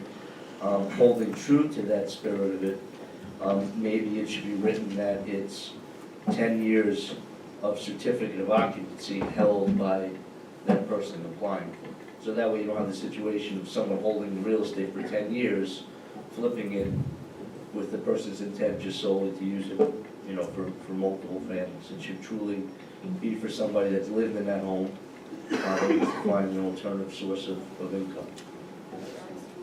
That's all my comments. Thank you. So, just thank you. Before we go comments to the end, Go sit down, comments to the end. Mr. Next speaker. Mr. Bader is a member of the zoning board. Next He's done speaker, please. a wonderful Mike, job. So. Mike and Tracy left, he went to work, he's gonna do written comments. Next speaker, please. Lorraine Loney? So, once again, Mr. Bader is a member of the Thank zoning you, board, thank you, so Lorraine. he has special interest in this, and we thank him for his comments. So it's not what you two wanted to hear. Lorraine Loning, Village of Monroe. I think that we need to repeal the accessory apartment law until such time while we're doing the master plan and so we can nail down the details. There's a few things that I like about what you're amending. It's a good start. Seth said something about occupancy, a hard number on that. Currently, I think it says a family can live there. A family means different things to different people, So I think that needs to be quantified for sure. I'm very concerned about enforcement of this. Substandard lots, we have a lot of them, where all these little bungalows used to be, and I go to a lot of ZBA meetings, and routinely there are area variances granted for these big giant houses to go onto these tiny itty-bitty lots, and routinely granted. And my concern is that this house, while it's not going to go as an accessory apartment, once the variance is granted, this big house is here, Ben looks at it, okay, it's a house, and then a month later, walls are switched around and it becomes a two-family house. So I think that there's a lot of opportunity for tomfoolery, shenanigans, that kind of thing. I think that really one of the best ways would be to ask O&R to friendly give you a heads up every time they put in a meter. So if someone has a one-family home and I just have 1 meter, that's all I need. When I start adding meter, guess what? Something's going on, and it's not a one-family house anymore. So that needs to be addressed. That seems to me like a simple way to do it. And then garbage. Garbage needs to be addressed in this. We talked about this a few meetings ago, that these accessory places, which really are de facto two-family houses, are not paying their share, and the rest of us are. And I think one of you guys made a comment, oh, isn't it nice that the garbage companies still want to do it? It's like, it's not nice. These guys are in it for profit. They're not nicing it up. They are charging the rest of us to carry that load. So I think it's a good start, but to minimize the shenanigans, I think we need to repeal it whilst we're doing the master plan, and then really take a hard look at it. Thank you, Lorraine. Mike Goldstein?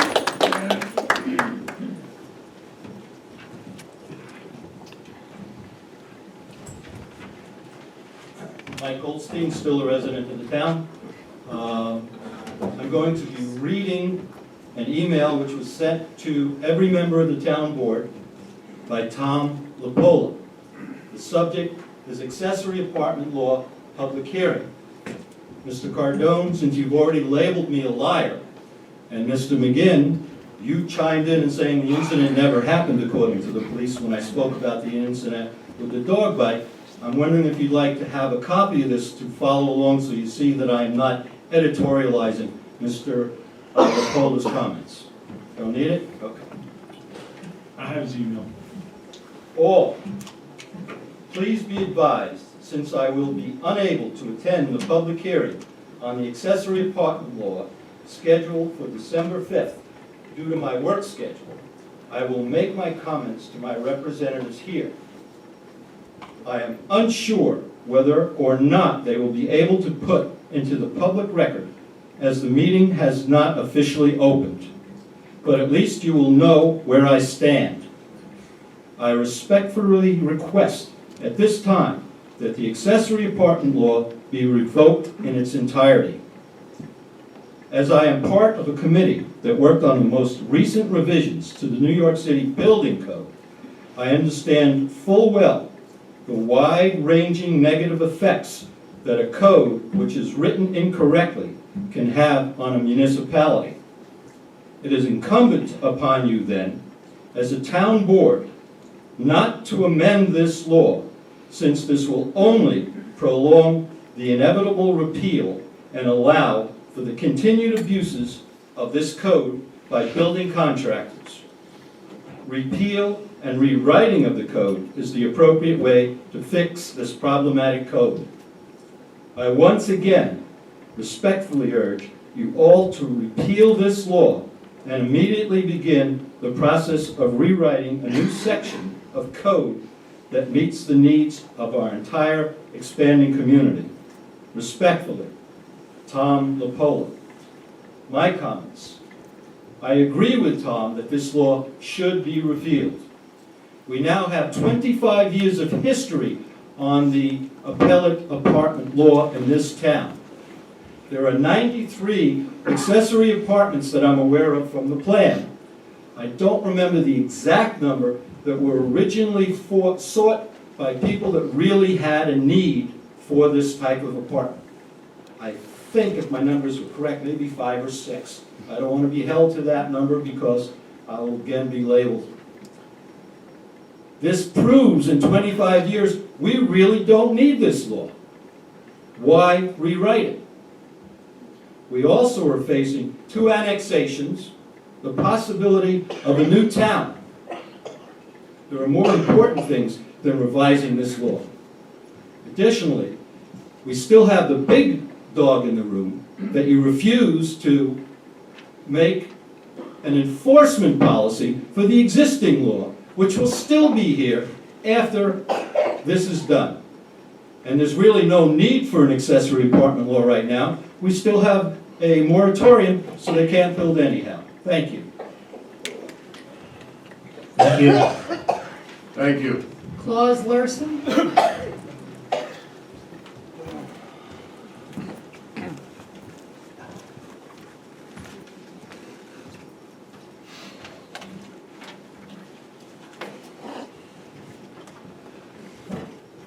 Claus Larson, Town of Monroe. I don't quite understand why the board is considering an accessory apartment code change at this time, when we have a tree code that's been outstanding for years. And Harley Doles and Jerry McQuaid have been stonewalling it. We're still waiting for Jerry's master plan for the tree code that he was working on 2 years ago, which was approximately 100 pages. If you just hop in your car and take a local ride in our community and see the rape and pillage of our land, that should be sufficient enough to say, let's do the tree code now. As far as the accessory apartment, that should be part of the master plan that is being worked on by our consultant. There is an interrelationship with that code and others. So I don't understand why we're wasting our time right now with the accessory apartments. We're still pending the consultant's results. Let's address the tree code and clean up our neighborhood. It's atrocious. Thank you. Thank you, Claude. Thank you, Claude. John Electra?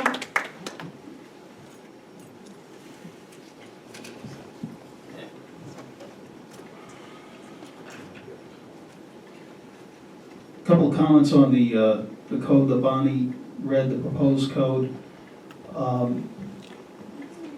I found it rather appealing when I moved here and we built our home that an accessory apartment came as of right. I think that's the proper terminology, and that it would be just go through the building inspector.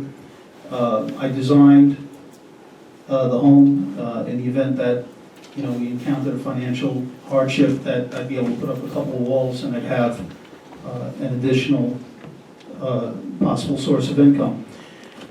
I think it's rather restrictive to have to comply with the rules and build an apartment within the footprint of the building and have to go through the expense of taking on an attorney, engineer, et cetera, and go through all the planning board stuff, which I understand is needed in some situations.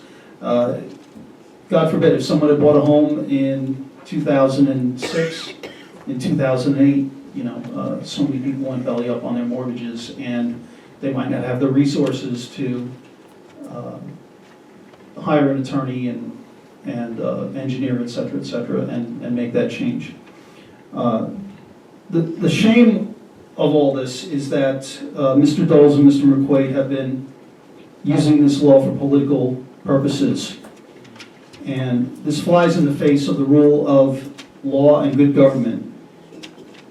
It's designed, bringing this to the forefront, it's designed to delay action on our much-needed comprehensive plan. Mr. Doles, as you can see by his behavior this evening, which was disgusting, at least he did us the honor of doing it personally to our faces. He's taken to social media to disparage his political enemies with claims that they made deals with the KJ dissident group, somehow to profit on imaginary development deals. Nothing is further from the truth. I can tell you quite clearly, I have my own opinion about the accessory apartment laws, and they're mine for my reasons. As do most of the other residents, and I can tell you that I even have disagreements with people who are a part of the organization that I'm a part of on the law. And we can sit together and discuss it based on the merits and not go through all this political nonsense. And due to the volatility of this issue and because of the diverging opinions, the group that I belong to has our official stance on the accessory apartment law is have your own opinion and speak it. So the garbage that I'm hearing from the supervisor of this town is that it's garbage. Here are some facts. According to a recent Times Herald Record article, Chris McKenna interviewed Ben Maldonado, who's our building inspector. He said that over the past 3 years, there were 19 accessory apartments granted and built. 19. 10 of them were in the Vintage Vista development, zoned for URM, urban residential multifamily, and they're now in the 164-acre annexation area. None of those dwellings were an issue before a portion of KJ voted against you, were they, Mr. Doles? None of them. Another fact, Smith Farm, owned by developer Ziggy Brock, a longtime Harley Doles campaign contributor, was rubber stamped by the chair of the Doles-appointed planning board, who happened to be the paramour of one of our board members. That wasn't a problem then either, was it, Mr. Doles? Now suddenly, accessory apartments are a huge problem. Unless the dissenting group in KJ sits down with you, like you asked them last week, Mr. Doles. 30 seconds. Isn't that right? The bottom line is, Mr. Doles, you are playing with people's lives. You are delaying people's opportunities who may need to set up an accessory apartment to supplement their income. You're delaying that, and you're delaying the possible access to affordable housing when we run the possibility of losing all the URM zoning in this town. So think about that when you're making your deals. Thank you, John.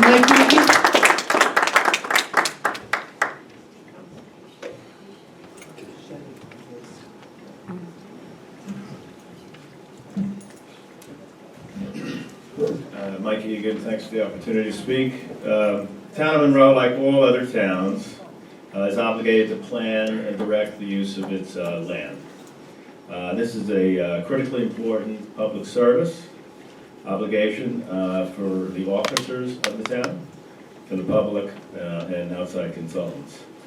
Land use planning is accomplished through creating and maintaining a comprehensive plan and implementing it through zoning. Zoning dictates how each parcel of land can be used for commercial, recreational, and residential purposes.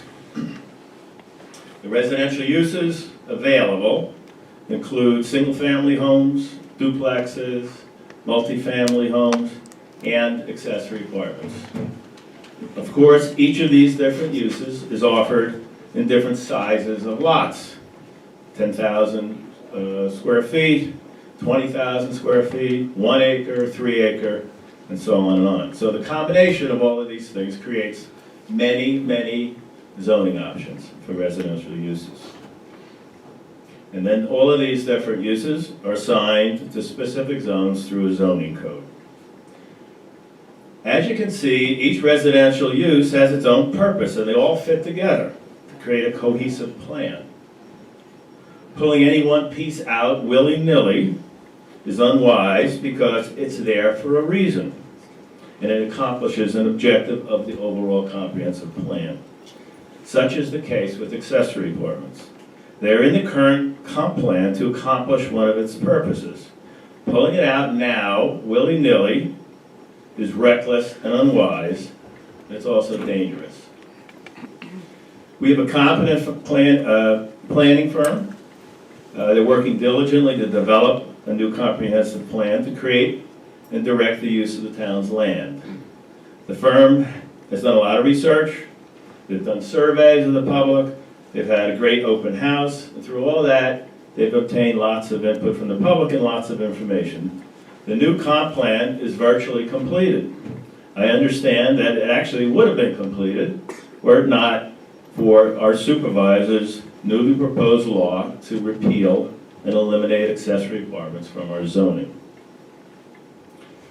That would not only be reckless and unwise, it would also be a dumb action. Doing so begs those who might be opposed to eliminating the current accessory apartments rules that are in our code. You might encourage them to litigate on the grounds that such a move has no legitimate basis because the accessory apartments are there because the underlying comprehensive plan calls for them. They have a reason for being there. They're part of the fabric of the plan. Such litigation might very well claim that the illegitimate basis for ripping them out now is religious discrimination. So Mr. Colon, Mr. McGinn, and Mr. Cardone, please do not be bullied by our supervisor into repealing this provision now and inviting such a lawsuit. We're only weeks away from seeing an entire new comprehensive plan that will address accessory apartments as part of all of the residential housing options and be responsive to their research that they did and to what the public has told them. And we'll come up with a realistic, holistic plan that can be defended should it have to be done on that basis. So please do the smart thing. Thank you. The last thing I'm going to say is, Mr. Doles, what you did to Emily Convert tonight is really inexcusable, and sir, you really need help. And I'm going to offer, I mean this in good faith, I'm offering to help you get help. And I'll agree to help you as well. It would not only help you and your family, it would help all of the town. So you know how to reach me. I'd be happy to help you. I'm sure, and I'll try to look for therapy for you and your family as well, okay? Thank you, Ms. Egan. Thank you. Veronica Connolly? Thank you, Mike.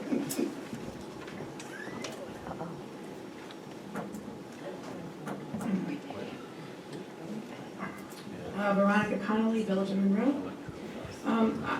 I heard Mr. Dole speak about the town of Huntington, New York, which is a municipality and community in Long Island. And being from Long Island myself, I've only been in Monroe just about 9 years. And looking at the population of the town of Huntington, there's about 200,000 people that reside based on the 2010 consensus. From what Mr. Dole had said, if you could correct me if I'm wrong, sir, there's about 45,000 people in our town. So to look at that code, I don't know if it would be as pertinent because it doesn't encompass the population in which we have in our own town. Their codes are probably much more stringent because the lot sizes are a lot smaller and their population is much larger than ours. Being from Long Island, when you have the stringent laws, and I'm not saying that I'm against revising the code for the accessory laws, but when you have such stringent codes and such large costs, what happens is you get many illegal apartments. And that is a bigger issue than having a well-drafted plan that Ms. Franson's company is doing for us.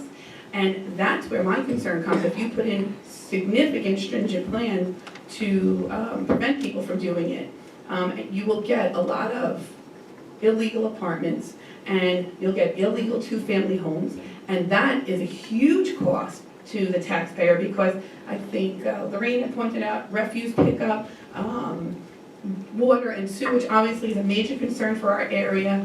So I think that needs to be looked at. One of the reasons I left Long Island was because of the overpopulation and all the illegal apartments that were there. Parking became a nightmare. The congestion is ridiculous, and that's what I see happening here if we put in such stringent laws. I think going with the comprehensive plan, keeping the laws intact, so as many people have pointed out, could cause lawsuits, which we are in so many lawsuits these days. I am sick of hearing about lawsuits. So if we can do the good work that Ms. Franson's plan is coming up with and do the right thing here, I think that would be most pertinent to us as a community, is wait for the comprehensive plan to come out and Mr. Doles to stop filibustering every single meeting and causing such a ruckus. And just for further information, there's 337 days, 49 minutes, and 31 seconds to stop Mr. Doles entirely by voting him out of office.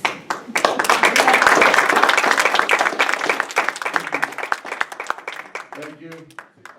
If that's our last speaker, I'd like to make a motion that we, well, you have another speaker? Yeah. Come on, please, I'm sorry. That's okay. Please, no political comments? No, just, the last one was there and it was too late to stop. Another big one, yeah, Jerry. I know you have. Stephen I Gordon agree from with the you. town of Monroe. I actually came here tonight thinking that it was probably the smartest thing to do is to repeal the accessory apartment law right now for the moment. Think about how we can improve it and then bring it back onto the books. I was very impressed with Bonnie's presentation, her introduction with things that I was thinking and I wanted to say. I have no need to say it because she said it already much better than I could have. I'm not really sure what I feel now because I'm hearing other sides to it, but I think, as Seth pointed out, this comprehensive plan and everything else that we do in Monroe seems to take an inordinate amount of time. And my concern is during that time, if a loophole is left open for accessory apartments and the hardship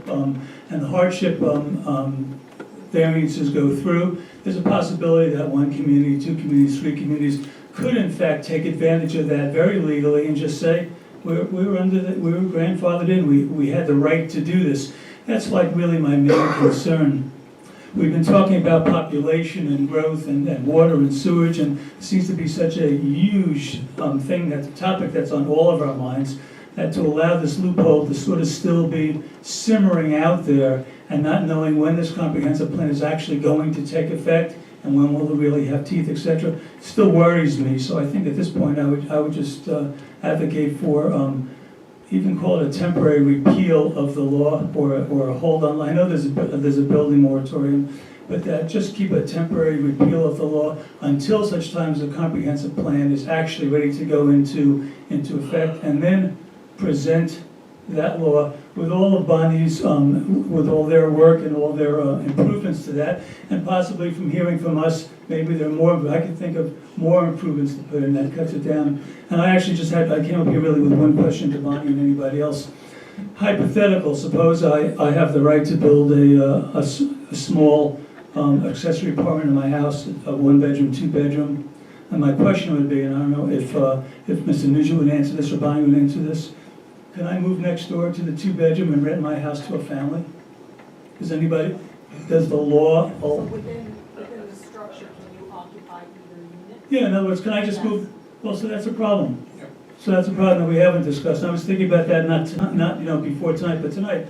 So I want to make money. I don't want to make $1,000 a month. I want to make $3,000 a month. So I take my wife and I move next door to the 2-bedroom, which is perfectly adequate. Let's say, again, hypothetical. The kids are out of the house. I don't need more than that. So I rent next door to my 3-bedroom house. I rent to a family with 3 kids. Now I have 5 people living next door instead of the couple or the single person that you were thinking about. And I think if I can legitimately do that and nobody can stop me from doing that, and there is in fact no law enforcement or no code enforcement officer that's gonna come to my house and go, whoa, you're living in the wrong house, then that's a monstrous loophole. And I hate to even talk about it in public, but it's a monstrous loophole right there. You're saying owner occupied? I stay there. I live in a big house now. I decide to rent my house. I want to bring in somebody. I say to myself, well, that's stupid. I don't need a 4-bedroom house anymore. I can do well with a 2-bedroom house. I move my stuff next door. No, I understand that, but Downstairs in the basement. It's You're under the saying same you- footing. No, I'm building, I have built an accessory apartment. I'm building an accessory apartment. I'm presenting to Ben that I want to build an accessory apartment.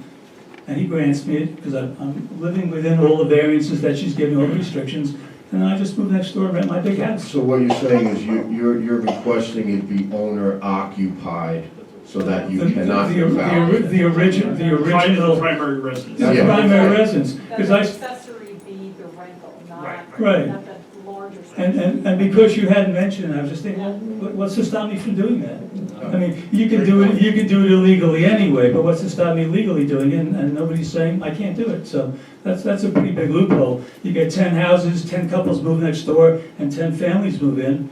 We're back to that multi-family dwelling, and not calling it a 2-family house. It's a 1-family house with accessory, except I live in the accessory. So if you haven't thought about it, it's worth thinking. Was that in there originally or no? I thought that, I read that. It's not, Thank it's you, not Steve. part of the law.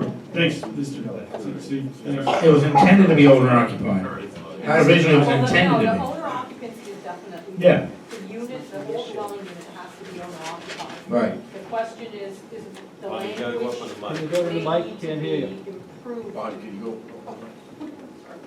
Thank you. It's absolutely what's in there is it has to be owner occupied. What has to be looked at in terms of the language, as was just described, is that the accessory apartment is what gets rented, not the principal primary dwelling. So that's the proposal. Some communities don't mind if it's one or the other.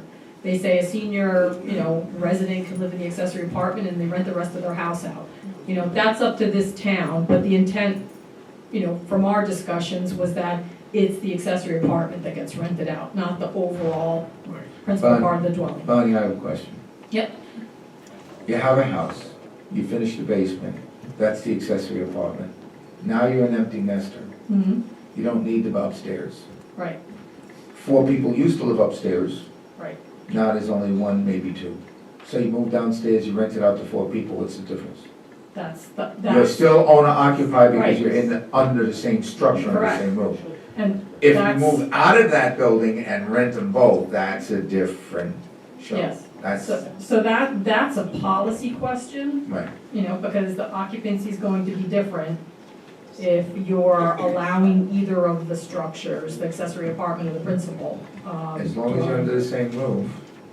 That's, again, it's a policy question, but at least in our discussions, we were talking about the smaller unit being rented out. But it's something for the board to think about in terms of the town's needs, As one of the citizens said, there was a question about making sure there's so many people, that you have a count on the people. Yeah, So if you do that, like Rick's saying, if you were to have the count on the accessory, then on the primary ownership still in the building, then we'd have to decide as a policy, would it be harmful to then say, let's say, like Rick said, empty nesters, and then their kids move in with a child or 2 or 3. We'd have to look at that, right? Yeah, there were some great comments this evening. One was, can you establish a maximum occupancy? I think that's important. That was one.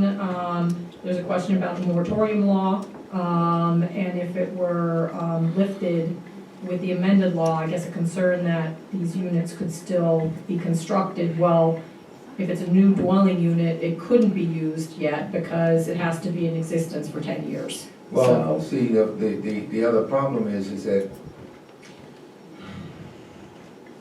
economics has changed in this country, and a lot of us have had our children go to college, and they're finding jobs that don't pay as well to afford an apartment on their own. So many of them have come back to live at home, albeit temporary, well, semi-temporary in some cases. But Several year temporary. yeah, so I've seen that with a number of families. And so they may put in that accessory apartment to tell their kids, well, you have some kind of semi-autonomy, pay me what you can for the rent. We'll work it from there. So a lot of our families have had to double up because of today's economy. Things are so expensive. And for young people starting out and a young couple, I don't know how they're gonna afford to buy a house. I mean, the way things are going and the way salaries are. So it's something what we should keep an eye on. 10 years may be too long, I don't know, but it's something for us to consider as a town. Yeah. Can I say something? Sure. I'm a prime example, and I will tell you this. I own a legal two-family. Very small, one-bedroom, small living room apartment downstairs. Daughter and husband opened up a restaurant, moved from Westchester into the Efficiency, we call it the Efficiency. We are now being blessed with identical twin grandsons. My daughter is moving upstairs into the big house, and mom and dad are going downstairs.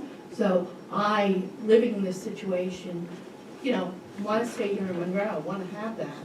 And I have this, able to give this to my child and have that, so I would like to see that it isn't just so strict that it has to be the downstairs, that the parents have that opportunity to allow their children They to call come that a home. mother-daughter, that's what they called it in Long Island, I don't mean to call out, but I did the same exact thing in my house in Long Island.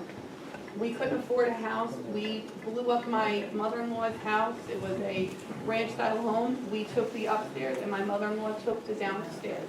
So there's mother-daughter provisions in Long Island.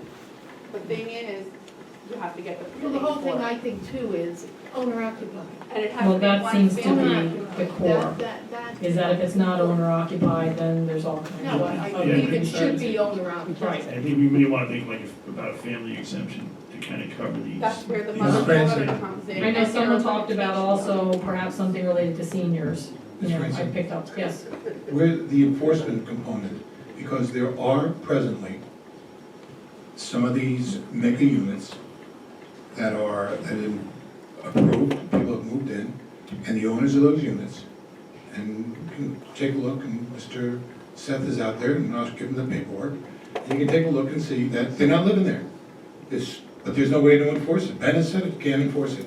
They are living in a big, giant, multi-million-dollar house, and the irony is that they also have multifamily in that big, giant, new house. So how do we wind up? I think part of the problem is that the law right now is so weak, it is almost impossible to enforce it. Not enforce it, I mean, the reality is, if it's not owner occupied and your law requires that it's owner occupied, is a violation. So it should be enforceable. However, the time and expense and, lack of an inspection process defined up front is the problem. Whereas this one wants, these provisions, if you were to consider them, have enforcement built into it. And also because it's a special use permit. So there's certain conditions you can attach to that. And the problem with that is, even you go beyond enforcement, look at penalty. What are you gonna give someone a $50 penalty? It's worth the risk for a lot of people. You have to select the penalties. No, I'm just saying, that's Yeah. something else we have to look at. Absolutely. And the one thing a citizen brought up here earlier about O&R, I took a ride a couple times with some people in the town who were showing me, because I'm their councilman, showing me problems with that whole idea. Because there seems to be many abuses of the metering of homes now, where one meter feeds 3 homes. And if you go by strictly O&R, which, O&R is just O&R, they do their job, they're not responsible for our zoning, that'll be a problem too. I know someone brought that up. They've already blown a hole through that. People have done it, and I've seen it, and it's another thing we're gonna have to address with the comprehensive plan. Because 1 meter for 3 homes, 3 homes or 4 homes in a row there, now you have 12 homes. And I've been shown this, taken out on a ride and shown this, so it's not something I made up and I'm the bad guy, so you can't believe it. It's the fact. So, that's something we gotta look at. All right, babe, Okay. Thank you very much. Thank you. Any other members of the public have any questions? Thank you. Any other speakers? Listen, I'd like to make a motion that we close this public hearing and continue our comments when we continue the hearing in January. Second. One question with that, to the attorney, is that legal to do it, or are we closing it, or should we just make it a continuation? I'm just making a legal question. We are continuing, we're closing it to comment this evening. He's just closing it to your. You're making a double your responsive. How about Okay. suspending? Okay, just want to make sure we did it right. Closing it to comment this evening, and we'll continue comment, and continue the public hearing in January. Okay. I'll second. I second. Oh, you second. We need a date, we haven't set a date. What day? Aye. And on there, 23rd? Do you want to do the 23rd? 23rd? 23rd. 23rd. Right, so motion will be for the 23rd at 7 p.m. Now, are we going to make our comments to the public now, or wait till the 23rd? Wait till the 23rd. Okay. Because we'll be here till the I'm just asking. Mr. Nugent, do we have some pressing business that we have to decide? there's a couple of things here that need to get done in terms of bills and stuff, and Hardships. hardships. So if you want, we can do this very quickly. We need to make a motion to approve the closing of the town of Monroe on January 2nd.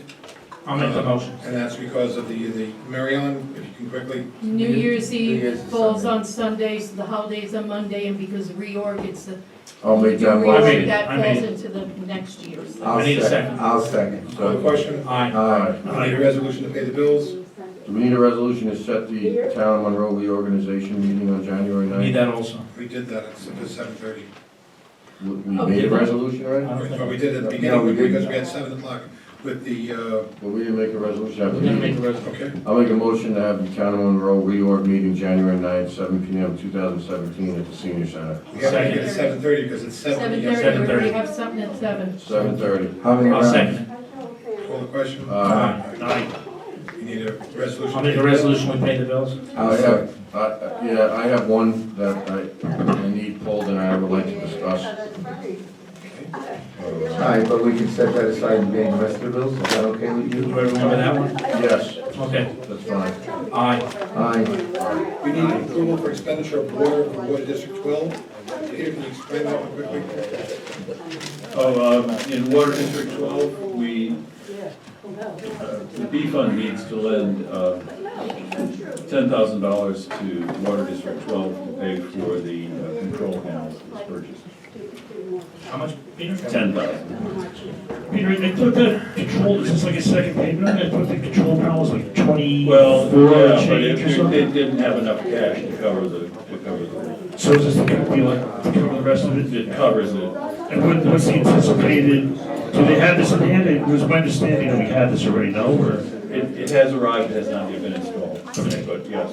I'll make a motion that we borrow $20,000 in order to pay, $10,000 in order to pay for the electrical control panels for Water District number 12, Peter. Yes. I'll second. Any We're borrowing it discussion? from what fund, Peter? B. The B fund, I'm sorry. Any discussion?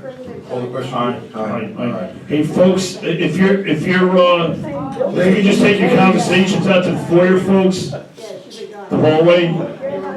Hello? You go in the back of the room. Sound travels. Thank you, ladies, appreciate Thank it. you. We're trying to wrap this up here. We have Thank you, ladies. a motion to approve or disapprove the hardship petition for Yudik Kumar. Mr. Nugent, is there anything?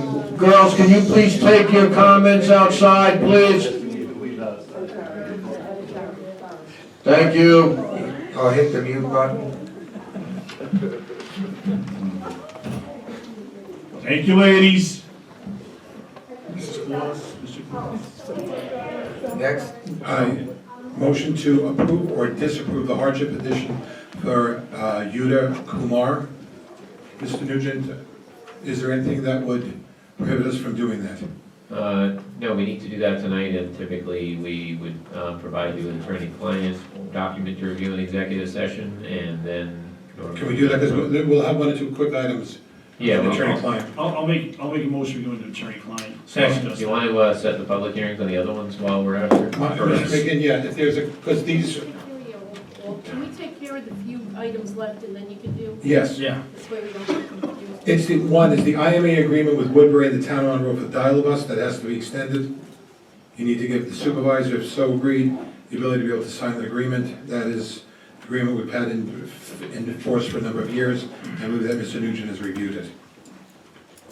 Yeah, we provided the same agreement in an email to the town board advising that unless there are any changes, that we revise the agreement for 2017 with the same terms and conditions that were in 2016.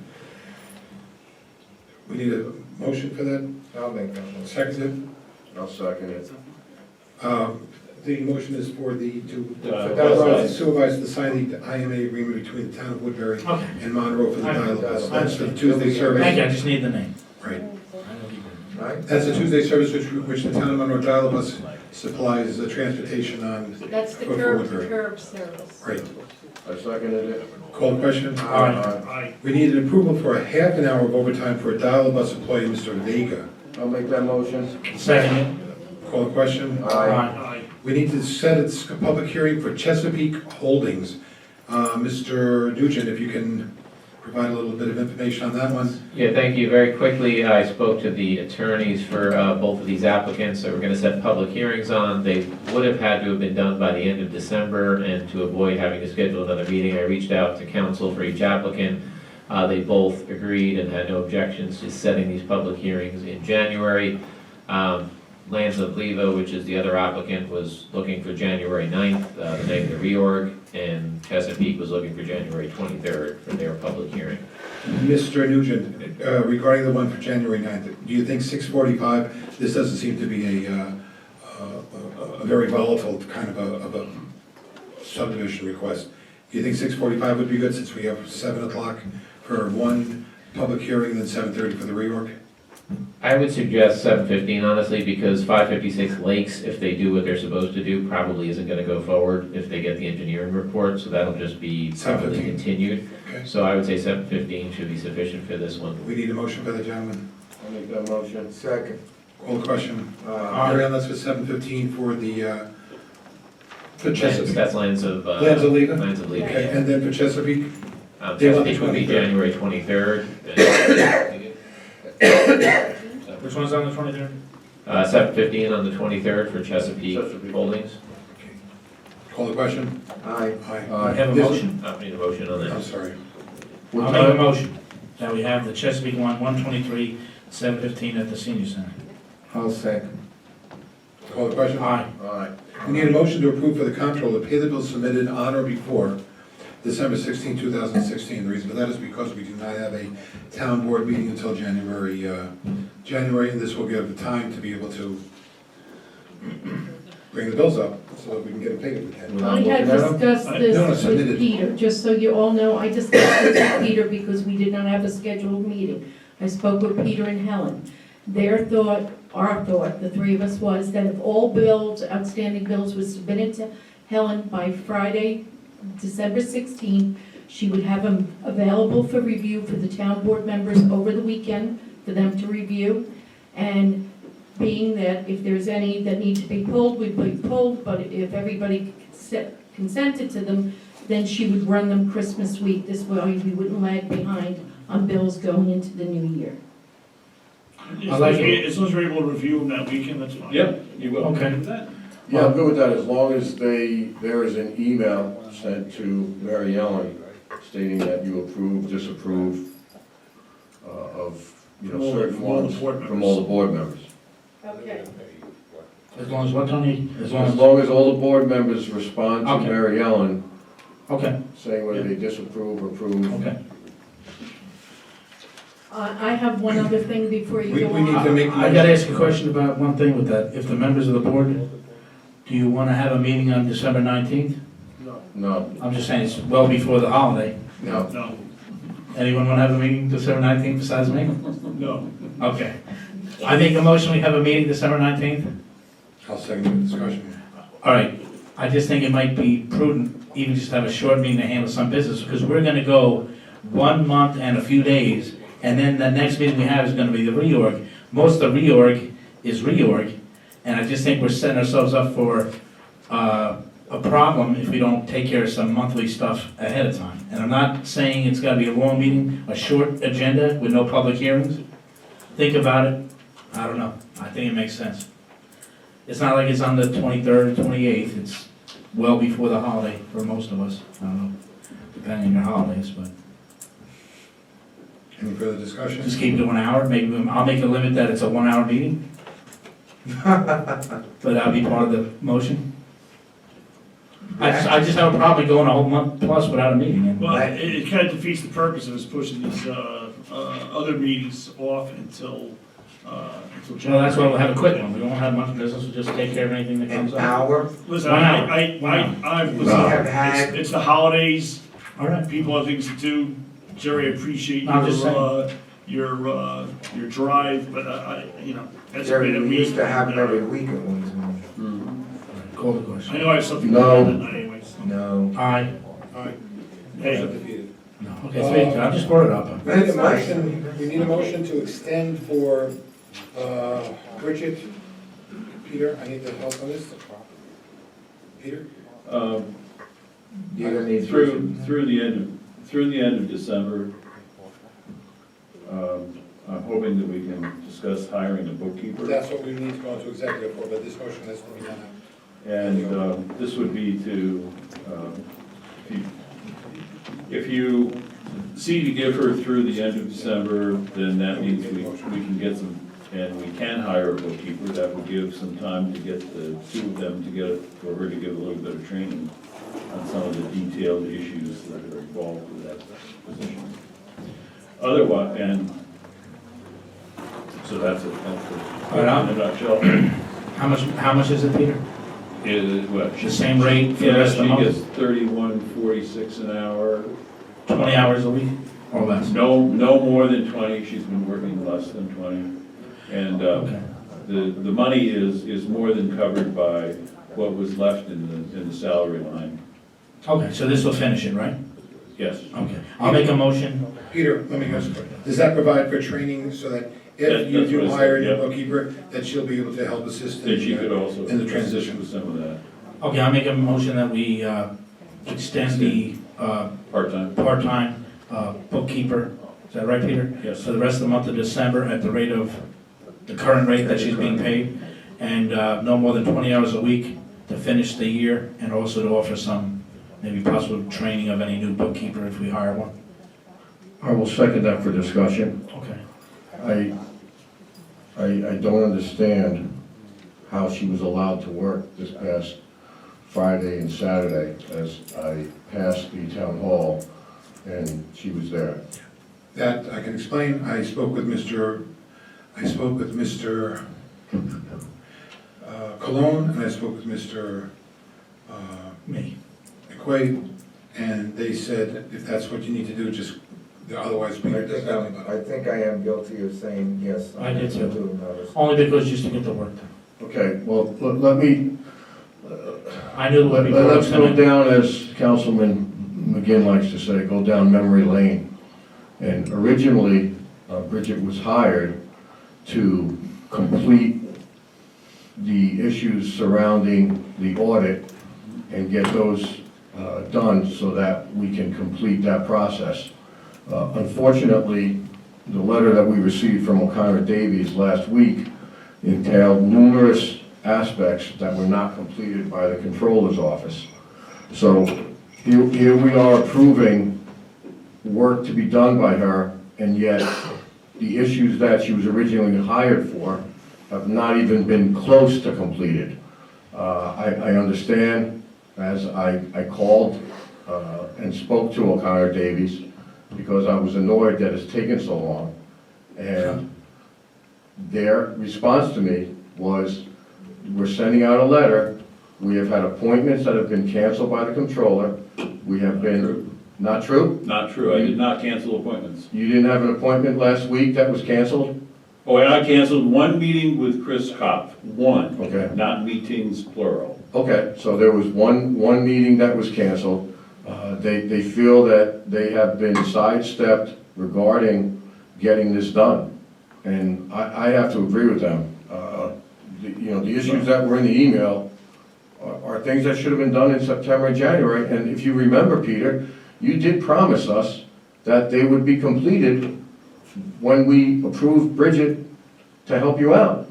And you haven't gotten probably 25% done of what needed to be done in comparison to that. So if I'm gonna do this and vote yes on this, I don't have a problem as long as those items are completed by December 15th. You have been given more than adequate time to get this done. It's running into other issues because the delay that you have has caused items that were submitted by some of the attorneys to be null and void because they're past a certain deadline, which I think is 90 days from the date that they're originally sent in, because other issues have arisen. There are other lawsuits that have come up that now have to be added into that audit. So I have a big problem with this. We're approving help for you, and you're not getting done what you're supposed to get done. Yeah, and you don't, I don't think you have full grasp of what it is that O'Connor Davies is asking you to do. So, you know, Peter, come in and sit down with me, and I'll show you what it is that they've been asking for. That they're basically asking me to go through and. What? I'm sorry. What are they asking? They've asked me to go through and review their numbers, review the numbers that they came and had 5 people sitting in town hall for 2 weeks. They took all of the data, we gave them everything that they asked for. They put that into their own accounting system and they produced a draft report. They gave me the draft report and said, here it is, we need you to kind of go through and just see. I go through, I looked at the first line in the A fund, and they were wrong. They didn't have the right, their numbers were wrong. So how they could get numbers that were wrong when they had the trial balances that told them what the balance number should come out to be, and they weren't right. So then the issue was, well, we need you to go through and check our work and you know, show us where we made a mistake. They had the data, they had the final numbers. I don't think it's really my responsibility to do their work for them. And then we tried to have some meetings. Unfortunately, one of the partners was sick and he was out for actually almost 3 weeks, I think. He was very ill, and that was unfortunate. And then we were going to try to get things done through in Thanksgiving week. And now another one of the members of their team is out until the first of the year. So. And I think that instead of making excuses, you should find reasons to get this done because of the importance of it to the town taxpayers. The bottom line is you have circumvented getting this done for the last 6 months. But let me ask you a question, Tom. Don't see it that way. Let me ask you a question. How, you know, you're dealing with an accounting firm, and I'll just say it the way I feel. With no disrespect to you or me or anyone else, Rick or Mike or Harley, when you have an accounting firm and you have a guy who's a comptroller and Helen's a bookkeeper, and you bring in a bookkeeper part-time, aside from the work they have to do, the budget, I'm not making excuses, don't give me that, I'm just giving you reasons and thoughts. The work they were supposed to do, who, you know, with all due respect to you, and I know you own a business, how is it that you say, this is the problem I have with the abstract, how do you say, oh, you had enough time and that should have been done? How do you know, if you weren't there, at least sometimes, looking at what's going on and knowing how many hours it was? Now, I'm not saying anyone did wrong or right. I don't even know enough about it to say that. I don't think any one of us 5 do. But the problem happened when for a long time, his department was used as, let's go down memory lane some more, was used as some kind of political football or some kind of personal vendettas against people, and we shortchanged his whole department for a long time, and he had to play catch up. Now, that being said, I'm not blaming any one person. It was more than one person. I just think maybe Peter, Tony wants this done ASAP.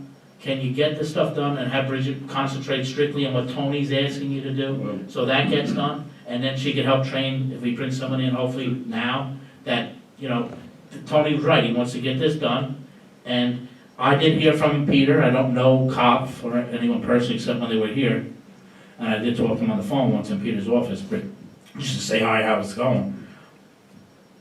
he missed some meetings, he was sick, and he even told me he was sick. Now, Peter missed one meeting or had to cancel one around the holiday or whatever. I don't think that besmirches either side of it. It doesn't help unless we say, listen, okay, we'll give you the 20 hours, concentrate on that. Tony will give you a list of what he exactly wants if Mr. Kopf hasn't already. He has the Get it list. done. Get it done. Yeah, get it done. I agree with you. But you can't, We you all have the can't, list. you Right. can't, you can't. And what I would, Blame. what I would like to do is remember that it was Peter who asked for the additional time and said, I will get it done. I had a certain time frame. He wanted a little more time, and obviously it's 3 months past that, 2.5 months past that, and it's not done. So, and what I would also like to do is I'm gonna ask O'Connor Davies to come in on January 9th and have a sit-down with us. That sounds nice. Right. But I also feel that we should hire a bookkeeper, get Peter the people he needs, and then starting in January, and along with your meeting with Mr. Kopf and his firm on January 9th, move ahead. You also had a budget situation here, and I think you and Mike had a lot of great questions on the budget and great issues you brought up, as well as I used to, you know, when Peter and I first worked together, certain things I had to understand and certain things we had to bring up. You looked at it from another vantage point, you came up with good things too. And I think Peter had a lot of work with our budget, and we did have some disagreements, but it all came together somehow. So I think that was kind of a busy thing for Peter, and I'm not making excuses, I'm just saying it's a reason. And I do defend the employees, I do take that aspect of it, but that's because I do go sit with them, I do go to the office, I get a little bit of an understanding. I'm not gonna say I know everything they're doing, because I don't. But I do think that the effort's being made. And I know Bridget, the way she is, she comes in, I see her come in, she's working right away, she puts her stuff down, she's doing work. So I don't think it's a lack of effort, which I think is important to make note of. So how much Listen, I'll make a motion. Well, there's a motion. Oh, sorry. There's a motion, You have a motion out there? there's a motion Yeah. to hire Yeah. her through the end of December. For the current rate. If we amend that to, that she will work strictly on getting these required items, which we have in the letter from O'Connor Davies, and have that completed by the 21st, I think that gives it a little extra time. You good with that? Yeah, I'm fine with All that. right, by the 21st. 21st. Then I will approve that, but those punch list items must be completed by then. Okay. Well, let me ask you a question. And I would like to amend that, if they are not, then from that point on, she doesn't give me more hours for the month of December. Well, why don't we just make it the month of December, then? Who's gonna train the new person if you, that the board approves? Well, she actually has a lot of experience. If we can get past the. Let's go to the we can't hire 21st this month and go anyway. from there. Go the So whole let's- month. let's We don't have a do this. meeting on the 21st. Yeah. Listen, we don't have a meeting on the 19th, okay? No, we don't. So why don't we do it till the end of the month? And we're It's only covering. 3.5 weeks away. And I agree, you get everything, Peter, I'll amend my motion, like Mike said, to concentrate just on the items on the list, right, Mike? That's what I'm you said, still right? with the 21st. Mike I mean, said that's- he You know what, I'm wants, sure she's not Mike, gonna be working Come on. during Christmas week. Mike, or- Sure, she Why will. don't you go to the 22nd? She doesn't take a whole week off for Christmas. you want, Mike, your motion is that the punch list items are submitted to them by the 21st, correct? Yes. Okay. Why not the end of the month? Peter, Because, can you do this I by just then? don't know. I mean, you're the one who Because knows. now he's gonna not do it, and then you're gonna go after him. No, I think we can do that. all right, Peter, if you think you can, then that's great. I'll make it the We'll make it the 22nd. 22nd. 22nd. Okay, 22nd, okay. I'll second that motion, or amended motion. All right? Cool question. Aye. All right. Aye. Gentlemen, Highway Superintendent Sherney could not be here tonight. He was under the understanding that back in September, when we gave him the approval for 8 seasonal snowplow drivers, that it was for the drivers. It was actually just to put the ad in the newspaper. So he has 4 guys here that he would like to get approved. I just got the applications today, they went Two of them have worked for us before, Thomas Stevens and Carmine Bulano. They both worked last year as snowplow drivers. He has two new gentlemen. Leah is doing the background checks. So I was wondering if the board is approving this. The rate was $24 an hour for the ad. To approve Mr. Stevens and Mr. Uliano, and then Mr. Rich Jones, and the other gentleman's name is Joshua Wilson. If we could approve them subject to the background checks. And this is just for snowplow? This is strictly snow plowing. So there's as need? As need, on the call list, on the call Snowstorm, list. call them in, they do it. Right, as needed. Is there any limit on the hours? The last year when you did this, it was a Part-time. limit of 800 20 hours for the week. Well, it's 800 and, I think.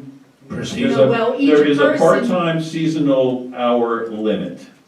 I think we might have went with that. Yes, but I'm saying is what the approval last year for these guys was that they were on an on-call basis, but not one person could work more than 20 hours per week.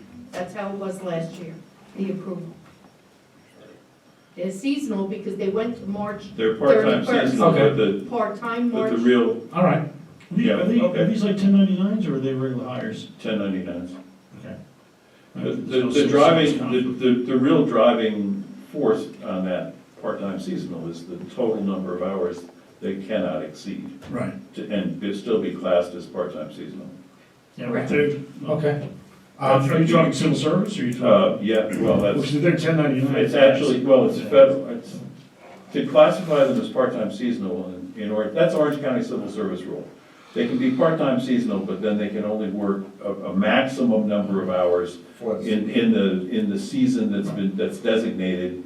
And then they can't work for the town for a period of time before you bring them back to do something else. Absolutely right. There's a limit in between, there's a gap. And that's Orange County Civil Service rule, I believe. Okay, I know Mr. Stevens is a retired member of the town employed with the highway department. He's experienced, so I saw him the other day at the shop.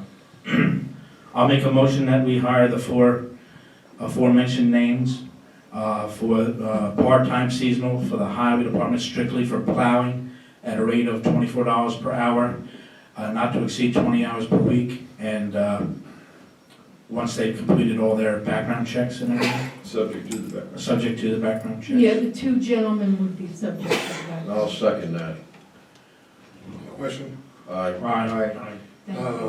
Last time before, and that is, as the gentlemen know, and many people know, we obtained an offer to lease the T-Mac for $6,000 per month, or a purchase price of $900,000 from the owners of, I believe, the movie theater in Middletown on Dolson Avenue.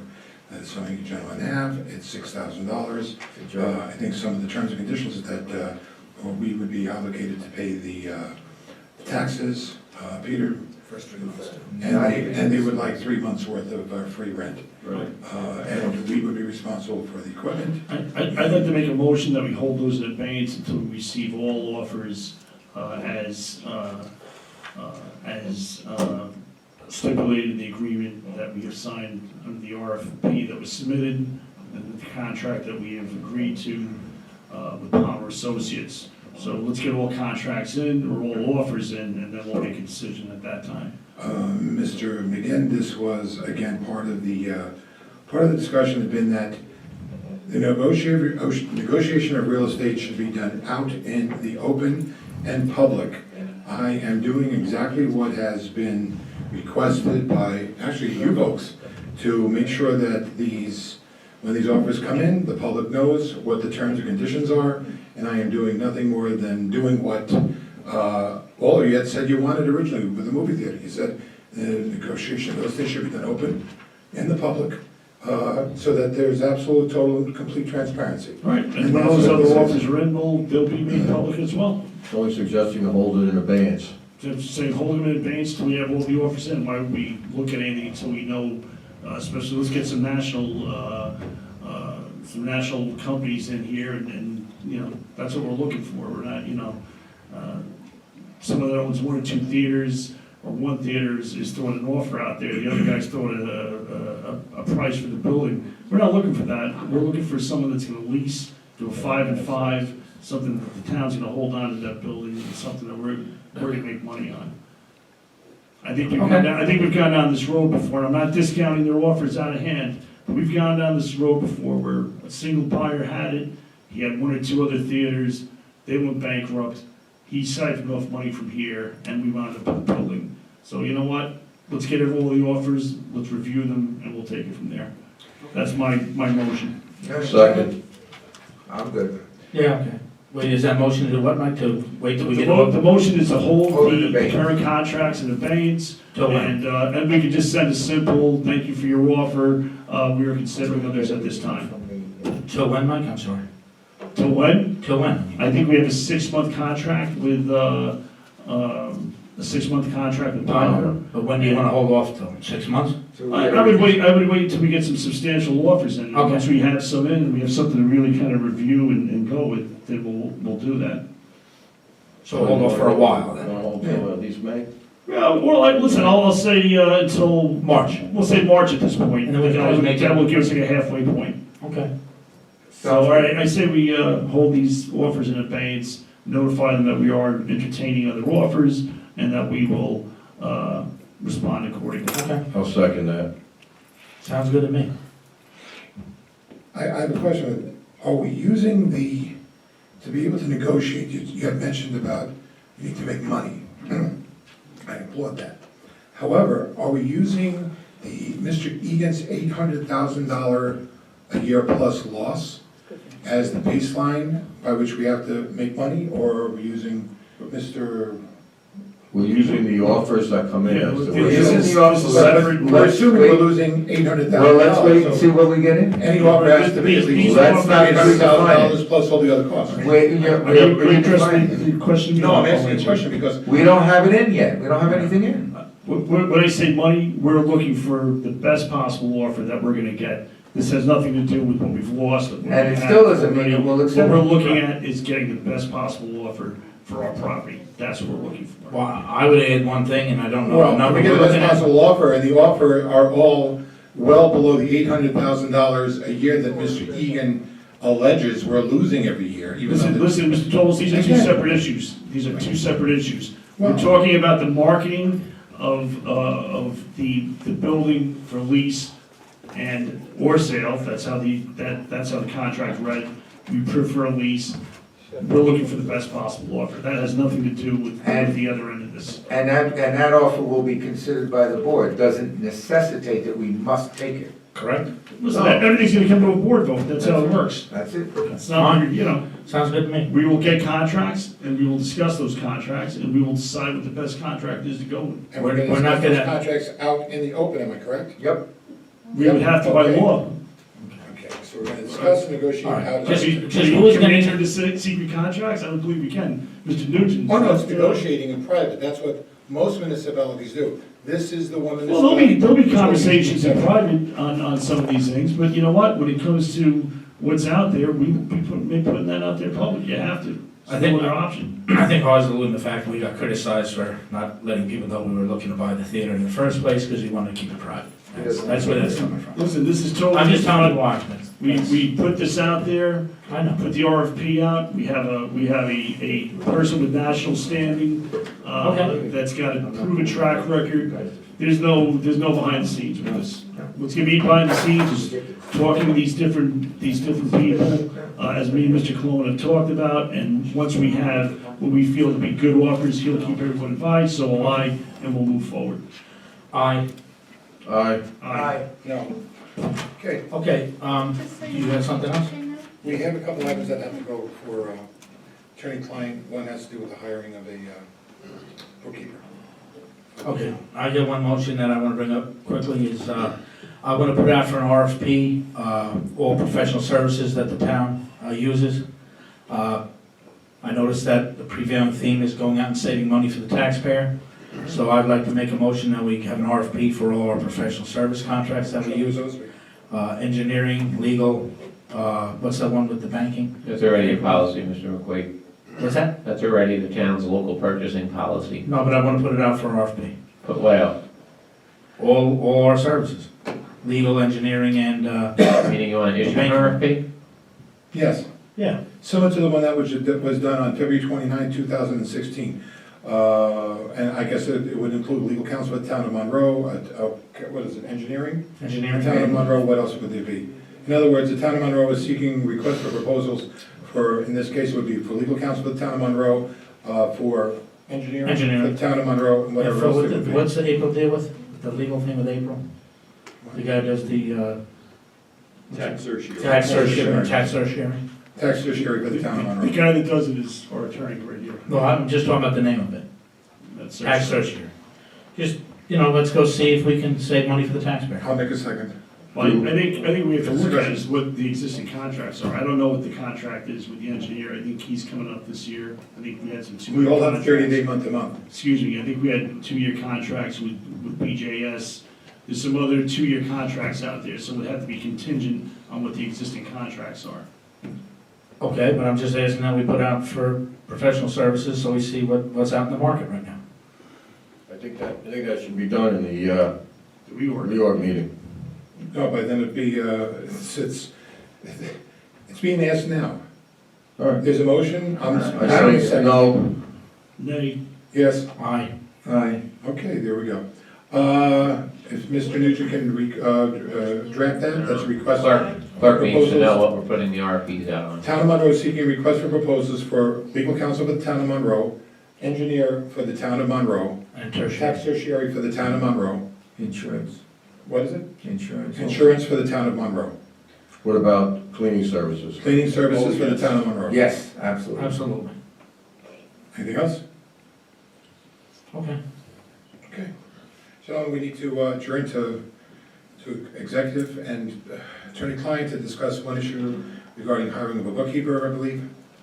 What about the movement? Oh, and the movement, yes. That's it. Movement, you gotta pass that now. This was To, to, Approve this was a, Can I ask one other question, going back to those services? Are we issuing an RFP for the ZBA and the planning board? Yeah. Yeah, all legal and attorney services. Okay. Who's drafting them? you are, sir. Drafting the RFP? I guess that would fall, do we make a motion to have you draft them, or you just draft them as a town attorney? It's up to you. We were criticized last time for doing one, so that's why I'm asking. I'll make a I get motion. criticized all the time, I still work. Right, but February 29th. I'll second it. Okay. I'll call the question. Aye. Okay. Sorry about that. We need to adjourn. Excuse me, before you go to executive session, this being a public hearing, we typically have public comment, and I had an issue I wanted to ask the board about. Could I do that before you go to executive session? Yeah. Why, Come on up. and if we make a motion and you want to comment, please feel free. We're going to go in, if we need to make a motion and we come out, when we come out, if you'd like to make a motion afterwards. So you're saying not before you go to executive? No, session? it's No, fine. no, go ahead. Go Go ahead. ahead. Mike, No, let's Mike, go ahead. Yeah, Go ahead. Okay, Go ahead. Stay with me for a second, because I gotta give you the context to this before I get to my question. So, you guys know that the prior the town board in September of 2015 approved the 164 annexation and denied the 507. That's correct. And then you're also aware that there's been litigation from two different parties over that. And you're also aware that the New York State Supreme Court Judge Walsh, about a month or so ago, dismissed all of the claims of the two parties that were litigating the 164 and the 507, except what she did is she didn't decide the 507 environmental claims. She severed them out and said the appellate court, the court above her, can decide that when they address the other lawsuit that's out there, which is the Village of Curious Joel sued you guys for denying the 507. So the Supreme Court judge said, I'm not going to deal with the environmental issues raised on the 507. I'm going to punt that to the appellate court, and it can take them up when it takes up the public interest lawsuit of KJ suing you guys. So that's the background. Let's get to my question.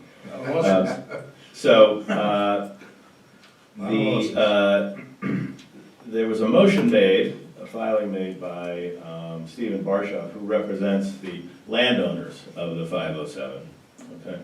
On November 23rd, he made a motion to the appellate court. And it's a motion to send the 507 environmental claims back to Judge Walsh, to tell her to return, sir, send them back to her, and say, you decide. Okay?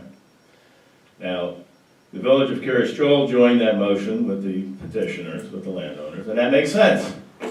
Because if she decided the 164 environmental claims favorably to the Village of Curious Stroll and to the petitioners, landowners, it's logical she would also decide the 507. They only did one study. There's only one study. And so if you think one study was good, then you think one study was good, right? So that all made sense to me. What doesn't make sense to me is that this board, the five of you, joined that motion. Mr. Barshoff says right here that he had spoken to Mike Donnelly, he's read it, reviewed the contents, and communicated to me that the town board joins the motion. Now, I don't understand that. You denied the 507-acre annexation. You have no interest in expediting its resolution. Nope. You also certainly have no interest in seeing it occur. So my question to you guys is, why did you do that? Who did that for the town board? On what authority did that person do it? Unless Donnelly just made that up. And assuming that the answers to those are such that you actually don't favor this, then I would ask you guys to rescind your motion to join this suit. And let the court know you don't support having it sent back to Judge Walsh. I spoke to Mr. Donnelly, and I was a little confused as well. I'm not confused. No, I spoke to him last week. I was a little confused as to why we were placed in that position, because I don't ever remember this board making a resolution pertaining to that. So I think we have to act on that tonight to make an adjustment to that, so that. Can the board do such a thing without a resolution? Mr.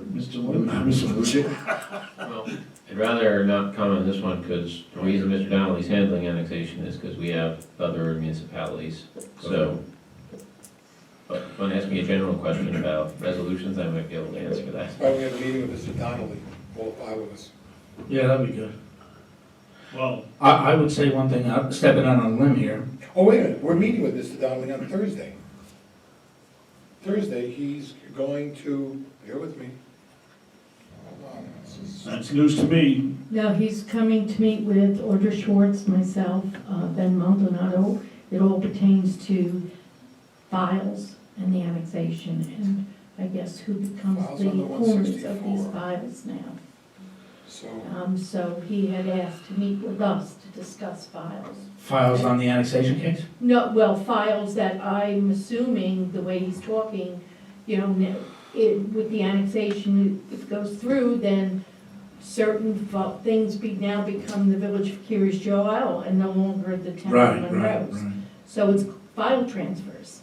Well, I don't see whether we're meeting with him or not, why we cannot make a decision tonight to oppose the action that he took. Because we're opposed to the 507. We're opposed to the 507. So Mr. what would Nugent, can we pass a resolution? You sure you can. You can pass a resolution on any litigation directing council to take a certain position. But when is this going to be effective? Well, oh, your motion or his? No, the one that's going through now, what time frame are we looking? I'm asking Mr. Nugent, maybe I shouldn't because he's got the issue we talked about. But does anyone here know exactly when we have to act on this? Essentially, it's immediately, I believe.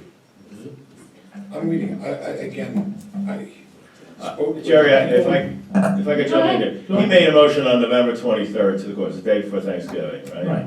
Okay, so the court is now going to make a decision, the appellate court, on that, right? And so, you know, time is of the essence, as lawyers like to say here. I don't know how quickly, right? But clearly, he's asked the court to do this as quickly as reasonably possible to get it back Because if you ask Mr. Donnelly, right, he's gonna say, well, look, it's all gonna end up back to her anyway, somewhere down the line, so let's just move it along, okay? So, I think the Barshov, and the Village of Cures Joel, for them, the sooner the better, and so I think that this motion is asking, let's move this along pretty quickly. Might not be better if they lose. Right? Might what? I've got to say one thing, it might not be better if they lose for them. Because here's the problem with stall tactics. If you're stalling things, I'm not saying that's what you're saying. If you're pushing, like you said, I'd rather get things done where we know where the town stands. And I don't know who's gonna rule what way. I voted against the 507. Thanks for giving me credit, you usually don't, but thank you. I voted for the 164. But if the 507 is gonna be decided by a court and a judge, and then if someone can appeal that later on, that's whatever happens. My point is, I'd rather have it go to whatever judge. I'm not choosing judges, I don't know how either one of them, never met them, don't know much about them. But to deny, the old saying, justice delayed is justice denied, it's like with the entire bail system in this country that is being challenged against constitutionality. The fact of the matter is I never got involved with this to stall people.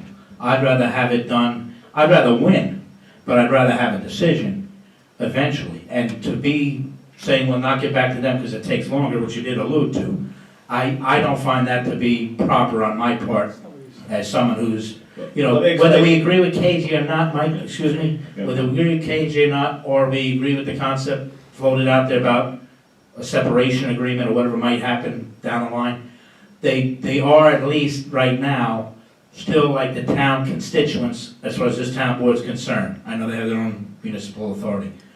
But I don't want to be sitting here trying to delay things. My opinion is, I'm happy if the judges make whatever decision, I can't make that for them, but I'm not looking to stall anything. Doesn't help me to stall anything. But the issue becomes that the cart gets put before the horse, because if the appellate division rules in favor, and then it goes back to Judge Walsh, and she rules against, they're overriding the appellate division. Right, but what if they rule against? Who rules against? What if one side, you just said they rule in favor and then against? Well, What if they rule against? If the appellate division rules against, then it doesn't go back to her. Whatever she says doesn't mean anything. Right, there's different ways it could happen. But if it goes that way, just think of the delay that'll cause. But why is that, which one causes a delay the Well, most? if she rules against it, and then it's overridden On appeal. On appeal, okay? Right. You're basically putting the cart before the horse, and Donnelly and I spoke about that. Okay. Now, That's the opposite of what Mike just said. Jerry, let me I'm explain. just saying, that's the opposite of what Mike just said. no, I don't think it's the opposite of what you just said. It is the opposite. You said it would take longer to go back now. Jerry, you're making it more complicated than it is, all right? Lawsuits don't get uncomplicated. What's that? Lawsuits usually wind up being complicated. Yeah, but there's no need to get this complicated here. He's asked, you've joined a motion that says, rather than have the appellate court judge address the 507 claims, let's ask the justice who just decided in favor of the 164 annexation environmental claims to decide it. Okay, do you think that that's in this town's best interest? And if so, why? I don't think that you can assume, or anyone on the board can assume, that if the judge already said and kicked away the environmental, like you said, because they didn't want to deal with that. No, she didn't. She decided the 164 acres environmental claims. I know that. And she kicked away the 507. Right, that's what I'm saying. There was only one study done. Okay. How do you think she'll decide the 507? I don't know how she'll I decide. know. Okay. She'll decide in favor of it. You're sure of that? But there's only one study. How could she not? I don't know. I don't know what her opinion is. Because what you studied for the 164 does not necessitate that it'll apply to the 507. Your own environmental one second. Wouldn't they have agreed to the 507 anyway? Aren't we? If that's true, why wasn't the 507 passed originally? I mean, you're saying that because it's not passes. just, because the seeker is not the only issue. We But still, remember, we I know, still have to talk to Mike Donnelly. I'll tell you the truth, I think that you're making a point, and you're bringing up a point that's important. You gotta talk to Mike. But I can't say me, and I don't think you do unless you have mystical powers I haven't heard of. I can't say that a judge is gonna agree to anything until they actually agree to it. That's kind of the legal Instead of system. doing this supposition here, why don't we just ask the attorney on Thursday? Hey, can I just ask a quick question? Did anyone authorize Mr. Donnelly to proceed and acquiesce to sending this back down to Judge Walsh? No. Nobody, Was it ever communicated, asking anyone for we permission have to do so? two issues here. I mean, this is just my quick, did he Not approach me. you? He Not did me. send, gentlemen, he did send out emails. No, I have the emails right here, Mary Ellen. He sent the, I didn't he even did send emails. emails requesting an answer or emails pertaining to the But issue? Michael gave an answer. He had something in there about a date. I didn't read them Guys, entirely. talk to your annexation attorney, because we have the same thing, a similar kind of question with Sokoloff and Stern. Those are we're being sued, obviously, with 5 different lawsuits. Sokoloff and Stern did a similar kind of effort on behalf of the town, and it was done without us knowing about it. I don't think that Mr. Egan's concern is off base. I think it's well placed, but we owe it to the board, to the town, to talk to the attorneys before we do anything, because here we have, just like with Mr. Donnelly, on October 27th, this is the Sokoloff issue, and then there's one which was just recent regarding the PMG, where they made decisions, and I looked and I said, who made the decision? We were never consulted, but we need to really get hold of both of them. Well, One is the issue and I think is- Sokoloff, if I remember correctly, is down in Long Island somewhere, Nassau County, Westbury, here it is, Westbury in Carl Place. To be able to find out where do we stand with these, but to talk to the attorneys that are representing us. Because if they're moving forward and they're not contacting us, why? Because there are instances where the attorneys do things on behalf of the town, don't necessarily communicate with the town board members prior to an action. And I think in this case, in both instances, both with this multi-million-dollar lawsuit with Sokoloff and with Mr. Donnelly, Thursday we're gonna see him. Talk to him on that. I'll get there. I'll go talk to him too. Well, I think we should do this, is whoever can be there, and the rest should conference call in, so we have to find out from Mike and do that. Right. What time is that meeting? I don't know, this is the first I'm hearing Yeah, me about too. it. He's meeting with me at 8:20 in the morning on the 8th. So when, do you know what the? It's gonna take a while because this has never been, Mary Ellen, correct me, this has never been done before.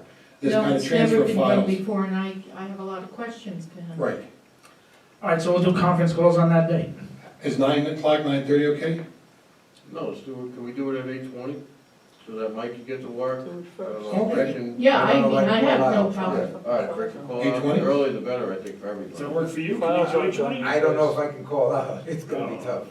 Well, we'll keep Rick in the loop.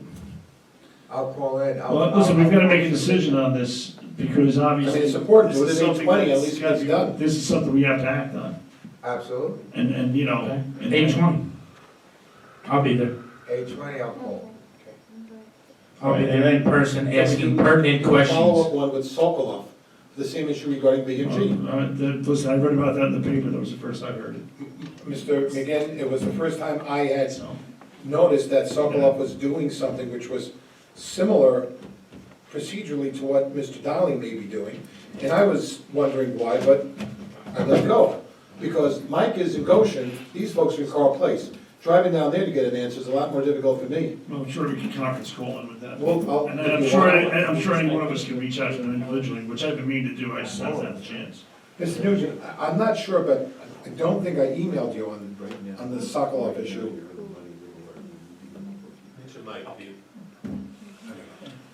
8:20? 8:20, I'll be there. 8:20. Okay. Okay, thanks, and I just appreciate if you could get back to me and answer my questions. Thank you, Mike. Thank you, Mike. Thank you for bringing it to our attention, Mike. Need to adjourn? Attorney-client. One item. Attorney-client, two Executive session issues. discussed Executive session. earlier. Doing your due diligence. Yeah, well. Two issues.